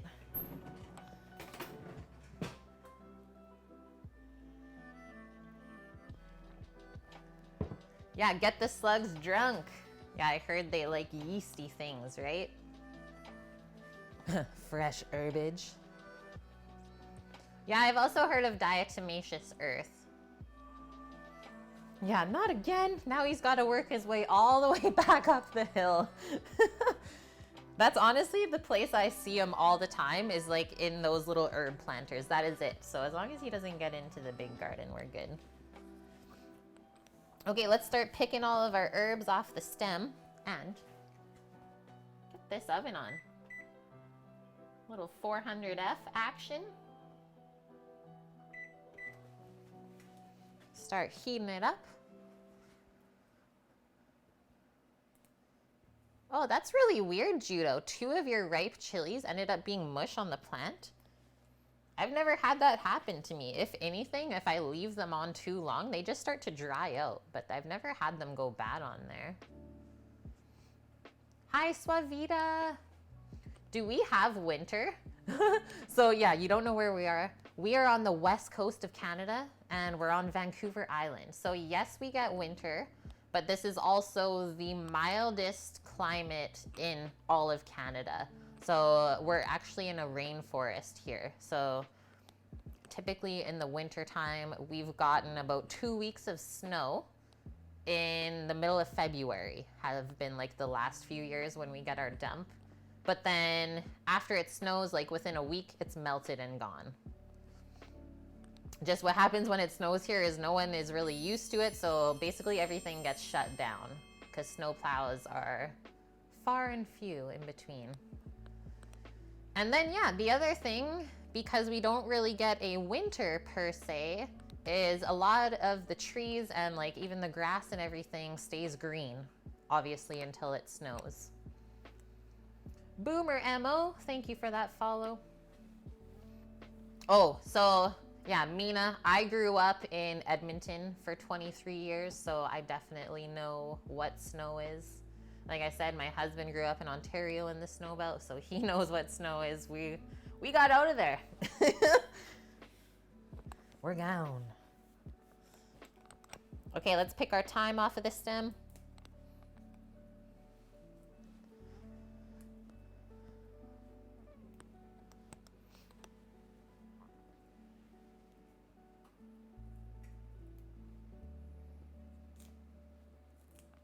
I don't know what's going on with your peppers, Judo. Maybe too wet? Maybe too wet.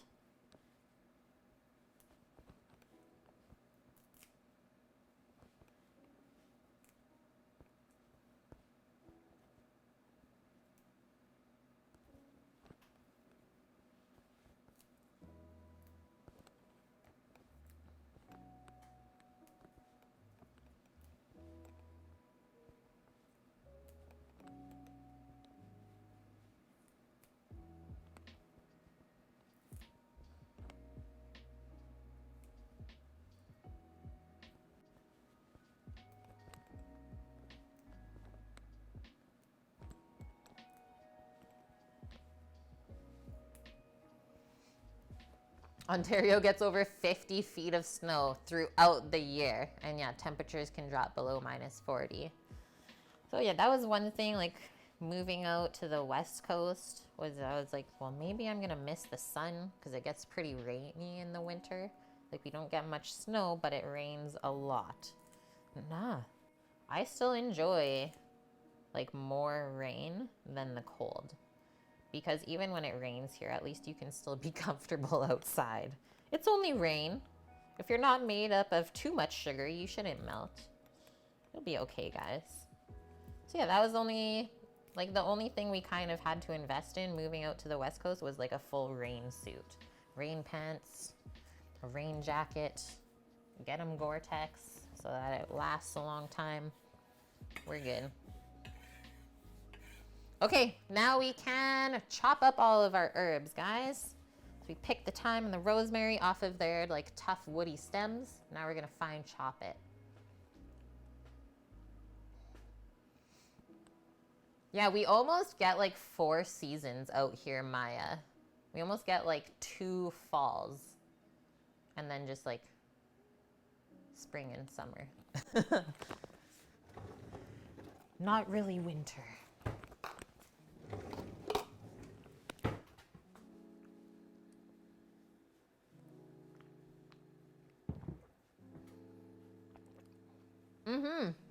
And yeah, we leave all of those herbs outside in the pots. Like the chives will die off when it freezes, but then they pop back up in the springtime. And same with the rosemary and thyme and sage, is those have all been overwintered. And yeah, they kind of like go dormant during the cooler months, like November, December, January, sometimes February. And like I said, as soon as it starts to warm up in the spring, they pop back up.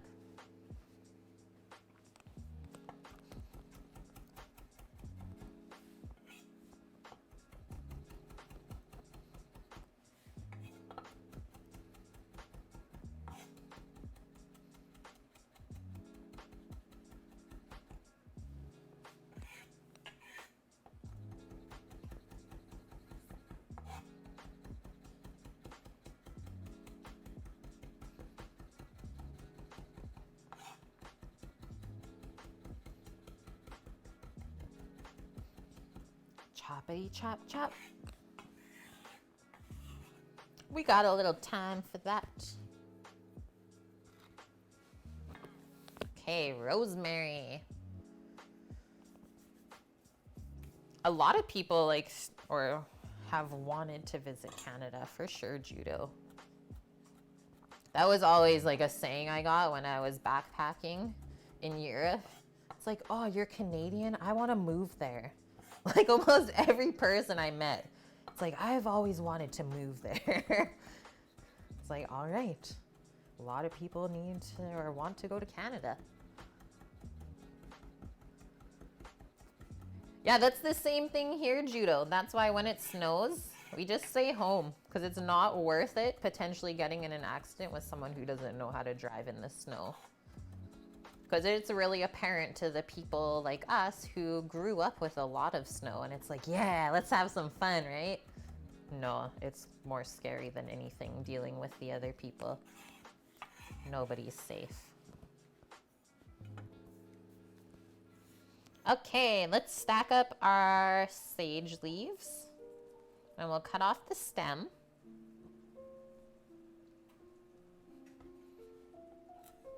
It's a bit tough. And then I always go 1 slice down the center lengthwise, then flip it back onto itself, and then do nice thin strips to start, and then go over it like 1 or 2 more times to get it nice and fine.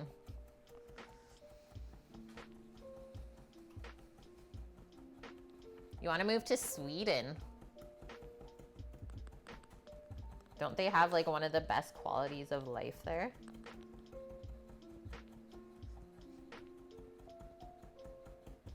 Yeah, Judo didn't grow up in snow, but the handbrake is like the best thing when it does snow. Yee. Yee yee. Okay, let's just mix up our herbs till they're evenly combined. And then those can get thrown in kind of near the end when the vegetables are cooking, and then we'll preserve lots of the nice fresh flavor in there.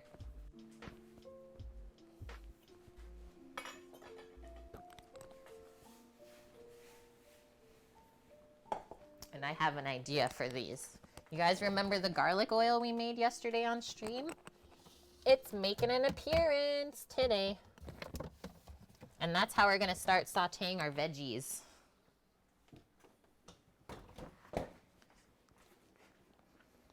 Garlic infused oil. Lukey bears, hello. Doesn't look like much. But man, it's got flavor. So that I'm gonna do in my brazier, which is actually an oven. I'll take that out. We'll do it in our nice big cast iron pan.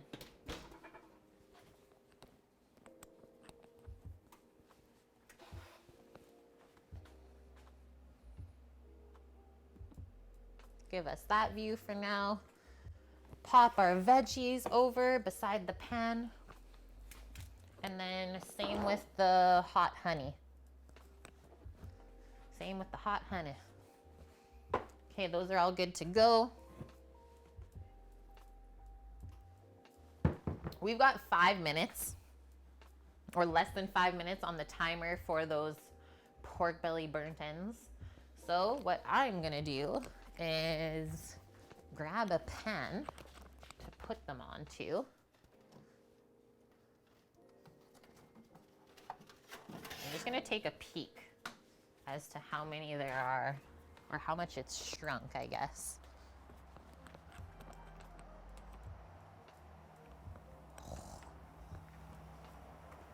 I think they'll fit on that. No, I think I gotta use the bigger one.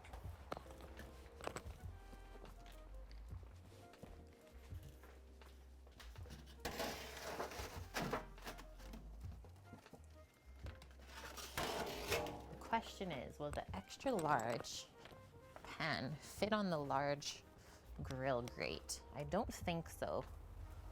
Oh, what? It will. I think it will. Okay, good test. Good test, guys.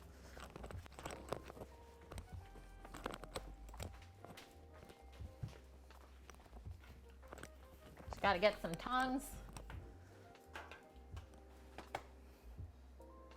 Let's go full screen.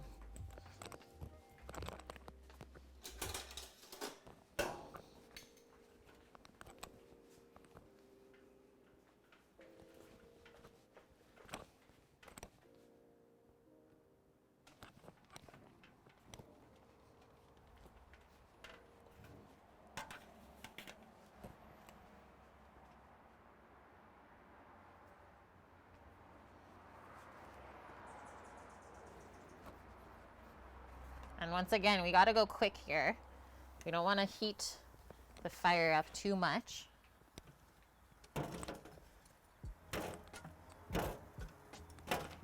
But man, those really shrunk up. And man, do they look good. Crispy, crunchy. Juicy. That one just exploded. So this is why we always do it only 2 hours first. It's because we always find that the pork belly really renders out quickly in those first 2 hours. I don't think I would take it to 3. There wouldn't really be too much meat left. Careful around our little probe.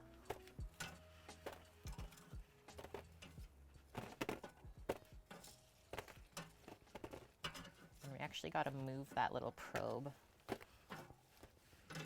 when we put this pan back on.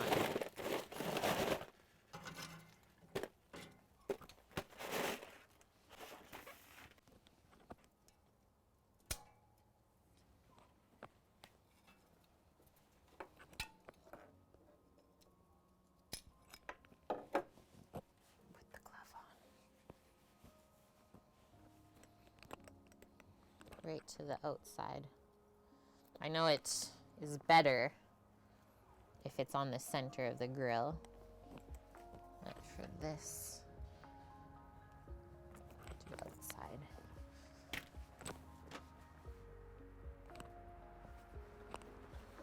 Okay, let's go back in.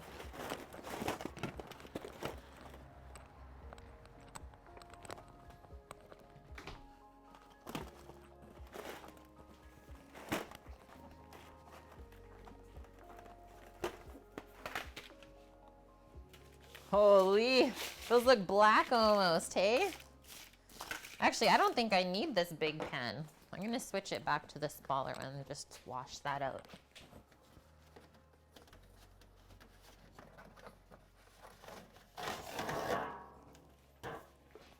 The smaller one would have been perfect.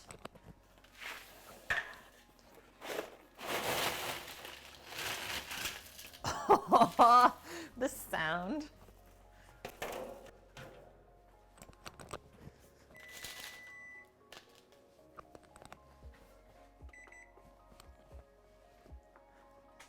the sauce. Probably use all of that. Just gonna come in with a spatula. I also need a bite here. Mmm.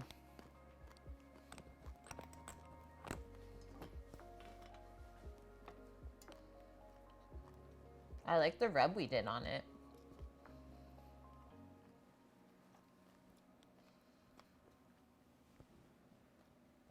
Definitely crispy.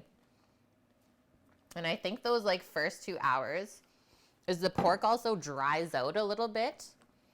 So it renders out the fat, dries out a bit so that, yeah, it can soak up all of this awesome barbecue sauce and not get like too soggy, right? So now this is gonna kind of rehydrate it and flavor it.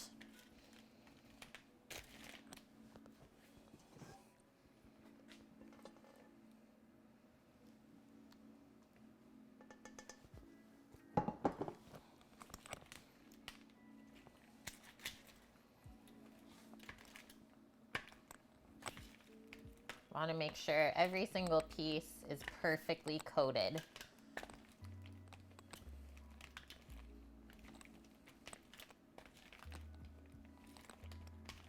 I mean, what I should have done or could have done is pour all of those into the pot of sauce. Just wasn't sure if I was going to need all that sauce, so I'd rather not meatify it all if I didn't have to.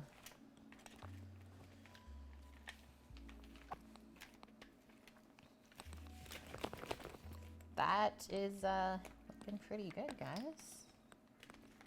Oh, yeah, it's just falling apart.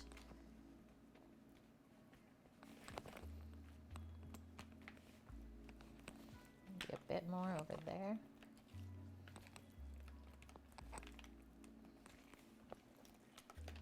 And the smell of the barbecue sauce when it hits the hot pork, oh baby.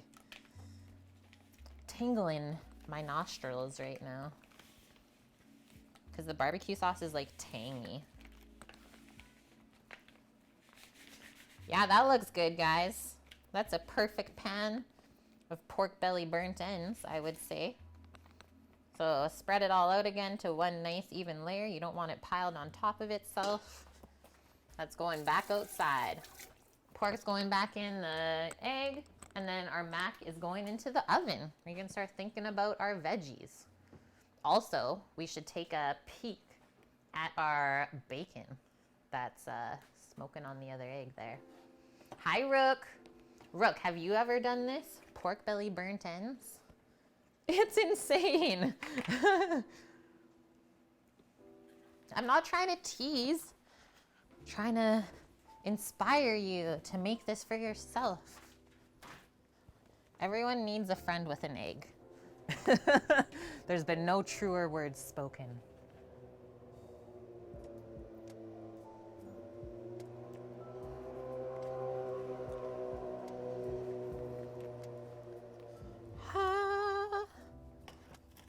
Pop it back on and say, see you in like 45 minutes. I think I'm gonna switch where this little temperature gauge is. Go over there. Give it enough wire. There we go. Okay, let's come back over here. Da, da, da, da, da, da. To the biggin. The extra large. Oh, and Sam's bong.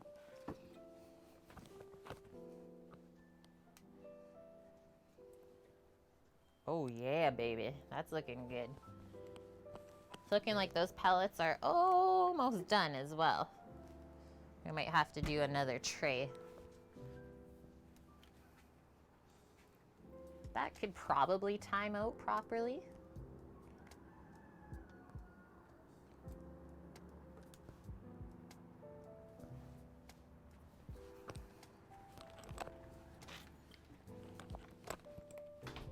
Oh, hello. Hello. Okay, just gonna wash my hands, guys. That smells really good. We awoke the Sammy with the smell of pork belly burnt ends. How are you doing?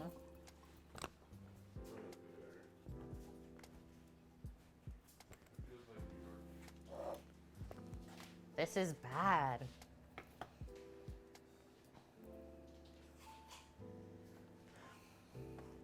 So, for any of the viewers that remembered when we went to New York City with the stream, Sam was like kind of broken belly-wise that whole time we were visiting the city, and we couldn't figure out what it was because yeah, he never usually has anything wrong with his tummy, but he says that's how it feels, which is a bit concerning because we didn't really figure out what it was. He just like lost his appetite the whole time, and I was like, we are here to eat.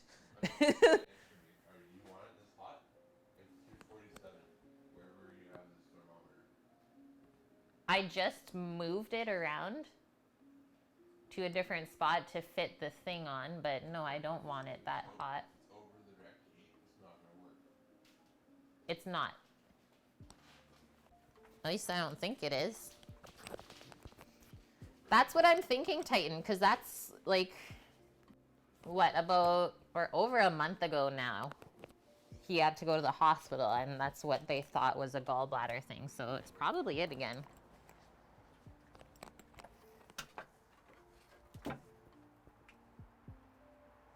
Drop it through the top instead. No. What's happening? You were over direct heat. Oh, okay. You will melt the wire straight up, but you need to put it on top or somewhere that's not over direct heat. Oh, okay, I see.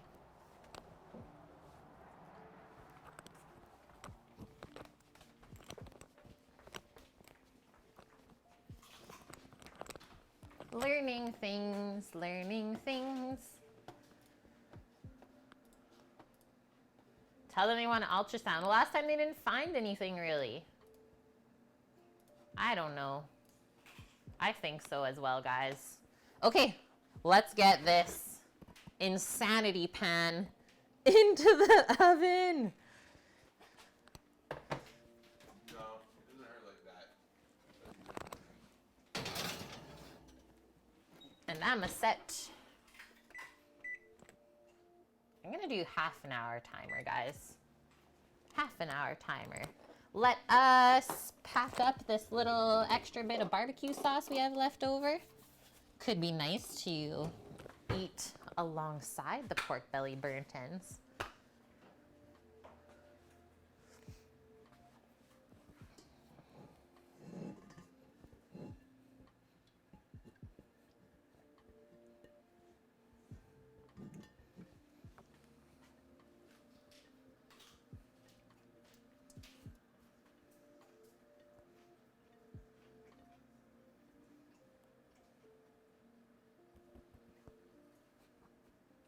Boom. Very good amount. Okay, that's that. And now, I think we're gonna go outside and get the bacon out, put some more pellets in the tray, and take care of that as well.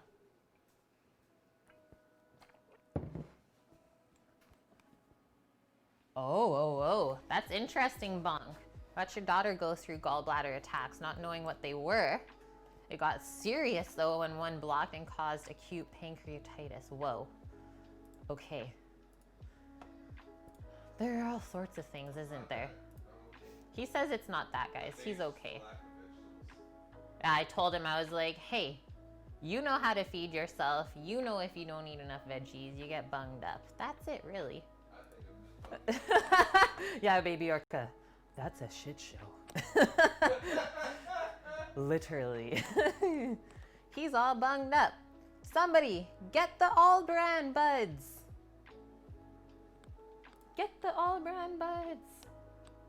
After the carrot, maybe you feel better. After he ate the carrot, it made him feel better. This just in. I already had one before, but yeah. I know. I know you did. Okay. I'm gonna go set up that camera real quick. Get ready to do some heavy lifting with Sama.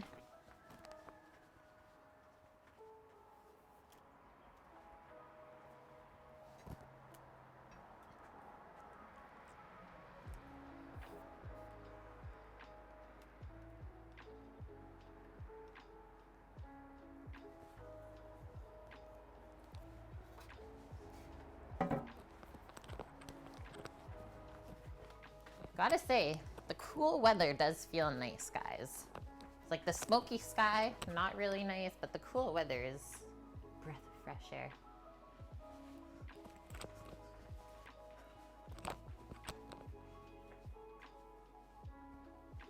He's skipping it all. Skipping all the things. I'm gonna heat up some soup. Okay, this is a 2-people thing, 2-person thing. The pellets are out. I don't do it myself, but yes, we can too. I thought last time I carried the thing with you. Normally he does it by himself, guys. When it's hot smoking. Oh, okay.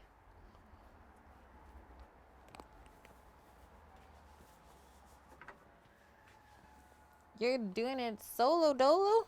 Yes. And then I need the other glove to take out the pellet tray.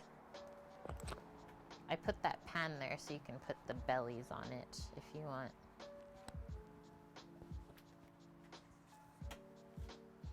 Those bellies.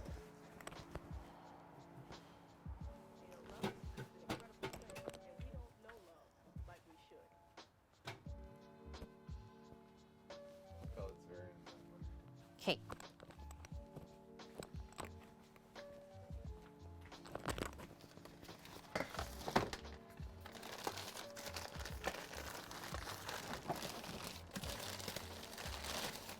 So you get a handful like that. Yeah. The Sammy guidance. He's going into the pellet tray. These are pecan pellets, guys. Should be about 2 handfuls. Fill the tray back up, and away we go again. You guys saw how we had it lit in the beginning part of the stream. And this is where we use the electric loofed, not the battery powered one, right?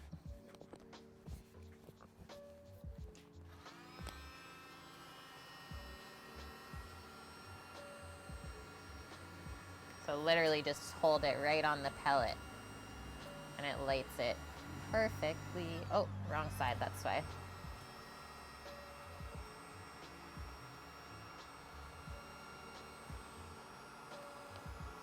Get it rocking.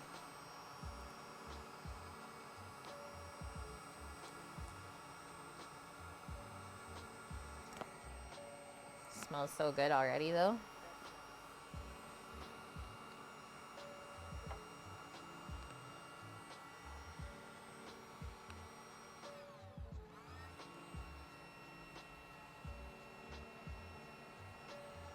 My eyes today, they're just like, can we not with the smoke anymore, Kate? Just gonna close my eyes.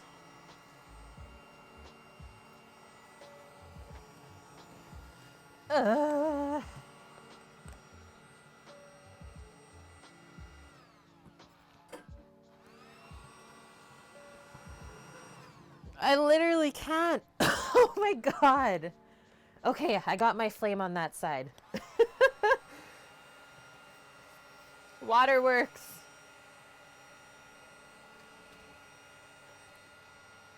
Yeah.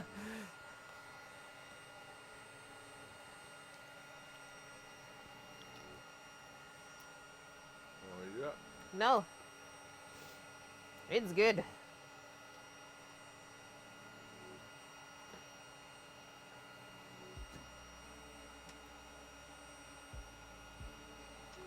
That was a good one. So you want to keep it going until that little flame pops up. And then you're like, oh, I'm good. Just like that. I'm gonna just do a bit more on this other side.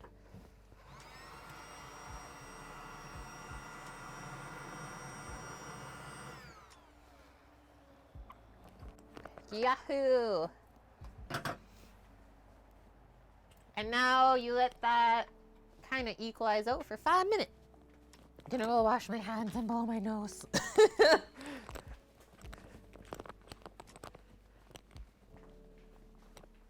Pecan smoked Kate for sure. We could sell that scent. These can all be candle scents. A whole new line.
Okay, we good, guys. We good. We have 20 minutes on our timer. Just want to have a little peek on our mac and cheese here in the oven. I'm going to move that up to the top rack like it says.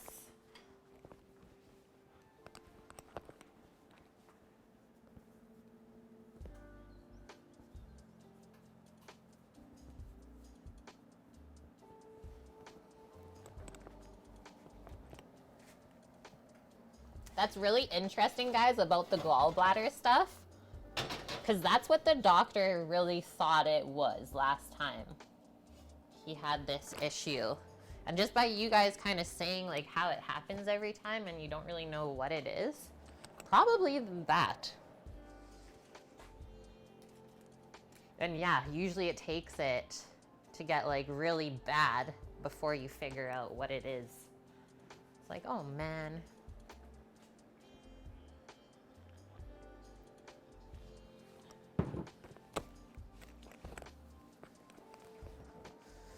Okay, in a few minutes from now, we will start cooking our veggies, but I want those to stay as fresh as possible. So we'll wait a few more minutes before we start those.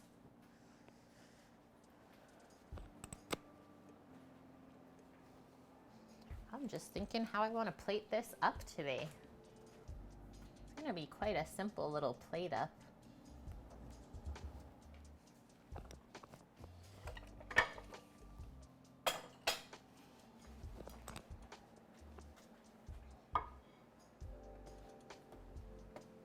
That is true, Williams. Yeah, if that is what it is, at least it's a solvable problem. Whoa.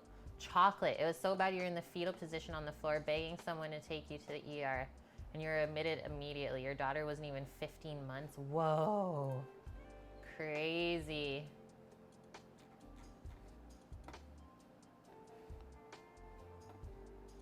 Oh, Cookie. Yeah. Speaking of smoke, yeah. The air quality levels are insane. I mean, really anywhere on the West Coast the past week. We're just covered. It's even really bad here, Cookie. Like, later tonight, I think around 5 p.m., it's getting really bad. But hopefully it's supposed to clear within the next, like, 2 days or so. We'll see.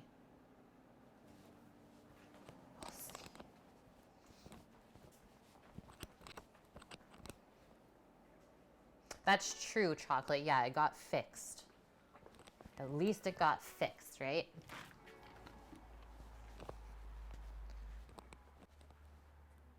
Okay, so I just want to show you guys how these little pellets are looking in here. So see how that little flame, it's like just kind of about to go out? That's when the pellets are gonna start to smoke really nice and evenly, and that's when we can put the bacon back on top of them. But while there's still a flame, that's a no-go.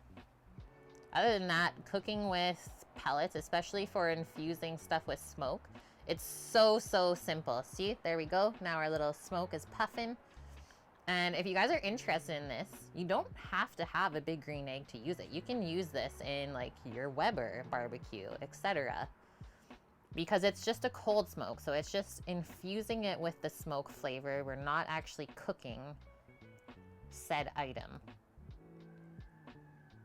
And this is called the Amazin' pellet tray.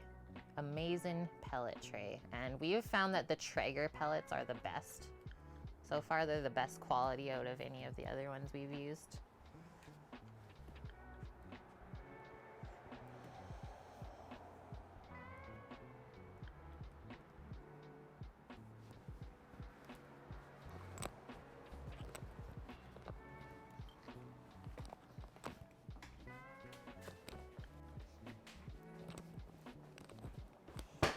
We got smoke.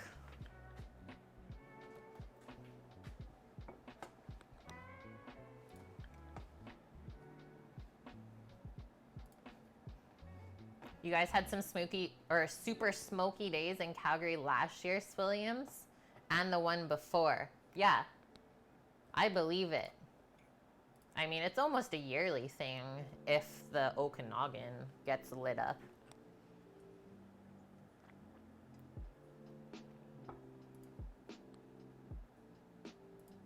Wow, that's insane, Mina Rose. You guys were on your way to the Ed Sheeran concert when she had the attack and had to go to the hospital. That sucks. That's so true, Williams. It really makes you not want to go outside. I mean, other than us cooking outside, yeah, we've not really gone outside too much, which sucks. Because typically, like, I love to go for bike rides and, like, do some mountain biking in the summer. Well, hasn't been able to happen lately. Okay, we're good to put the bellies back in.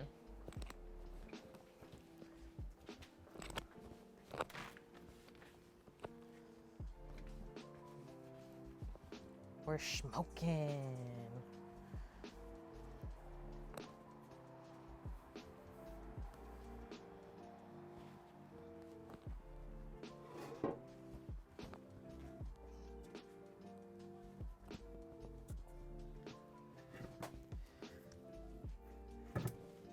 Done. Closed. See you soon.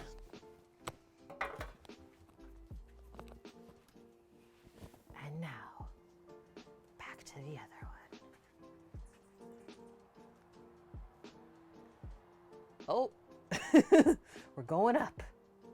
Up in smoke?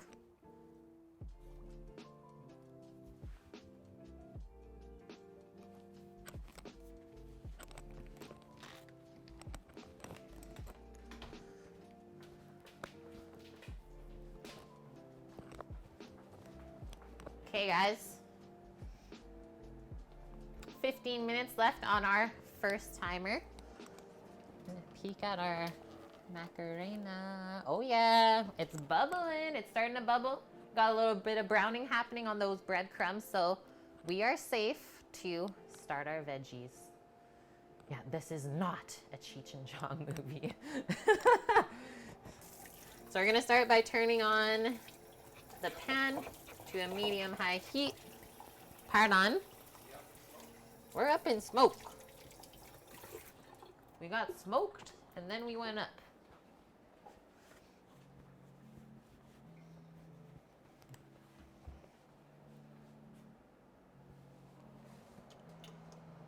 Okay, medium-high heat on that. And then I do want to just go quickly check our burnt ends. See how they're looking. So just a bit of our garlic oil to start our veg.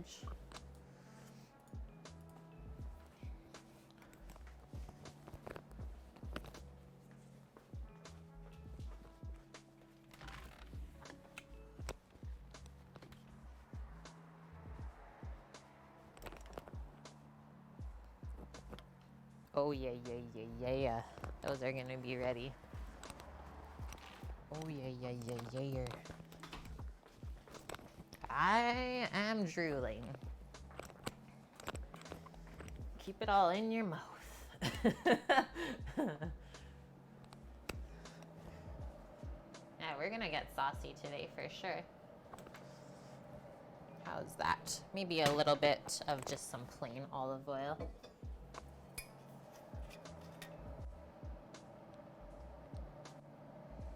Just enough to coat the bottom of the pan.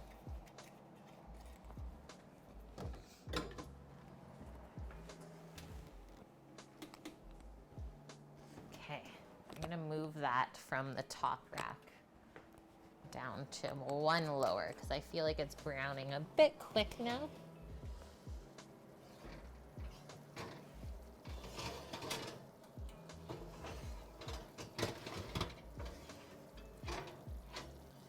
Here's a sneak peek. Oh, baby.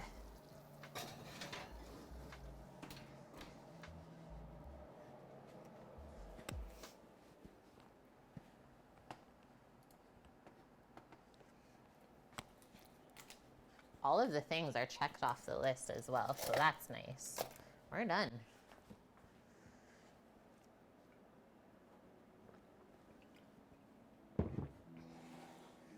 We got our extra barbecue sauce here, probably needed.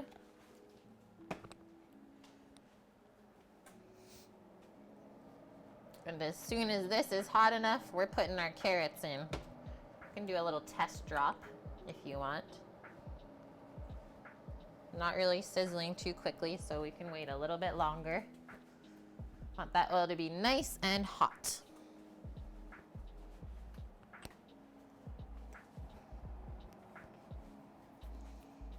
And so far, with this meal today, guys, not that many dishes. Gotta love that. Toast the Great, hello, how are you? Welcome in. Hope you've had a good weekend so far. Okay, there's a bit of popping in the oil. I think we're almost there. Hey, Scooter Beach, you're back from watching basketball. How was it? How did the game go? Hopefully in your favor. And yeah, we are still going. We're about 10 minutes out of plating.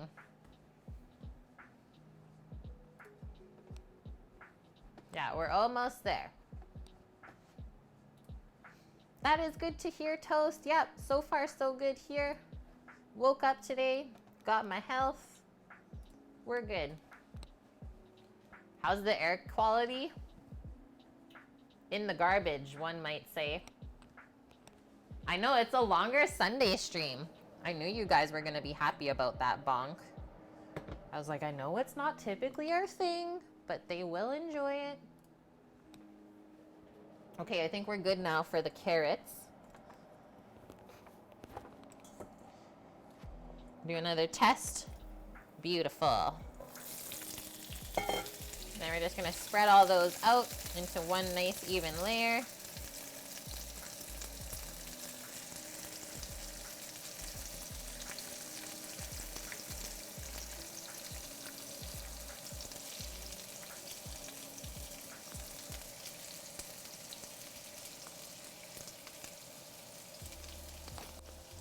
And I always like to sprinkle a bit of salt to start.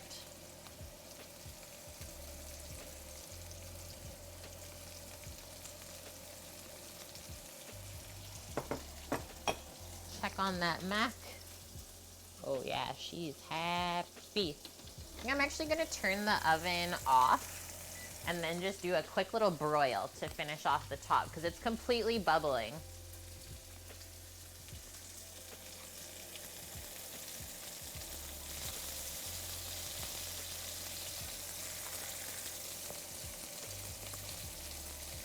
Try and spread these out just a bit more.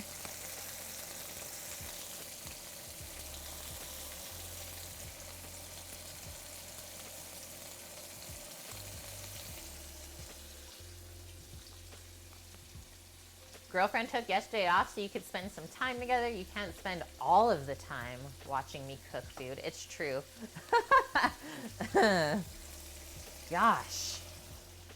Yeah, your guys' poor significant others.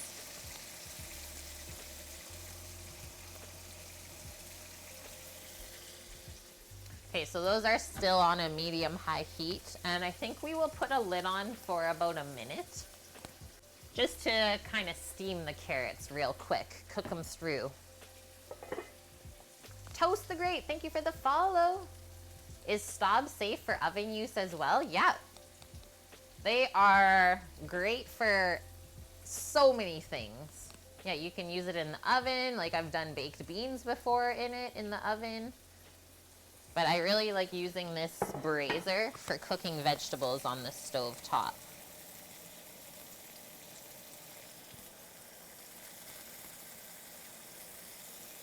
Just want to have a little peek and see if we got any caramelization happening on the carrots. Almost.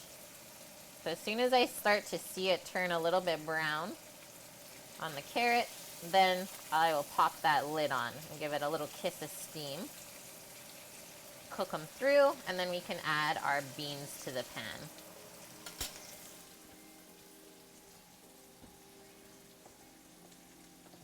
Oh, I love to hear that, Cookie. Your wife loves us, even though she doesn't watch Twitch. Yes. Yeah, all of the good food ideas, exactly. Toast. Do I have any recommendations for cookbooks? I will send you each layer from my bookcase. I think, well, last time we stacked them all up together, they were taller than me, and I'm 5'4". So yes, I have quite a hefty cookbook collection. And yeah, in the future, I do plan on having my own for you guys. That is in the works. Charles Bronson, hi, and hello Sprint, welcome back. Yeah, I have used this brazier for so many different things. Okay, we got a little bit of caramelization, bottom side of the carrot. Just put a lid on it real quick. Keep that steam inside. Make a channel for cookbooks in the Discord. Ooh, we can do that, Baby Orca. Just like post photos of the books. I'm 5'4", Titan. Right at like middle of the road for height. Or do you consider that short? What are you trying to say here, sir?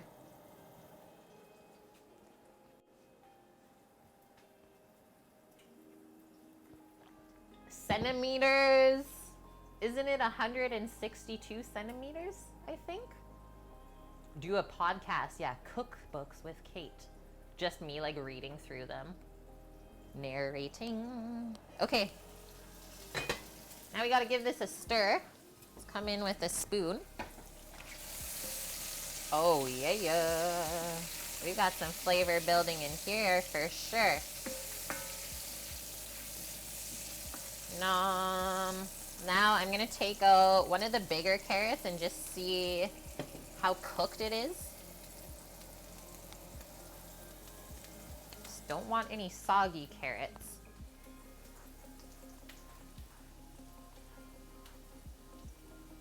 $162.5. Don't forget the 0.5.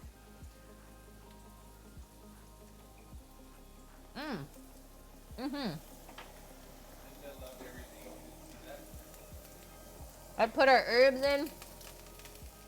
She loved it. I spilled the herbs. I was looking at Sima. This just in. One of our newer clients loved everything she got yesterday.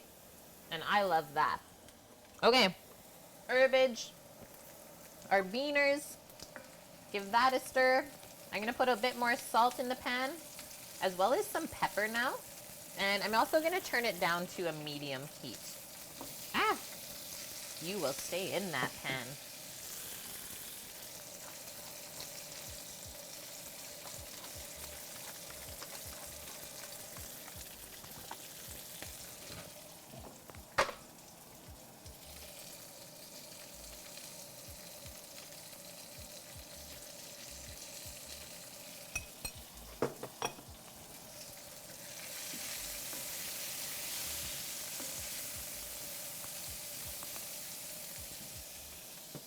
Let's just grab a little bit of white wine.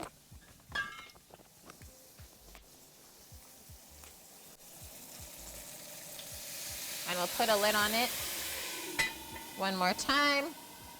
Just a quick steam on those beans and a finish on the carrots.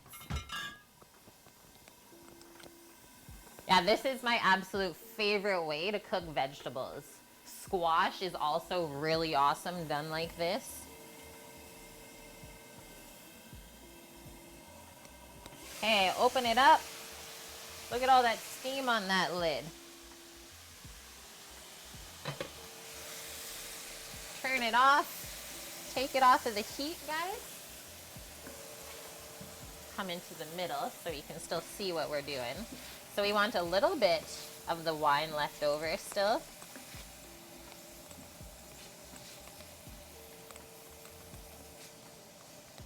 And then we're gonna come in and transform this into a sweet and spicy concoction.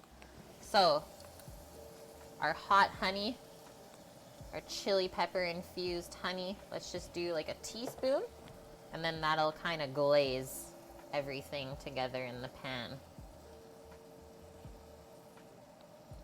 And I'm sure it's gotten pretty spicy as it's sat. And we used our homemade smoked chili flakes, so yeah, it's got a good kick. Mmm. Yum.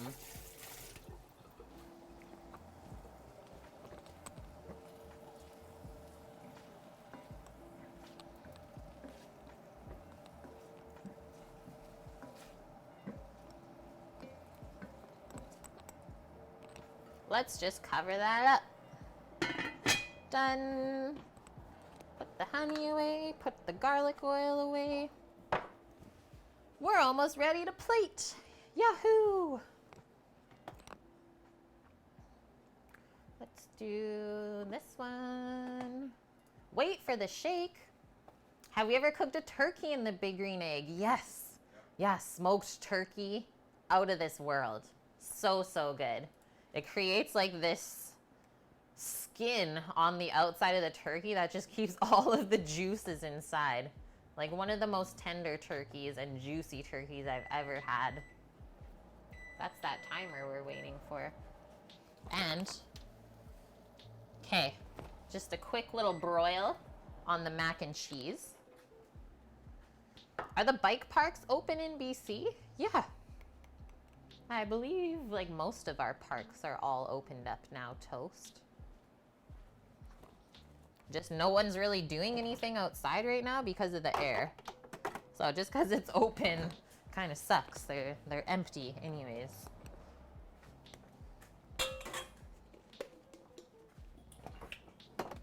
Okay, so as soon as our mac comes out and starts to rest, because yeah, you can't dig into it right away. Then we'll go grab our burnt ends from outside. Just gonna move this up to the top rack.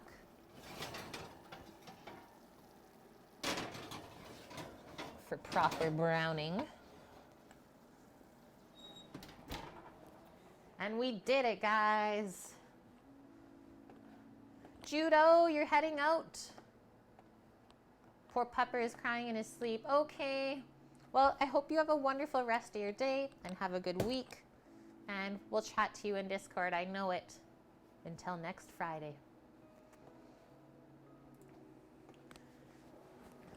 Okay, I gotta keep my eye on this because I know it's gonna brown up so quick.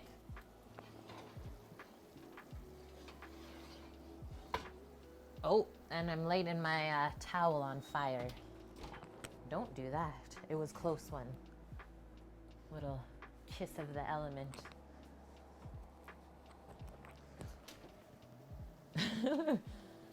Watch out. Better the towel than my hand, I always say.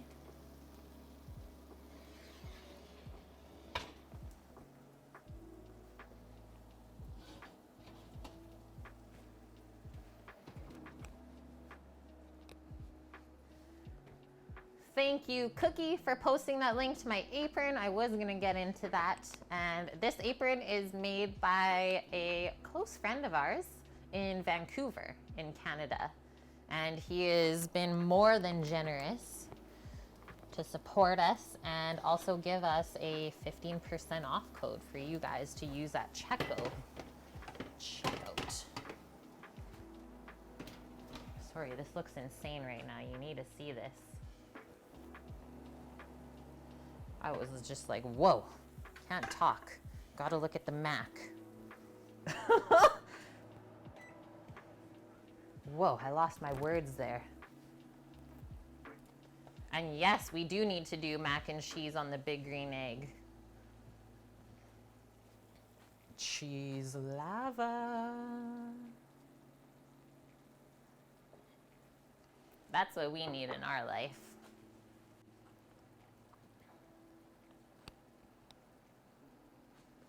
Look at it. Look.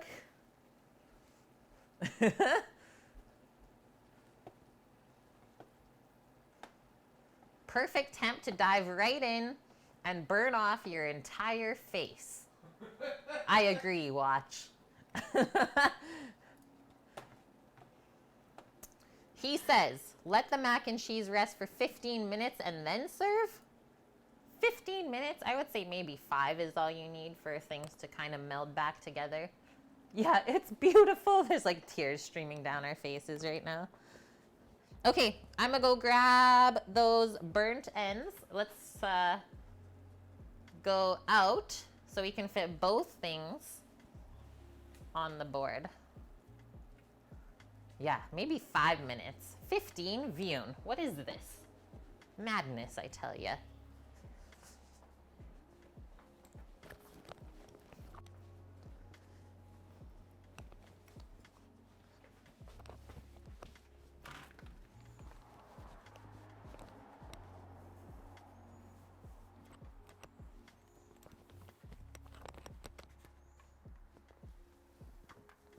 Oh yeah. Oh yeah, oh yeah. I'm happy with those for sure.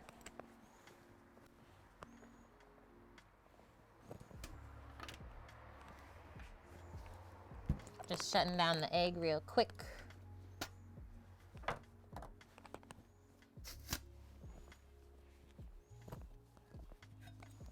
Closing off the top and the bottom.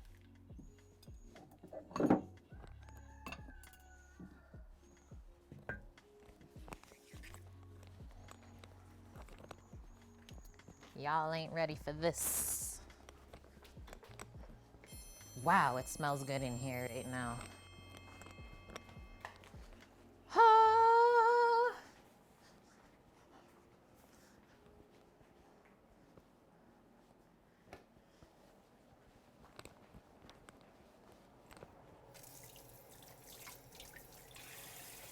Watch those charcoal hands up for the last time. And now we get to eat. Sam, if you can, take a photo of this craziness, or I'll go grab my phone. Thank you.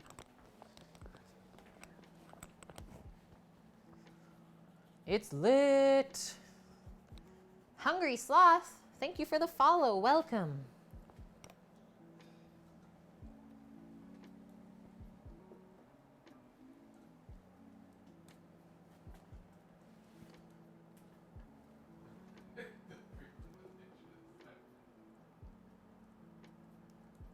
Friends, we got the photo.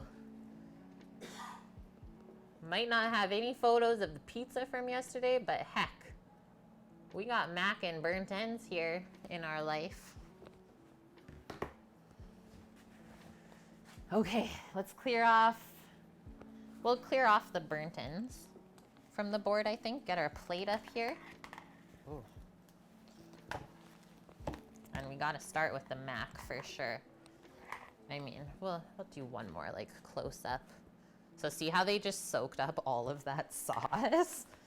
And yeah, that's why I don't take it then the extra hour further. I just do a half an hour because I feel like it dries out too much if you do that.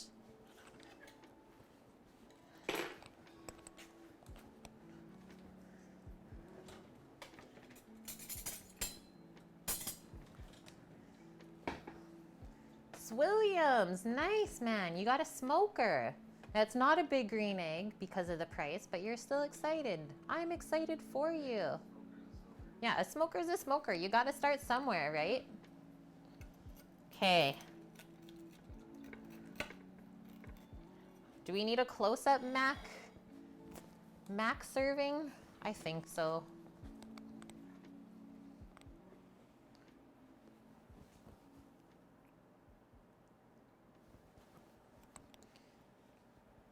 Gonna go for this corner. So we gotta carve out the portion first.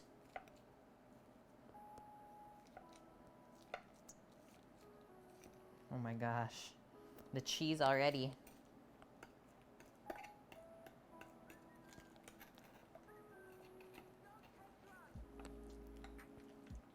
I don't know if I can get it all in the one spoonful. We're gonna need 2.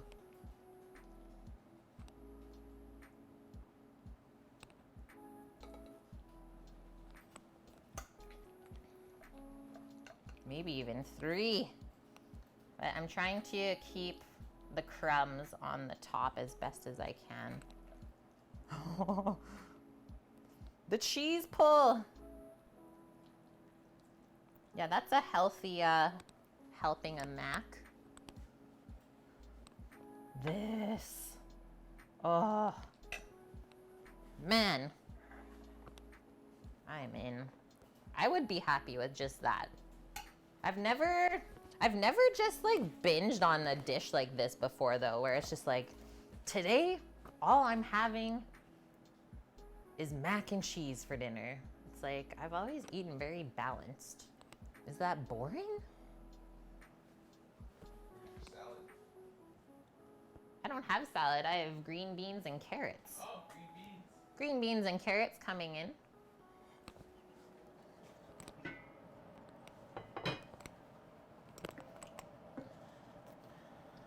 Get those veggies on the plate and then we'll finish with the pork.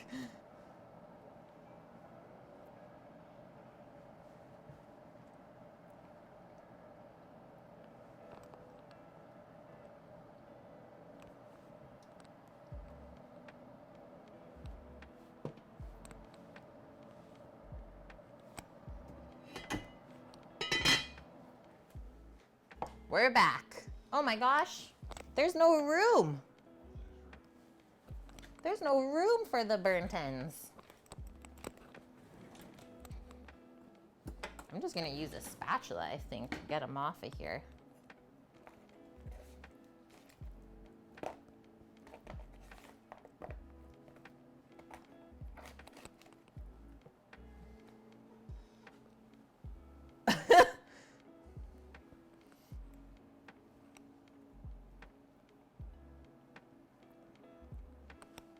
Wherever they want to fall, just let them. Pork nuggets. Pork nuggets. Porking nuggets.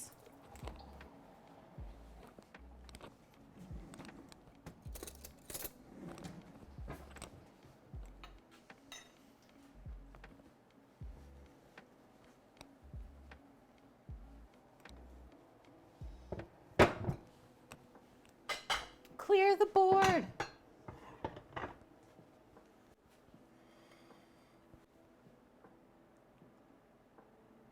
There we go. There we go. And now,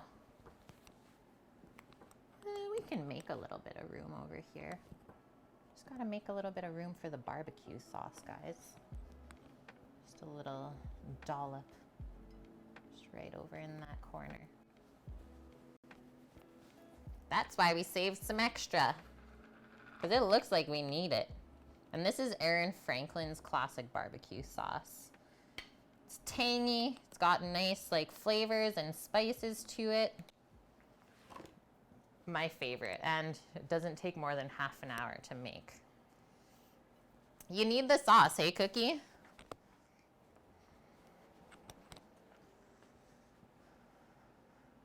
Yeah, someone's gonna see the plate, Bonk, and be like, what is this? And then someone else is gonna see and be like, yes, I know what that is.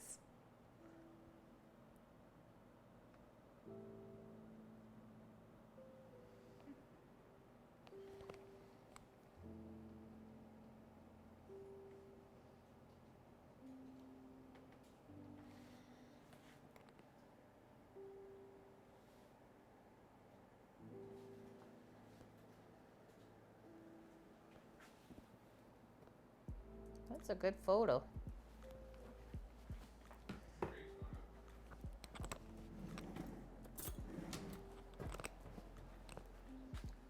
We're ready. Where do we start though? Not the veggies. Start with that mac.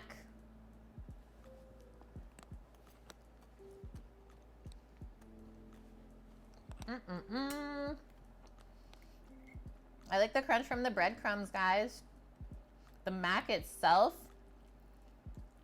very cheesy. The sauce stayed smooth, which is very important. Don't know if you guys have ever had a mac and cheese where the sauce feels kind of like grainy or gritty on your palate. That's not good. That means the cheese is separated from the fat in it. That's a cheap cheese. That's not what we want.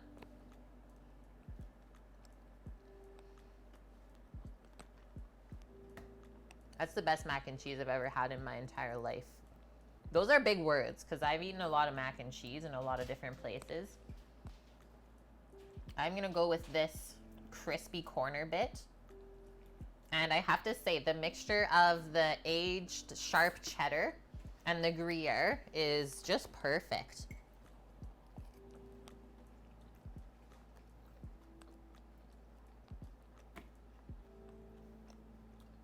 That's good. It's really good. I would say try it for sure, Cookie. And then we do know as well, if you don't want to bake it, it is really good not baked. You just have to make sure you melt the Gruyere in a little bit more at that point. Burnt ends. Burnt ends? I got the Sammy high five. I'm gonna go with this little piece here.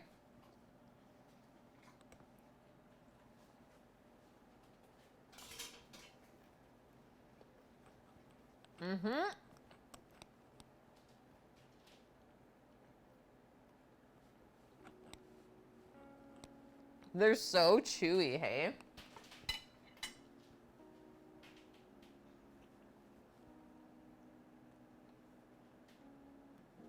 There's so much flavor. Like, you're tasting everything from the spice rub there.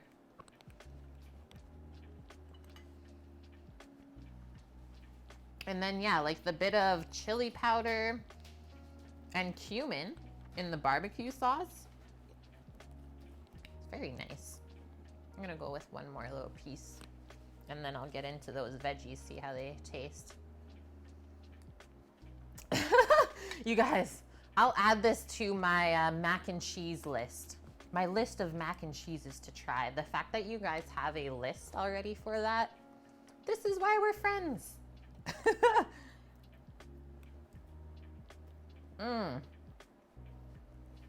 That piece just now is so nice and meaty. So I just took that off of the grill and then that thing just fell off as I put it on the table.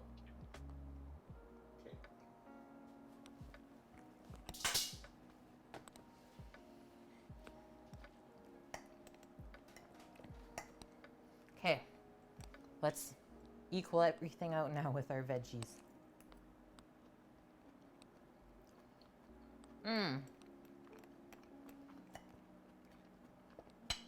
Good cook on the carrots.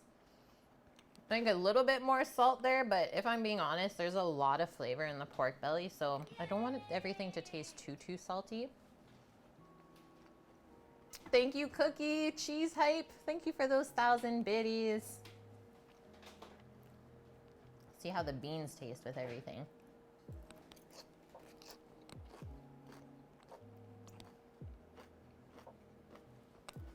Good squeaky beans.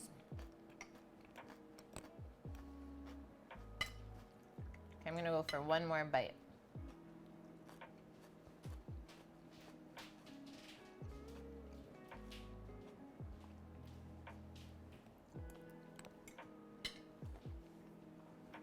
That's just a plate of satisfaction. Wow.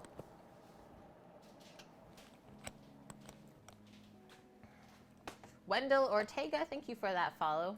Mac and cheese with a burnt end. Okay, we got this baby little bite here. A little baby burnt end. Yeah, make me have one more bite, Bonk. Oh, twist my arm.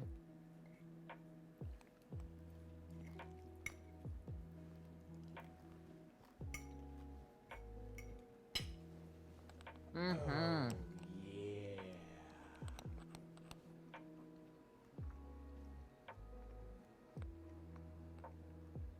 It like almost tastes like bacon with mac and cheese, I guess.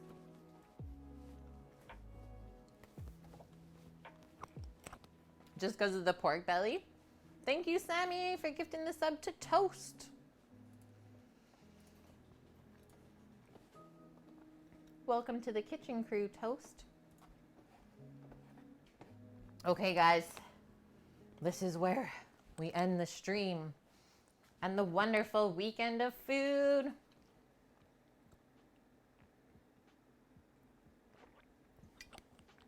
That plate would be really great with a nice, like, crisp apple cider.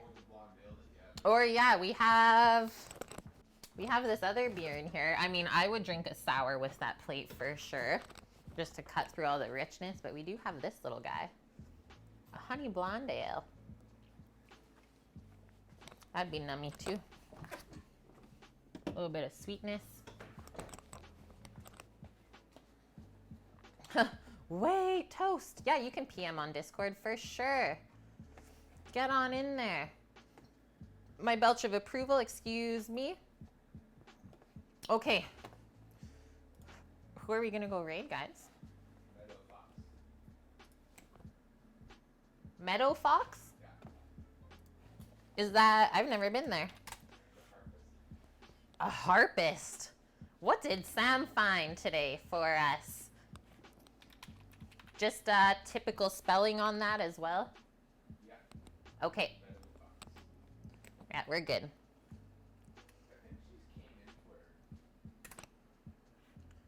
I hit that button. Okay, guys. Have a wonderful week wherever you're at. Stay safe, stay healthy. Let us know, as always, if you need anything. Like Toast asked, can I PM you on Discord? Of course you can. Get on in there. Share your food photos from the week. That is what it's there for, is to keep us all together while we're not together on Twitch. Okay, thank you for the wonderful weekend, guys. We crushed our biddy goal yesterday, which was really nice. Thank you for that cookie. And we are slowly building up our community and getting people entered into our little Anova giveaway. I'm gonna add a bunch more names to the jar right now after stream, so it's gonna be much more full when you see us on Friday. And yeah, we'll let you guys know how Sammy's doing for sure. Okay, I'm gonna hit that button. Thank you guys for all the support this weekend. Hopefully we inspired you to make some delicious food for yourself. And with that, we say bye. Bye.